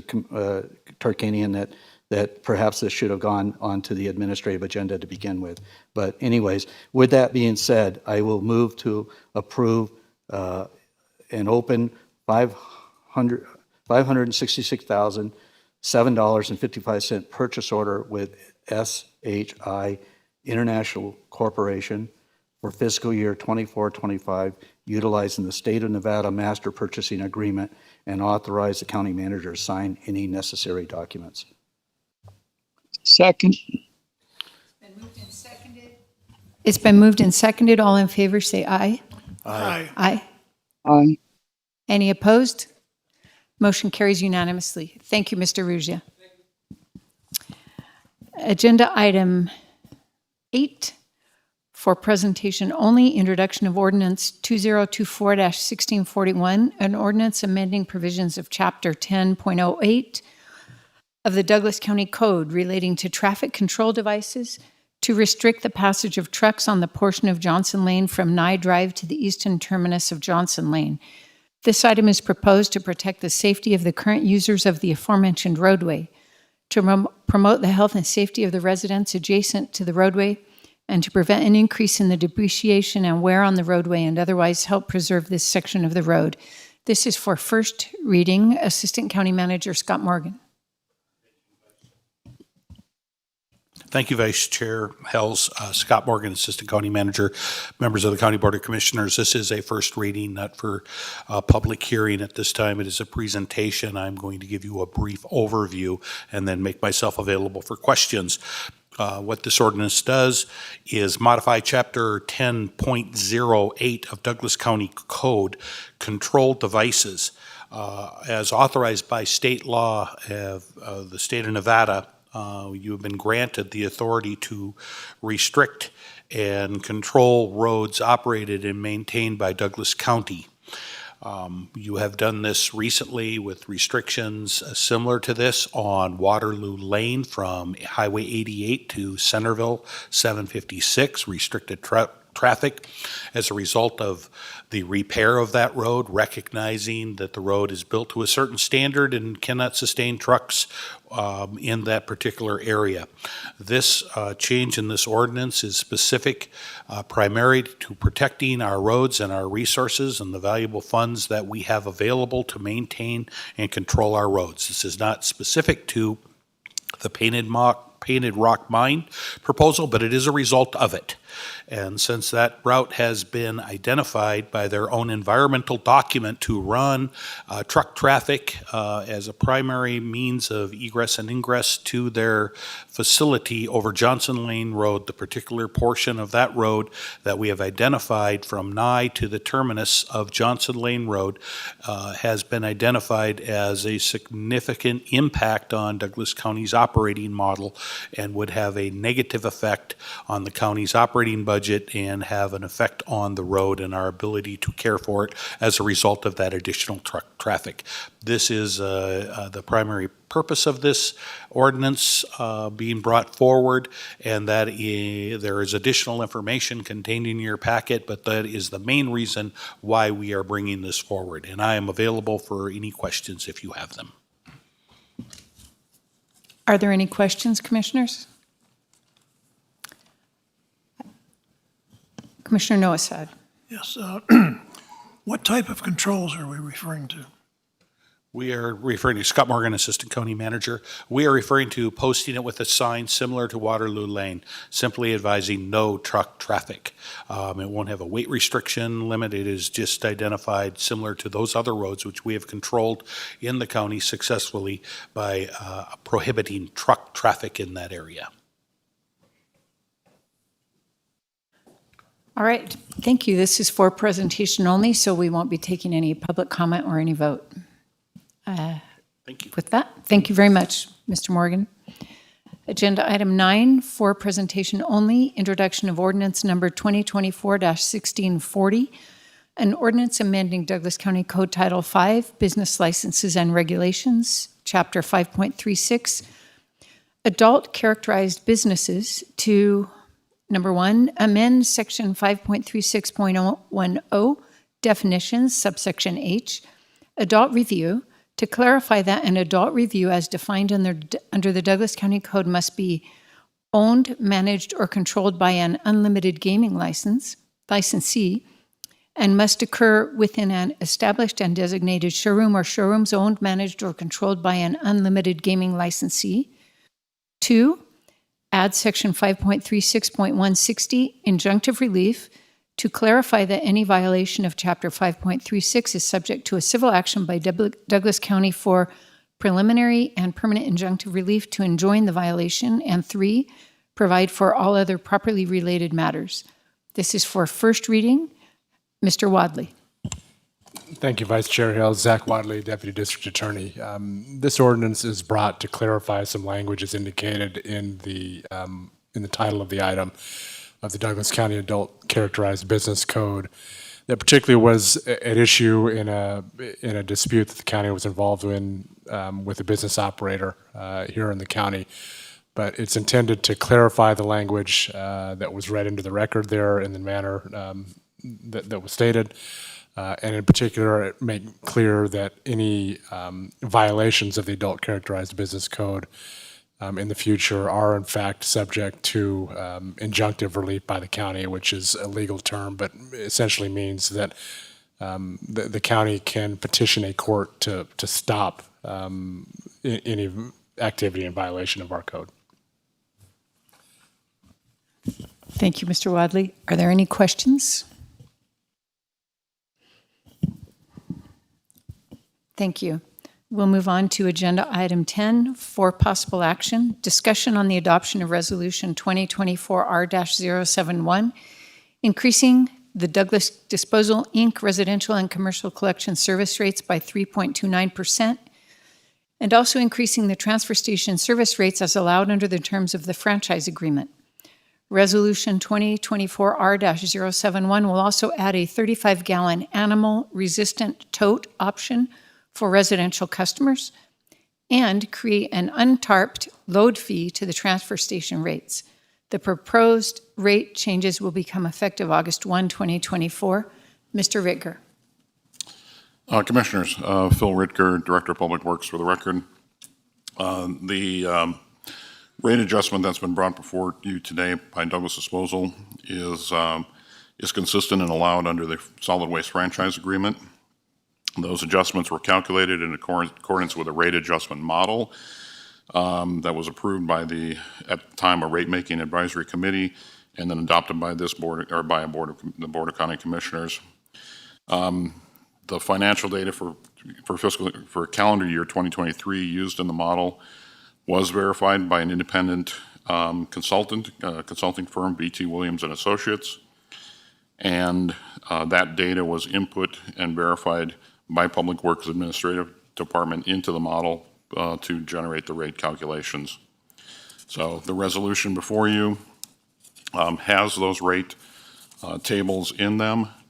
For both residential and commercial rates, the rate increase is 3.29%. The transfer rates, transfer station rates are similarly calculated, but there's not a single rate increase there. It's just it changes based on the valuation, and particularly on the rates per item, which are pretty much stagnant and do not change. As it said, currently the animal resistant tote option is a 90 gallon tote. They are adding a 35 gallon, a smaller service size for residential use. As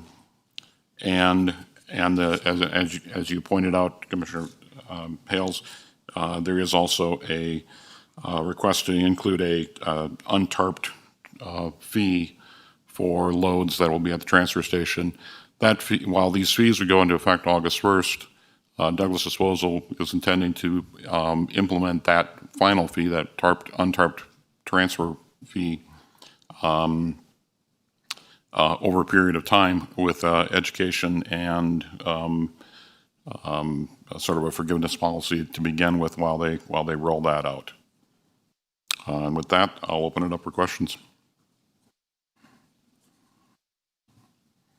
Commissioner Gardner. Thank you. Mr. Richter, as we've discussed before with different solid waste pickup processes within Douglas County, this is an opt-in process, right? No customer or no resident of Douglas County is required to opt into this service. It's completely on a volunteer basis. Phil Richter, for the record, yes, that is correct, Commissioner Gardner. That was put before the vote of a people, and it is actually it's in the ordinances that it's a voluntary program. Okay. So residents still have the ability to collect and transport their own materials, waste materials, to the transfer station themselves if they wish, and pay that fee, whatever that is, by the pound, I guess it is, right? That is correct. Yep. Any other questions? All right. This is for possible action. Is there any public comment regarding the increase of collection service rates. Jim Jackson, if we could get some clarification on what the untarped fee is for. Is it for trucks, or is it like if you have a trailer that's loaded with stuff, does it need to be tarped, or a little bit more clarification on what that part of it is? Thank you. Would you please address that, Mr. Raker? Yeah, Phil Ridker, Director of Public Works for the record. The untarped fee is for any loads, whether it be back of a pickup truck, a trailer, or even a larger container, which is delivered to the transfer station or brought to the transfer station in a uncovered condition or an unrestrained condition. We currently just, and this is just on Dump Road or Pine Nut Road, in the road to the transfer station. We have an agreement with Douglas Disposal that they, on a quarterly basis, do a cleanup of that road for trash that is blown out of loads coming to the facility, and are currently there's no tarping requirements. That ranges anywhere from 500 to 700 pounds of trash collected on a quarterly basis. That only represents a very small portion of the county when you consider that these loads are coming from as far down as TRE up to and you know the north side of the county. So we know that we have an issue with trash along the roadsides. I won't consider it illegal dumping, but it is unintentional dumping as a result of this. So this fee is really a method to create an enforcement methodology for loads needing to be tarped in the future to reduce the amount of trash that is unintentionally deposited on our sides of our roads. Any other questions? Oh, wait, any other public comment? Jason Gibson, Tall Guy Audits. The litter that is found all along the transfer station road should be addressed by means of law enforcement. They should have inmates who are able to get credit for picking up garbage, get them out of the lockdown mentality and into helping us with our aesthetics. Every other county's got it. Douglas County sheriffs are too lazy to implement it. Furthermore, sure is a lot of garbage that you folks throw away. Sad, especially in the ranchos. Perfectly good things, just throwing them right into our landfill. So we're advocating that the county fund a repurpose center in the ranchos like the Fish Thrift Store here in town. Makes perfect sense that people would take their perfectly good stuff and repurpose it instead of throwing it away. Furthermore, we're going to advocate that the county stop arresting people for repurposing perfectly good utilities at the refuse disposal center. And just know that it's a very wasteful county that they've created here. You're a very wasteful people. You sit there and watch all of these fancy cars throwing away perfectly good stuff, and it's a shame. We throw away maybe one garbage can every 2 to 3 months. Thank you, Mr. Gibson. Any other public comment? All right, we'll close public comment and bring it back to the board for a motion. I had an additional question. Or additional Chairman. questions. Yes, thank you. This untarped load fee is a brand-new program. That's correct, Mr. Victor? Phil Ridker, Director of Public Works for the record. Yes, it's a new program we're going to introduce. Is Douglas Disposal going to do anything about, how are they going to notify the public of this? Because this is a brand-new program, and there is quite a few residents that do not participate in a tote process. So I hope that they're going to do a large public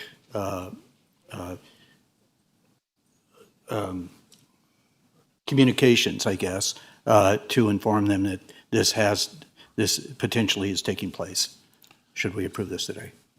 Yeah, Phil Ritker again for the record.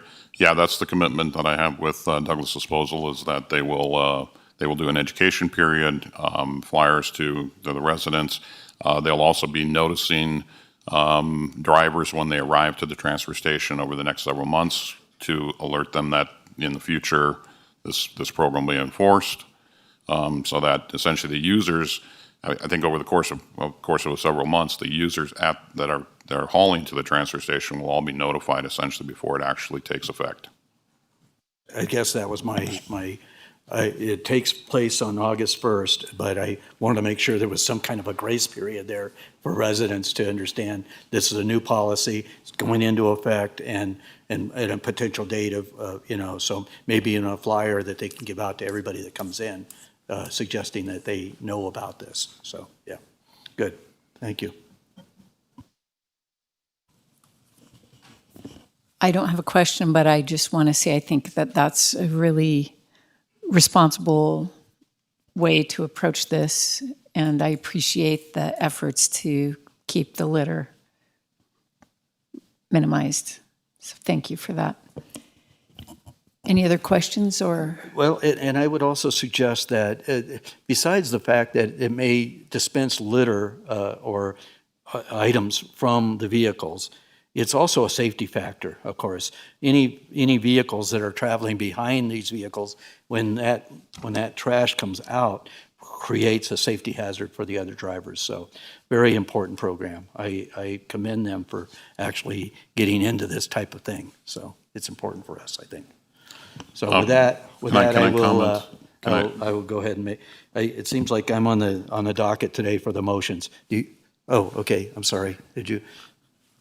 No, I was Phil Ritker for the record. I was going to add to that comment. Actually, John Erb, Transportation Engineering Manager, made that comment to me this morning. Actually, that a high percentage of accidents on a national basis in the national statistics is from debris being blown out of the back of trucks or trailers and to the vehicle behind it, causing a vehicle to swerve or things like that. So it actually, you're absolutely right. In addition to just reducing the trash, it is a health and safety issue as well. Thank you. Commissioner Gardner?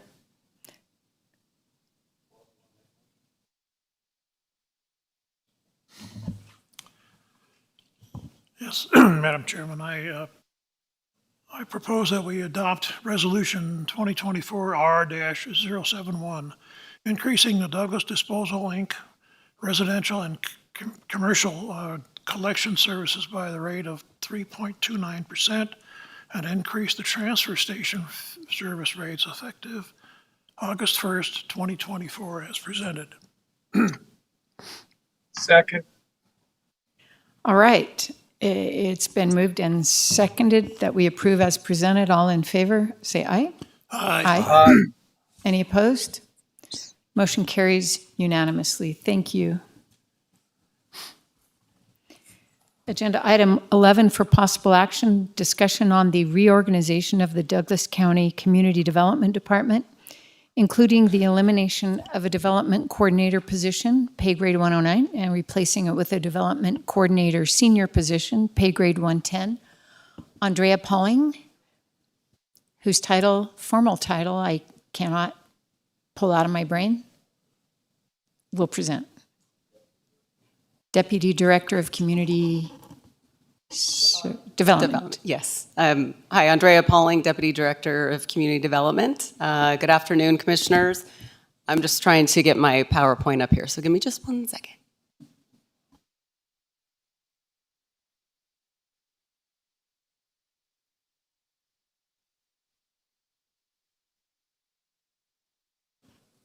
While you're pulling that up, I want to welcome to the room Nicole Thomas, Public Guardian. Thank you for being here.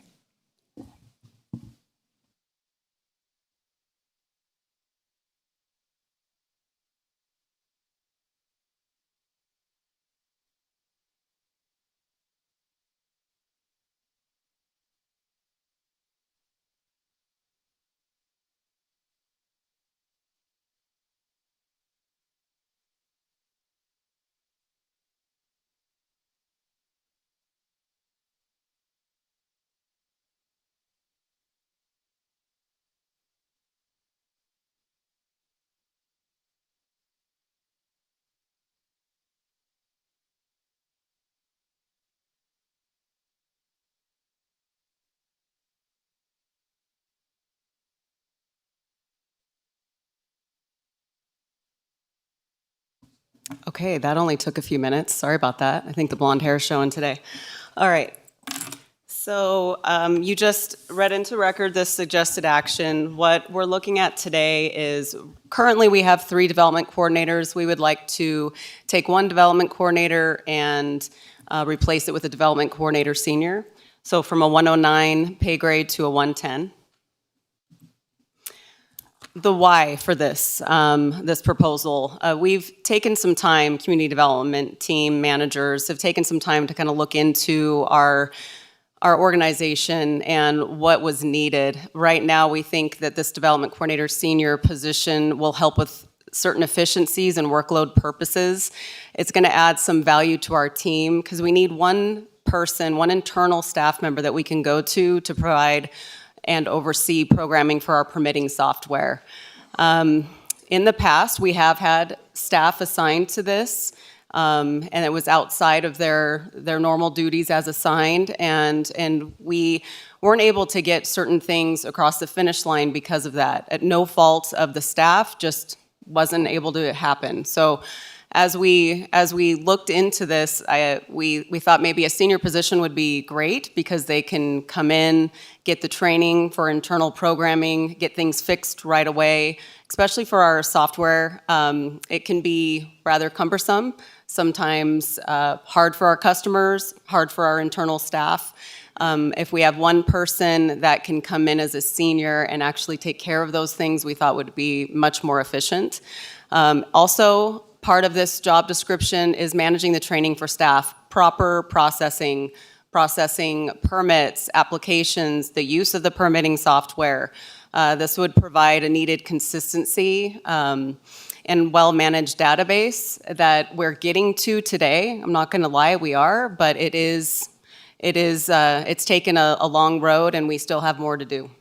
This position will also oversee and update, maintain the department website more frequently, get more current, up-to-date statistics and data out to the public. We're asked for that quite often, and I think it would be really good to have somebody just oversee that more often.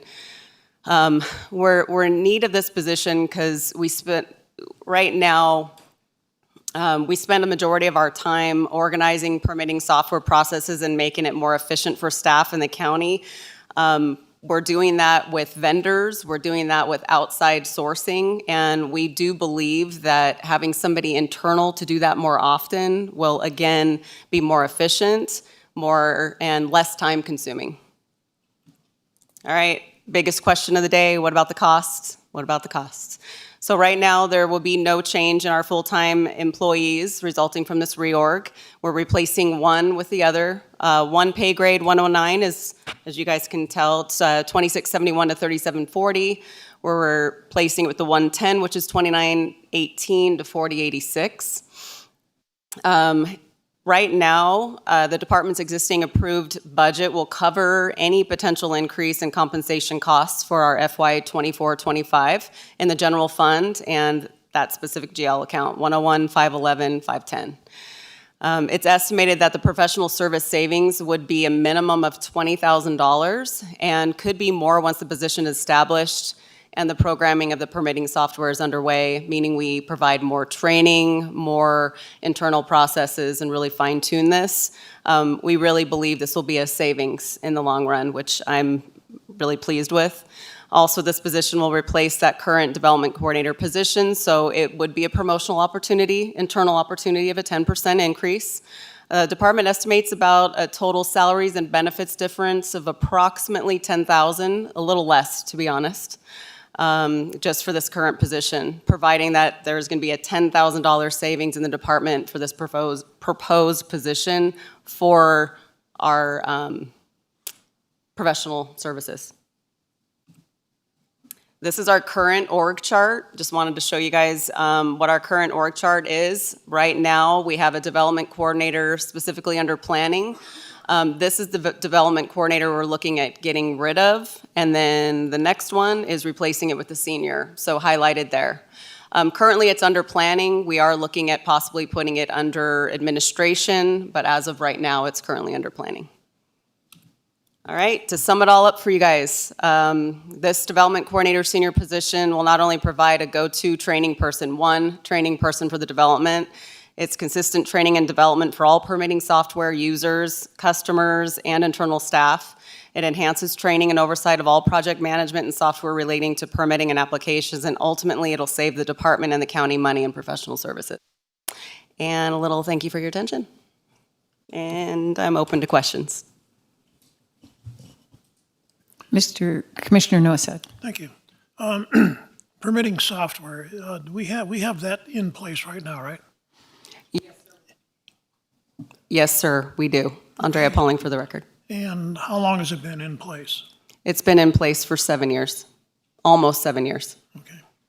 And the software we have is going to require some changes to the software in order to achieve your goal? Yes, it does. It's continuing to evolve every single day. And more, we've gone to digital projects in just this last 6 months. And we want to go more on the digital side, on the ACA side, which is the customer side. And so we're going to need more internal processes to get that rolling.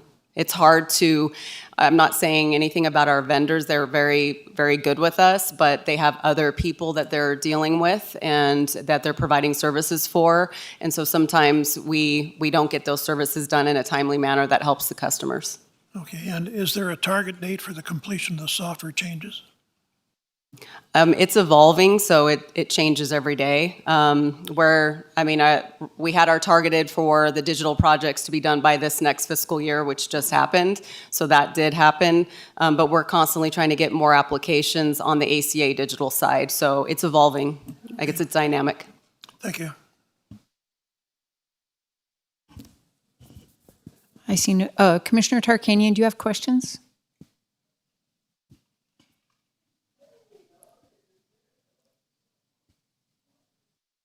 I'll take that as a no. Is there any public comment on this? I'm sorry. No, I don't. Okay, thank you. Any public comment on the reorganization to change one development coordinator position to a development coordinator senior? Mr. Gibson. Jason Gibson, Tall Guy Audits. Our first experience with the so-called Community Services Department was anything but. This is another situation where this is a commercial development department. It's not a community development department. We know that because when we tried to apply for grant monies that were on the table by the state, we contacted Tom Dallaire to see if we could get some input and maybe some dialogue happening with him, and he was absolutely non-receptive. So we learned the hard way that this is not a community development department. And of course, they're just jacking the cost of living through the roof, and you can't afford to live here. And they're just asking for more on top of more, and rather than be more efficient with their systems and organize according to a harmonic principle, they're essentially using a maladministrative artificial timeline that has no basis in science whatsoever. So there'll never be an end in the inflation or the covert taxation, or the fraud practiced by this state and Douglas County, period. We need a new government. We deserve a better board. Is there any other public comment? I will close public comment and look to the board for a motion. Mr. Chairman? Commissioner Gardner. I move for the approval of the reorganization of the Douglas County Community Development Department, including the elimination of a development coordinator position, pay grade 109, and replacing it with a development coordinator senior position, pay grade 110, as presented. It's been moved and seconded. All in favor? Aye. Aye. Any opposed? Carries unanimously. Thank you, Ms. Pauling. Thank you very much. Have a good day. Agenda item 12 for possible action, discussion to approve the reorganization of the Community Services Department by replacing the assistant director with a deputy director. Oh, sorry. Did you have some comments? Okay, sorry.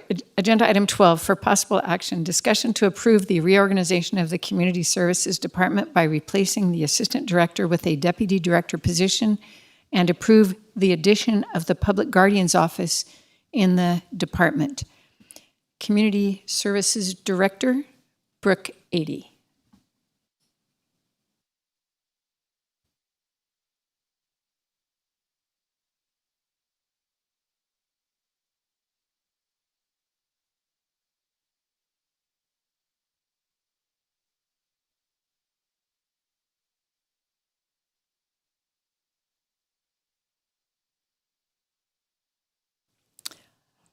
Let me just note that Commissioner Tarkanian has to leave in just a few minutes. So Commissioner Tarkanian, we won't expect you to take action with us on this item.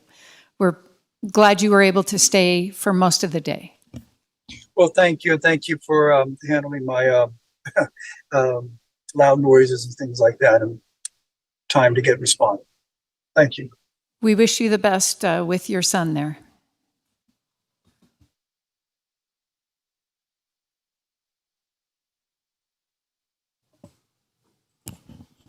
Okay.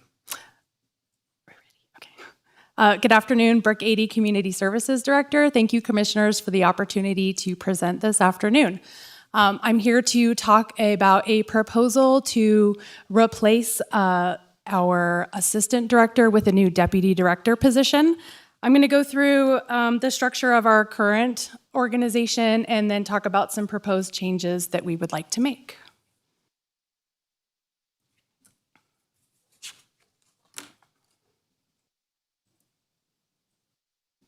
So a little bit about the Douglas County Community Services Department. We are the second largest department in Douglas County. We have approximately 165 employees, and we oversee anywhere from 800 to 900 volunteers across the department. We currently have 9 different departments. We have Parks, Recreation, Noxious Weeds, Social Services, Senior Services, DART Transportation, Animal Care and Services, our Community Health Clinic, and the Adult Day Club.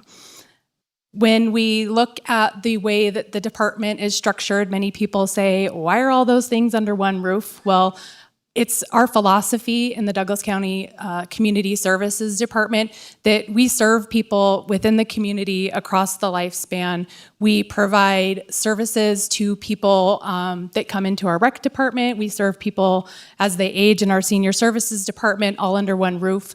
The way that our department is set up provides for a real cohesive and collaborative approach to providing services to the community.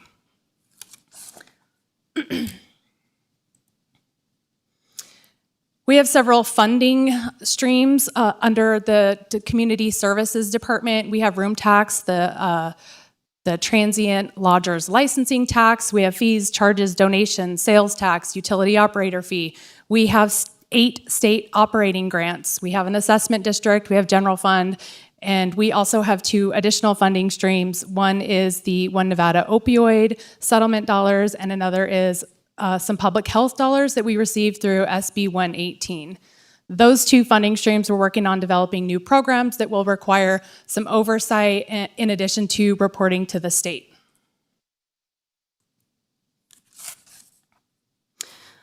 Looking at Parks and Recreation, just as part of within the Department of Social or Community Services, we have a lot of facilities and grounds that we oversee and the community centers. So this is just to highlight some of the actual physical locations that are part of our department that we manage on a daily basis. Community Services has also been tasked with completing several objectives within the newly approved strategic plan. Here are some that we're going to be working on that are really specific to our department, but we're also partnering with other departments to complete other strategic objectives, as many of them cross departments within the county.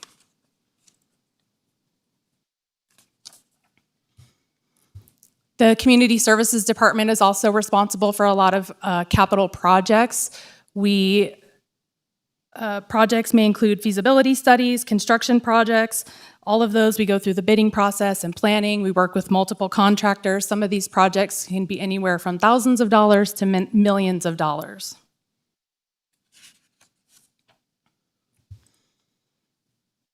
All of these things are just really an opportunity for us to highlight the size of the department and the complexity of the things that happen within the department to justify a deputy director position.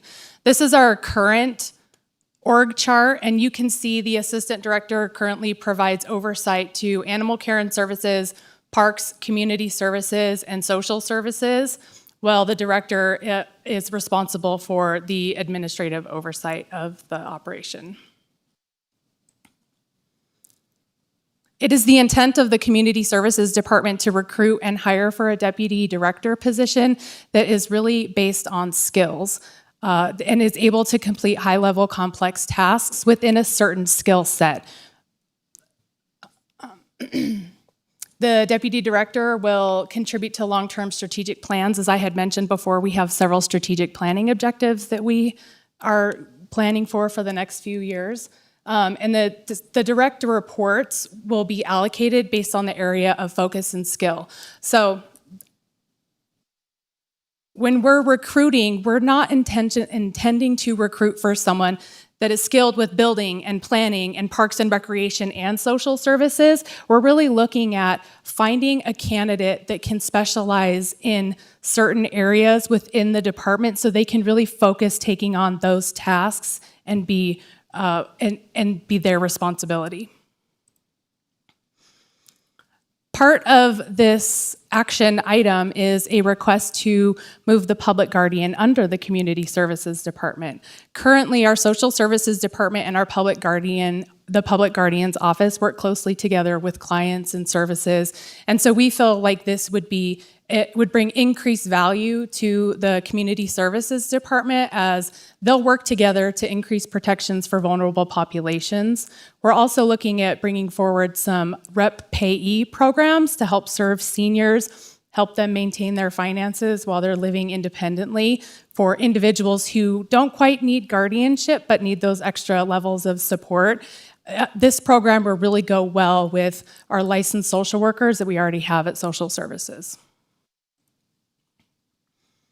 So with all of that said, here's a proposed org chart that we're looking at, and this is just one option of several options based on what the qualifications could be of an individual that would apply for and be selected for the position based on skill. So if we were to get somebody who is really skilled in capital projects and building and parks and recreation, this is one way that an org chart could look, with them directly supervising parks, community services, and animal care and services. They would be responsible for really seeing a lot of the capital projects through and the maintenance of our facilities, in addition to working on the strategic plans, helping work with all of our different boards that we have within our department. And then the director would oversee the Social Services Department. That would be me. And then in all of the scenarios, the Public Guardian's Office would report directly to the director. This change would result in, there would be no full-time equivalency or FTE change. It would be, there would be no additional positions. The cost of the additional position is $5,177, which we would be able to absorb with salary savings. And the value of this reorganization is it would create equity within the county. Currently, both the Community Development and Public Works departments have deputy directors in their department. And we believe that this is justified through the complexity of the department, the number of funding streams that we have, and all the work that happens in the Community Services Department. That's all I have. Any questions? Commissioner Gardner? Thank you. Thank you very much, Ms. Sadie. And I was really nervous about when we lost Scott Morgan to that department, and I was questioning whether or not we'd ever find somebody that could replace him. And you've done a very, very marvelous job in doing that. Not necessarily replacing him, but at least I don't know that anybody can replace a Scott Morgan, and hopefully we're not going to have to do that for another 5 or 6 years. A little tongue-in-cheek there, yeah, okay. But anyways, you previously, if I'm not mistaken, you previously were the Assistant Director of Community Services, is that correct? Yes, that is Okay, correct. so basically, when you got promoted, congratulations again. Thank you. And you're doing a great job. You haven't filled that position yet, is that correct? That is correct. Okay, so now versus filling that position as an assistant director, then you're asking for us to change that title to deputy director. But you expect that even with that, and that it sounds, and I like your organizational structure here. So it seems appropriate to me, and as you've indicated, it doesn't look like it's going to cost us any money because you're going to be able to. Anyways, it doesn't look like it. So, anyways, and then moving public guardian's office and having direct contact with that. So, anyways, this all looks good to me. So, thank you.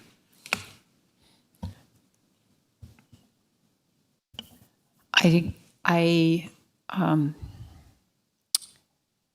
guess my question would be to ask whether my understanding is correct in that the move of the public guardian is one of formality more than substance, and that is the public guardian's office will continue to function in the same location with the same autonomy, but we are formalizing the fact that they work closely with community services folks to be most efficient in providing services to people who need it.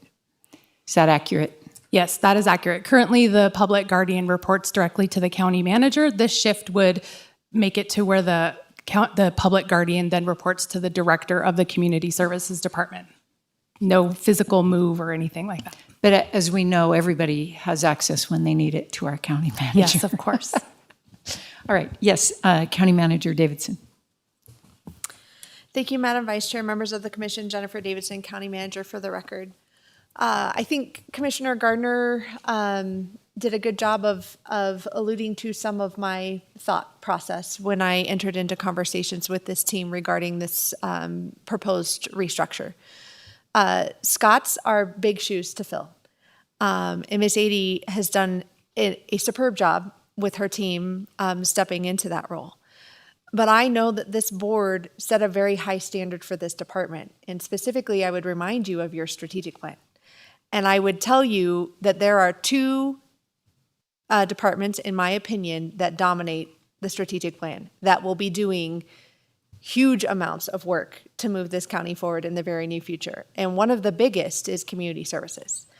At one point, when we were writing strategic objectives, the objectives touched, 3/4 of the objectives touched this department. And I had extensive conversations with Ms. Adie about her individual capacity to move in that many different directions. And frankly, at one point in the conversation, we discussed dividing this department into 2 separate departments. But smarter heads prevailed in that conversation, specifically Mr. Morgan's vision. This department is so effective and works so well because of the synergy between these multiple divisions.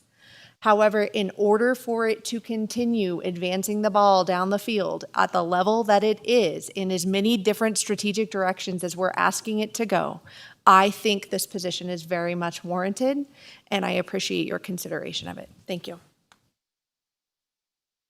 Thank you. Any other questions from commissioners? All right, we will turn to public comment. Any public comment on the issue of the reorganization of the Community Services Department, replacing Assistant Director with a Deputy Director position? Mr. Gibson. Reorganization seems to be a catchy theme. I want to address the experience we had at the Hot Air for Hope Balloon Festival. A lot of our special events are really social experiments. Does this have to do with aesthetics. the...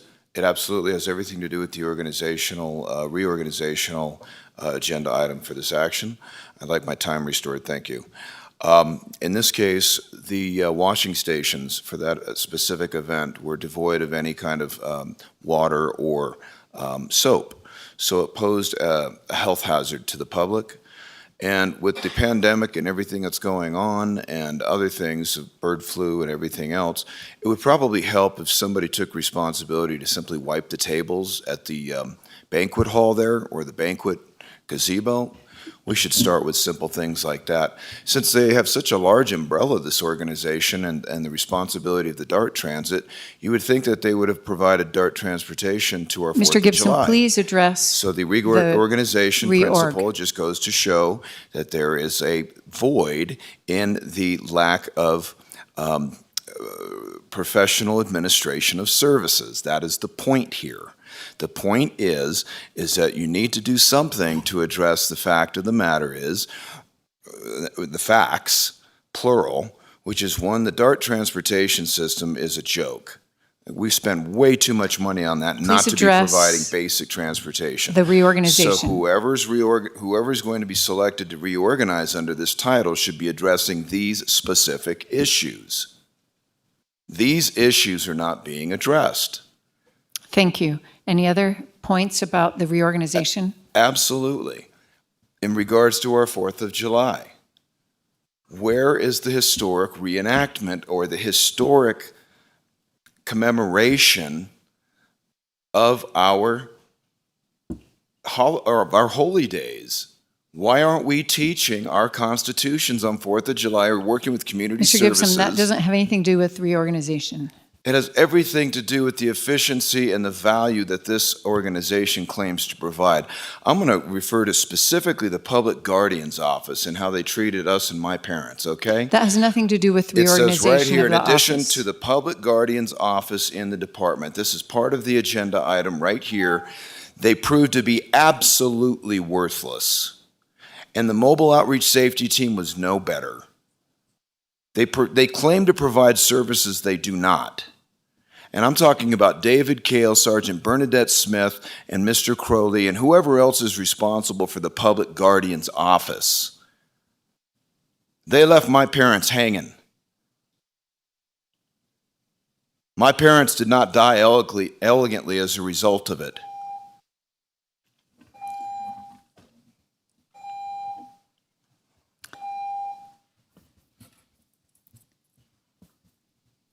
Ms. Thomas, welcome. Thank you. Nicole Thomas, Douglas County Public Guardian's Office. I just want to clarify for the constituent here that the Public Guardian's Office had nothing to do with his parents' estate. That's the public administrator. There's a difference.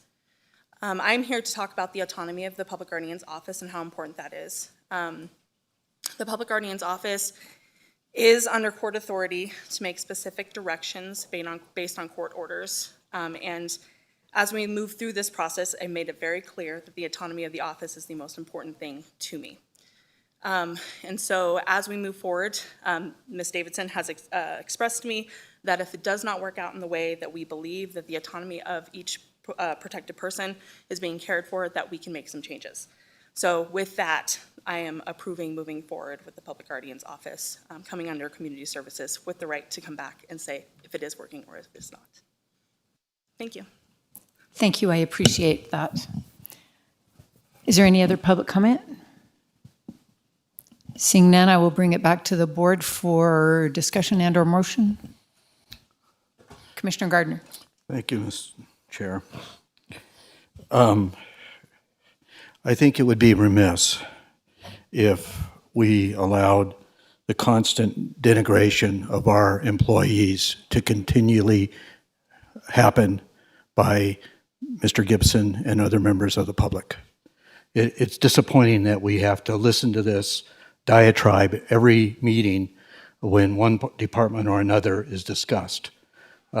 We treasure our employees. They do a very good job. Now you're interrupting me, and this is my time. So please be quiet. But our employees are our most valuable asset. And because a member of the public does not get what he feels is justification in any particular department of this county, he takes them to task, and that's disappointing.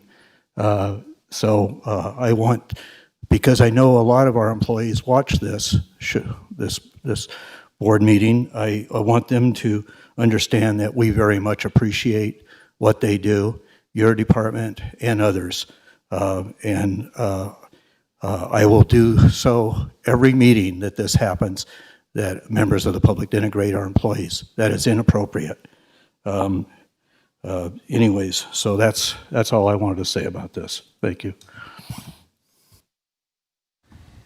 Is there a motion? I guess it's down to the three of us. So, yes, I move that the Board of Commissioners approve the reorganization of the Community Services Department by replacing the Assistant Director with a Deputy Director position and approve the addition of the Public Guardian's Office in the department as presented. There's been a motion and second. All in favor? Aye. Aye. Any opposed? Motion carries unanimously. All right. Agenda item 13 for presentation only. Announcements, reports, updates from county commission members, including updates on the various boards and/or commissions that they may be a member of or a liaison to, or meetings, functions they have attended, and any request by a commissioner for discussion of a future agenda item. Commissioner Gardner. Thank you. I've been out of town for a couple of weeks now, but one of the reasons that I was out of town the immediate last week was the attending the National Association of Counties meeting, annual conference in Tampa, Florida, on behalf of the county, and serving as Vice President of the Nevada Association of Counties currently. One thing that what was a stark revelation, an awakening to me, was that I remember during this previous campaign that there was a question posed to the candidates for commission, what they're going to do about reducing the average age of the residents of Douglas County. And I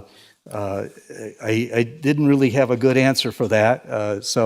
But what was alarming is I attended during that conference a luncheon called the Healthy Counties Luncheon. And a startling fact, a lot of people in our county think that the aging of our community is singular to Douglas County. The lack of workforce availability is singular to Douglas County. The availability of affordable workforce housing is singular to Douglas County. I can assure you that that is a national conundrum, 3,069 counties exist in this state, or in this country, and we're all experiencing the same issues. But the startling fact that was presented at that luncheon was that it was revealed that in the next 10 years, within the next 10 years, the United States will have more residents over the age of 55 than residents under the age of 18. In the next 10 years, I'll repeat that, in the next 10 years, the population of the United States, more people will be over the age of 55 than under the age of 18. And that is going to and that will have significant impact, not only on our county, where businesses are going to have a struggle to find employees, daycare, those kind of things. Maybe daycare won't be a problem because there will be less people under the age of 18. But that was an alarming statistic to me, and I just wanted to share that with the rest of the board and with the members of the public. I really enjoy those conferences. It gives us an opportunity to really talk to other commissioners that are experiencing the same types of issues across the country. Also, last night we had the Carson Water Subconservancy District meeting, and so we attended that here. It was held here in Douglas County, so it's nice to have a meeting of that nature close to home anyways. Anyways, that's all I have to report. We have a Visitors Authority meeting tomorrow, so I'll share something later on about that. But anyways, that's all I have to report. Thank you. Thank you, Commissioner Gardner. Commissioner Nosat. Over to me. I have two things. I'll keep it to and provide more later when we don't have such a lengthy meeting. All of us were invited to spend some time on the Phoenix, which is the fireboat that we designated money to, ARPA funds to. The second fireboat at Tahoe, the resurrected, sunken fireboat, and on the July 4th, and that was a very enjoyable, informative experience, and I am convinced that the Phoenix provides really valuable service, and most importantly, it is available and ready to help if there is a fire. The second thing I wanted to note is having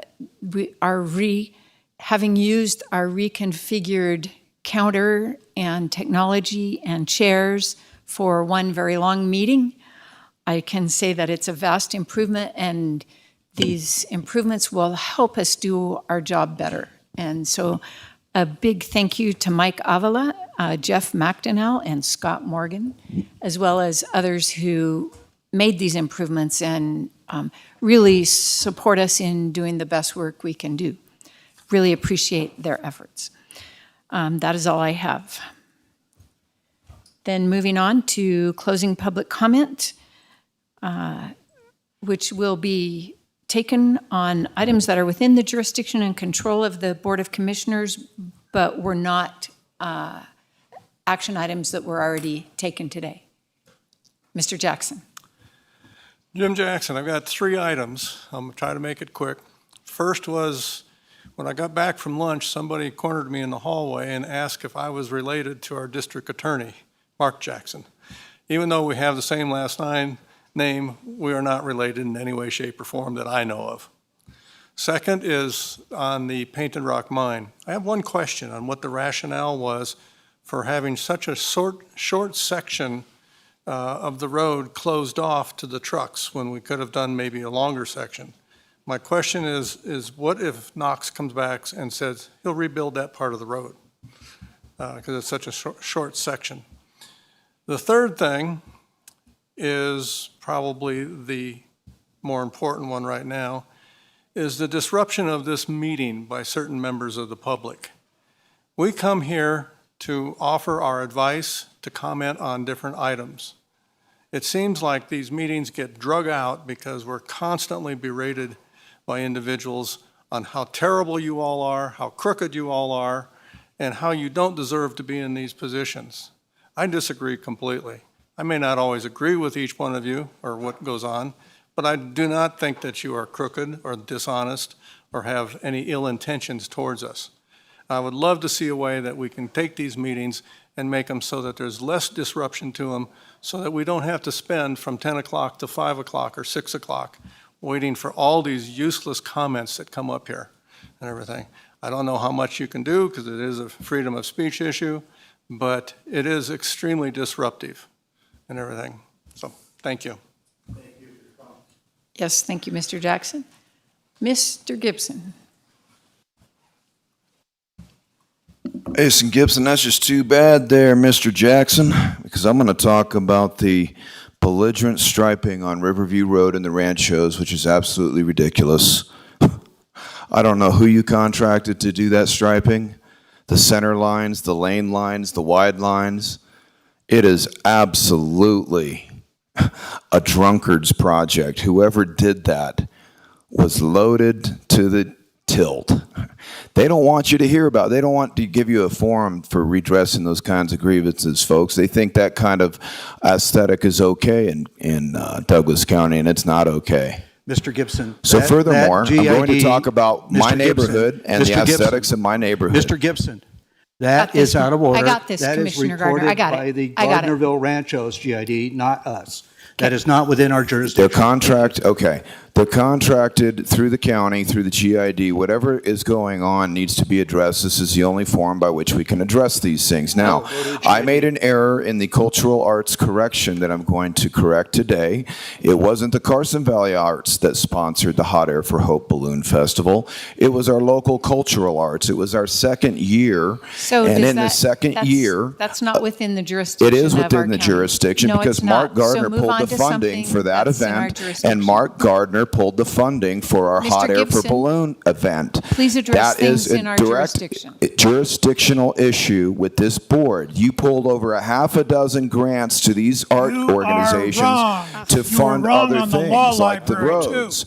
So furthermore, we're going to talk about the swag that Mark Gardner still has up 6 weeks after the fact in all of his campaign posters, That's which he's also too not in lazy our to recycle. jurisdiction. And the 34 profile head pics that you'll see on his Facebook, they're all the same picture. Not This in our guy's jurisdiction. absolutely infatuated with it. This meeting is adjourned.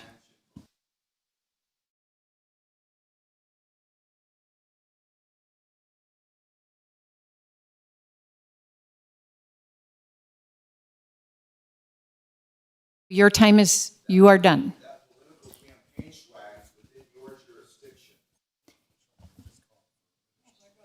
Is there any additional public comment? All right. Yes.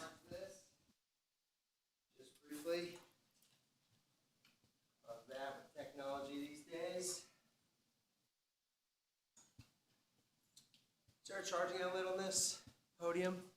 No, but you can wait 3 minutes to charge your phone. Thank you, appreciate that. Where would the nearest outlet be? Go ahead and start the time. Yeah, it's not on our time. That's okay, I can make it fast.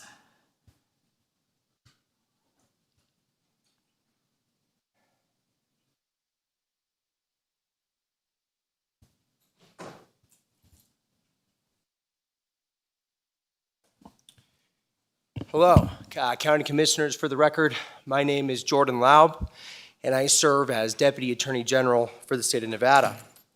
Now, the comments I'm going to make are related to item 9 on the agenda and do not reflect the Office of the Attorney General or any of my clients, State Lands, Dieter,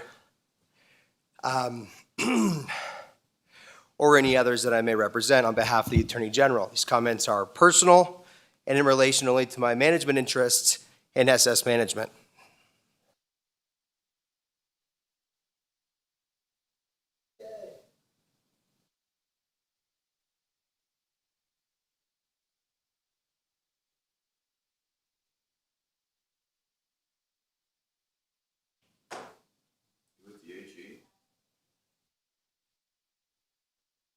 Now, my comments are related to ordinance 2024-1640.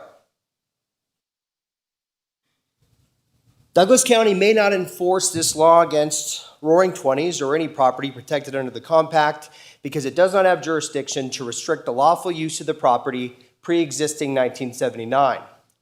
The structure spanning parcel 002 to 004 has grandfathered NTRPA space, and Roaring Twenties operates in the basement of the former Bills building.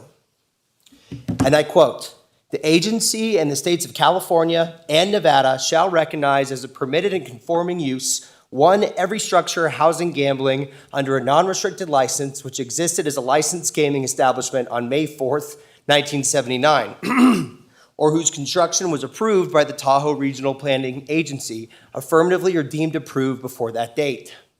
Adult reviews were unquestionably a permissible, regular, and actual conforming use of 1979 for the property. Throughout the 70s and 80s, Frederick Akpar had shows with had names like Viva la Girls. One of these topless girls still lives here in State Line. Is that the end of my 3 minutes? The requirement of an active unrestricted gaming license was expressly considered and was rejected. For purposes of this paragraph and the determination required by Article 6, Base area means all of the area within a structure housing gaming under a non-restricted license, which may be open to public use, whether or not gaming is actually conducted or carried on in that area. Not only was a showroom recognized conforming use, but showrooms are prohibited elsewhere in the region subject to the compact. Thank you, Mr. Lobb. If you allow me to finish, I'd have only a few more paragraphs. At your discretion. Nope. Is there any other public comment? All right, this meeting is adjourned.